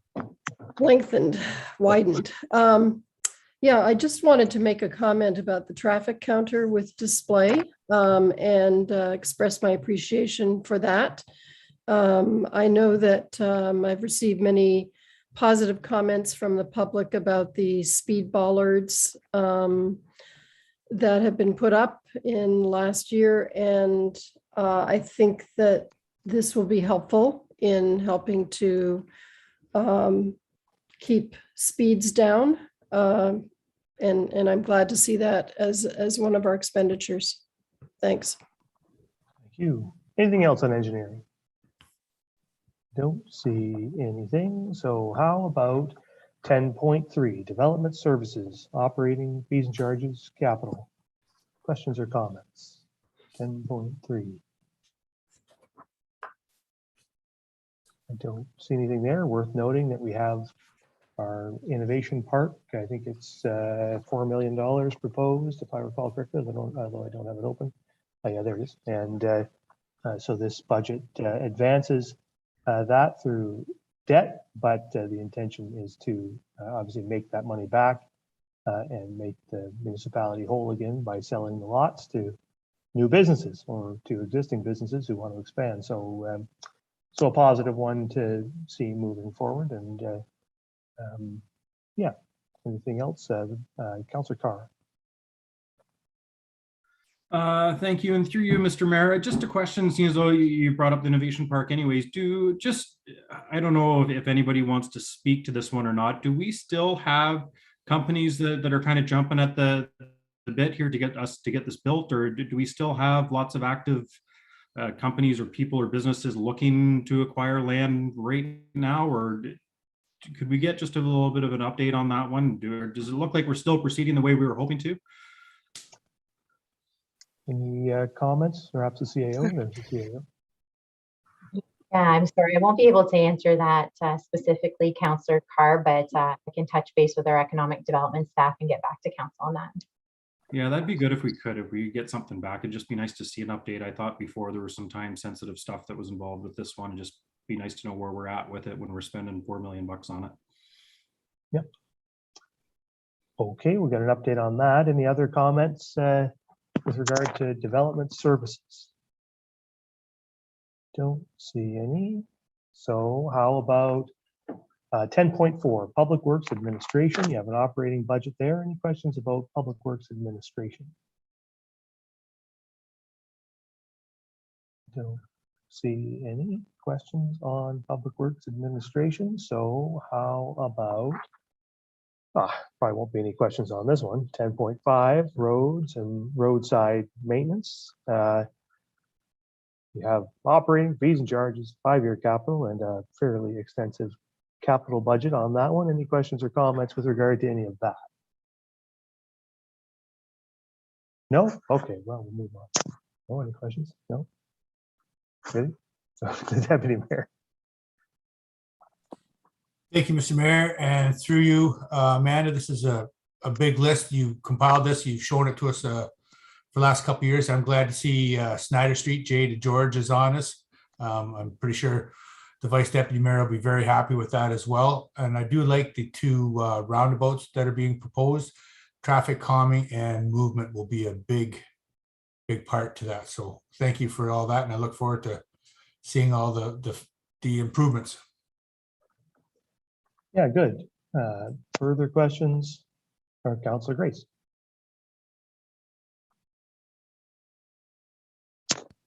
Thank you, Mr. Mayor.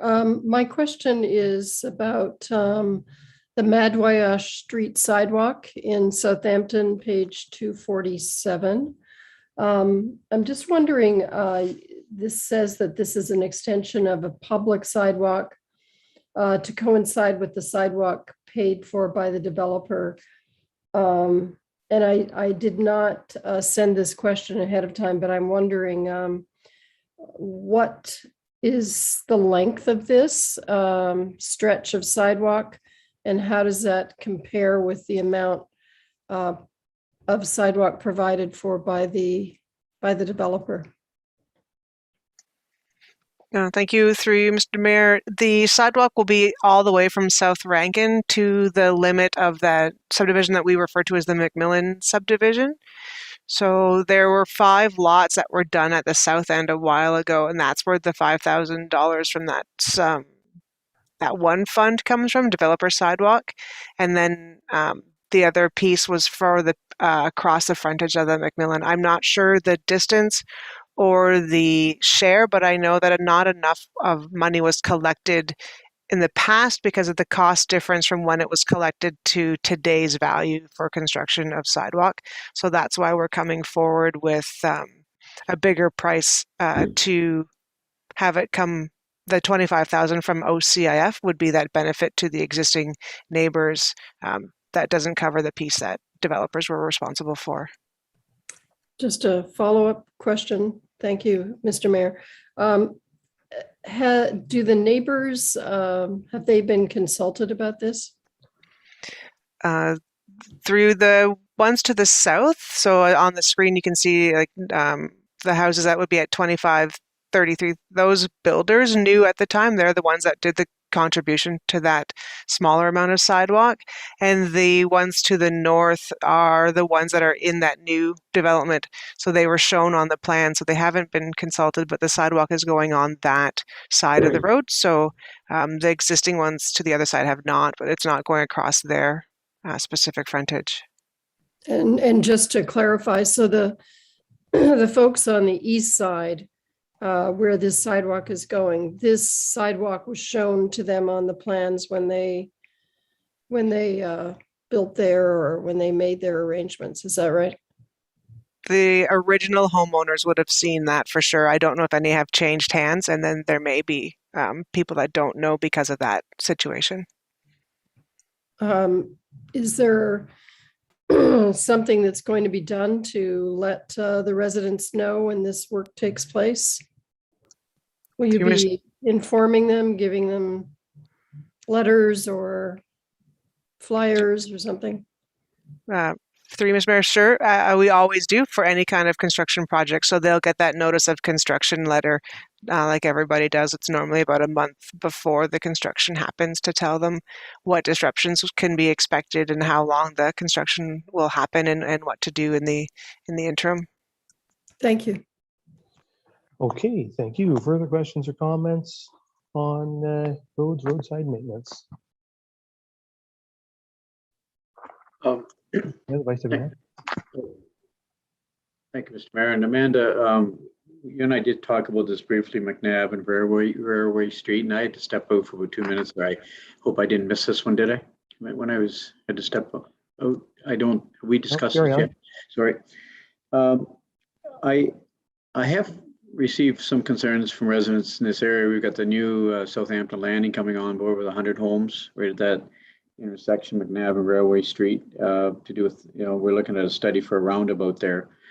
It's Highway 21. It's a very busy road. It's going to get get busier with tourism traffic and with those 100 homes emptying out into that roundabout.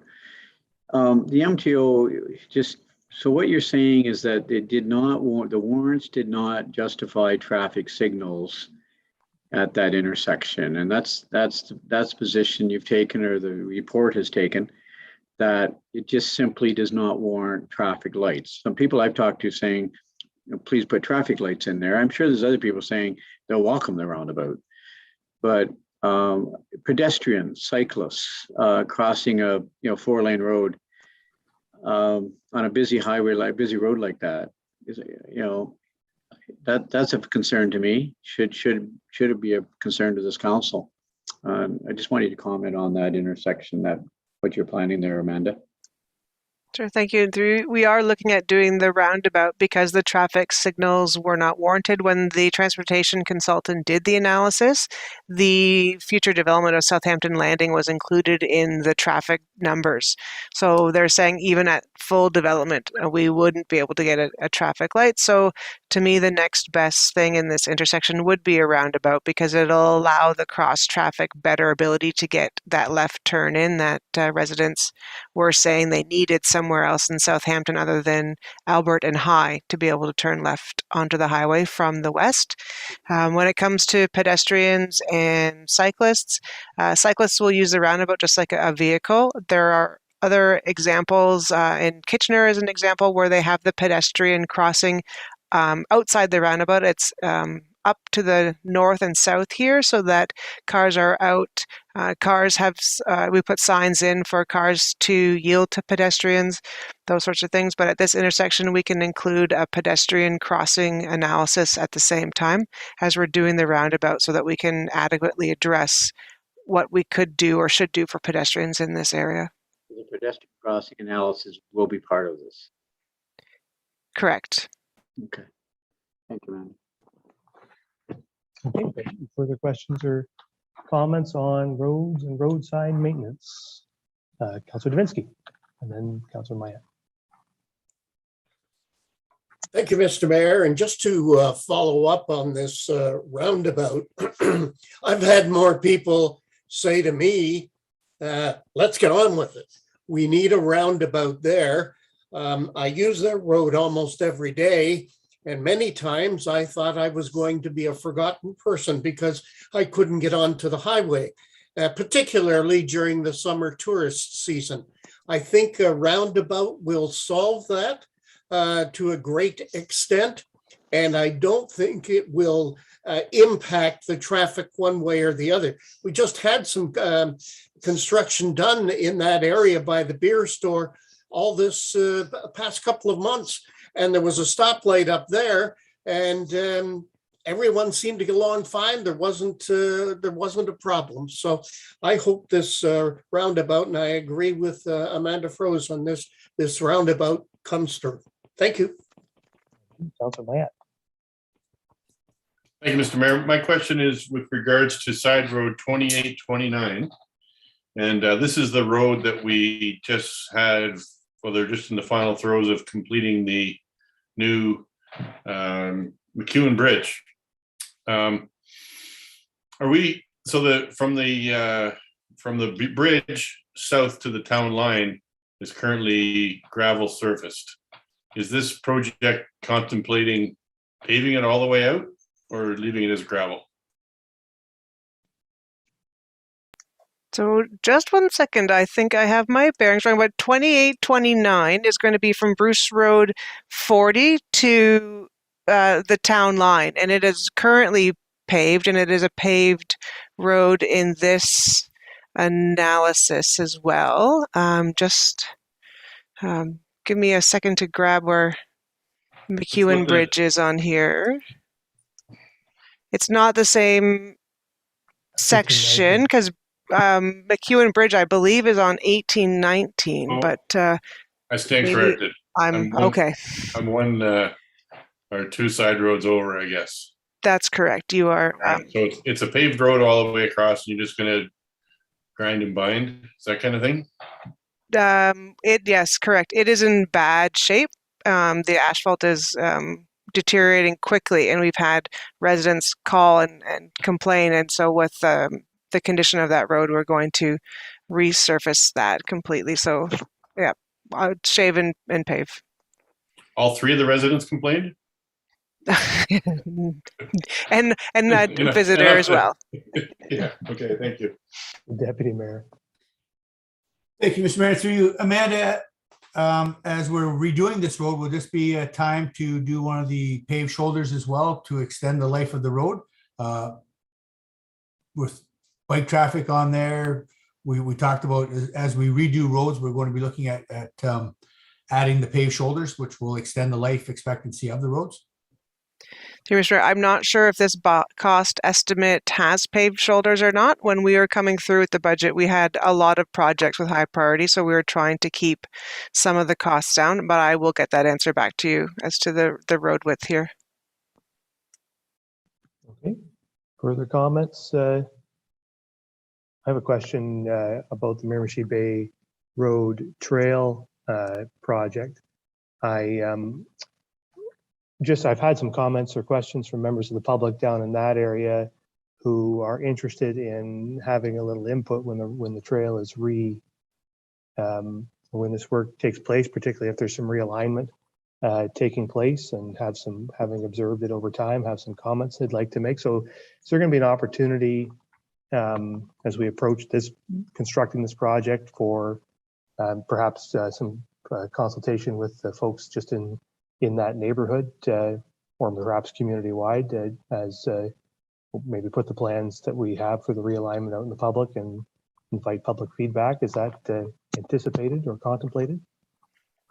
Sure, that is something we can do. When it comes to the sections here that we're doing, we're looking at realigning the area that the beach has taken back and putting it as an active transportation route across the road.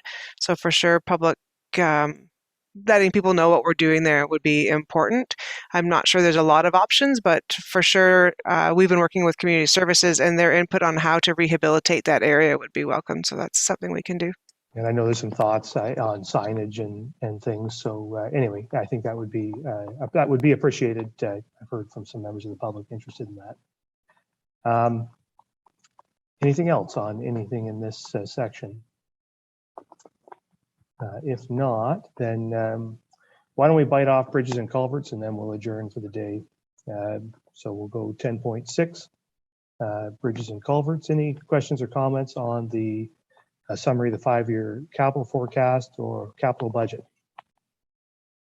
I do wonder, I have a question on the Moore pedestrian bridge Class EA. It's a $60,000 cost to taxation, and the 5-year capital forecast pegs that project, if I'm interpreting it right, as being to be aimed for construction in 2025. So it's 3 years out.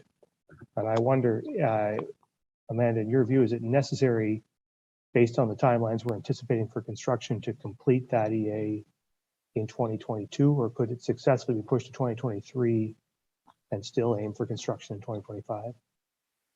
It could be pushed. Honestly, the construction was pushed for budgeting reasons out to 2025. So it had been anticipated to be done earlier, but because of the way Cole Bridge is going, we pushed that one out. So yes, it is something that we could wait till 2023 to do. There would be no harm in doing it earlier. I would like to take a look at this and the changes to the Class EA process as well.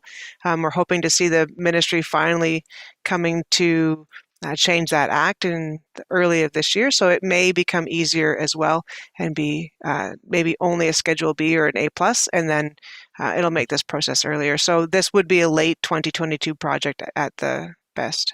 So I wonder, and I put this out there for council's consideration, if we may be looking at some capital spending in the fire department that we may be looking for cash for, and this is a taxation item. I wonder if this is an item that could be deferred and pick up $60,000 in the budget. So we'll keep that. Maybe perhaps Daniel, can you make a note of that one? We're obviously not carrying right through to the end today. So if you could note that one to revisit with council at the end of our next meeting, I'd appreciate it. Any other questions about bridges and culverts? So the Vice Deputy Mayor. It wasn't about this report. It's just a comment at the end of the day. I was hoping to plant a seed for the next meeting for next. Well, why don't we just let's just wrap up bridges and culverts before we have any concluding statements for today. Are there any other comments about bridges and culverts? I don't see any. So okay, so we're going to adjourn after this. We'll take any. Are there any other concluding comments, Vice Deputy Mayor? Yeah, thanks, Mr. Mayor. I just, in preparation for next week, there is a request that staff have put forth as an additional budget item, and it's $600,000 towards the housing reserve and CIP reserve, and it's a lot of money. And obviously, we're looking at a starting point of 4.8 or 4.85 blended tax rate. To try and find another $600,000 to put into a housing reserve is probably not going to happen. I wouldn't think. But however, unless we want to get into the 6, 7, 8% blended increase, which I'm not sure there'd be too much appetite for that. But it was And a few things with the housing reserve staff, again, have requested that 600 for housing and CIP. And I'm just wondering, Mr. Mayor, if we could ask staff in preparation for next week, if they can get it done in time. Daniel mentioned this morning about $125,000 balance, in the CIP fund. I'm just wondering if staff could go back and take a look, that fund that's sitting there, could it be directed into the housing reserve? There's $313,000 sitting in a sale of surplus land reserve that's been sitting there for 5-6 years. Could they take a look at that surplus land reserve? Is that a potential fund that we could draw on to help build our housing reserve? It's something this council has established now, and can we see funds deposited into that account at some point? The other thing I wanted to mention is the $250,000 that council did allocate last year. At the tail end, we were coming in, I think, close to zero increase in our tax levy, and then we decided at the last minute to place $250,000 additional into the legacy fund. And at that point in time, I remember our treasurer commenting on that maybe it's not required, that 250, that we could maybe, but council pushed back and said, let's continue to build. But the housing reserve came upon the scene in this past year, and there's a real need in our community to help incentivize housing developments for housing for all, and talking about below market rent, and how are we going to get that done?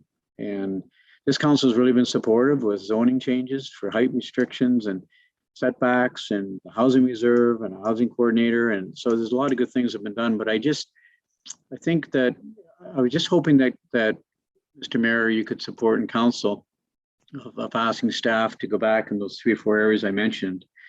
That how do we get to, maybe we can't get to that $600,000 figure for housing reserve and CIP, but can we be creative and look at other funds and start allocating funds into our housing reserve? So I don't know, Daniel, if you had any preliminary comments in that regard that you might want to throw in, and is that something we could consider, Mr. Mayor? I see the CAO came on, so I'll give the CAO the opportunity to start us off.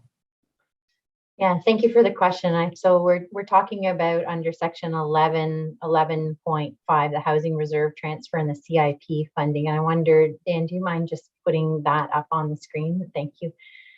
One of the things I wanted to note when we were looking into this specific item in order to evaluate it and inclusion for the budget, just wanted to draw your attention to this, Vice Deputy Mayor.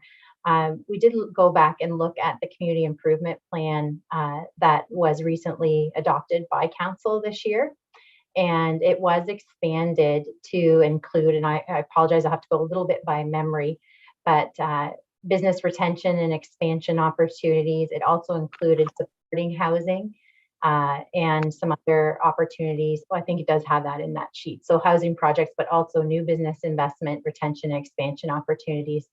So there are a number of projects that staff are aware of, and why we recommended that we look at creating potentially a dedicated reserve for that community improvement plan.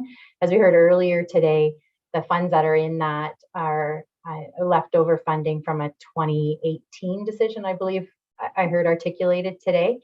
But there's a bit more opportunity and flexibility for council if we were to look at creating that community improvement plan reserve, which was why staff suggested that that reserve may be created in addition to the housing reserve.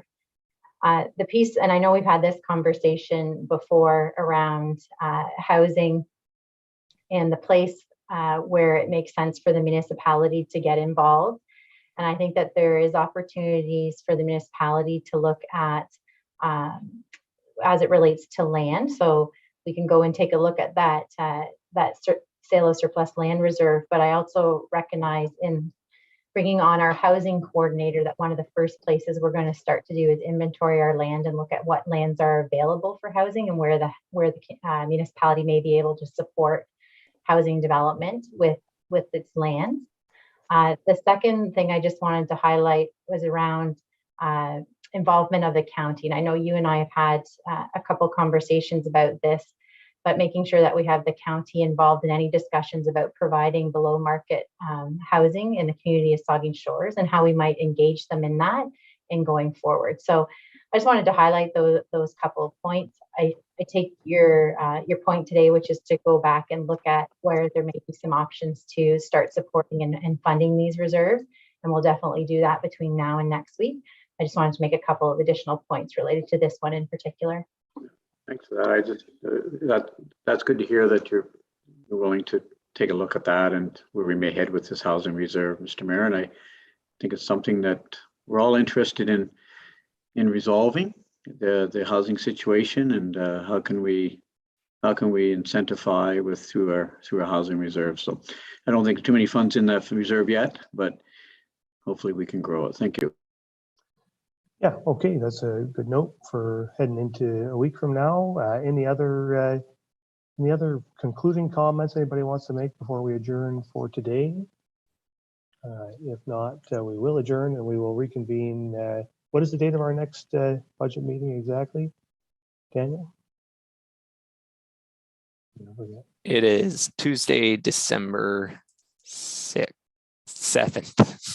Get it wrong every time. December 7th. A week from today. So we will, for the interest of the public, we will reconvene a week from today, and we will pick this discussion up at 10.7 stormwater. So with that, I'll take a motion to adjourn. Moved by the Deputy Mayor, second by Councillor Smith. All in favor? Committee stands adjourned. We'll see you all next.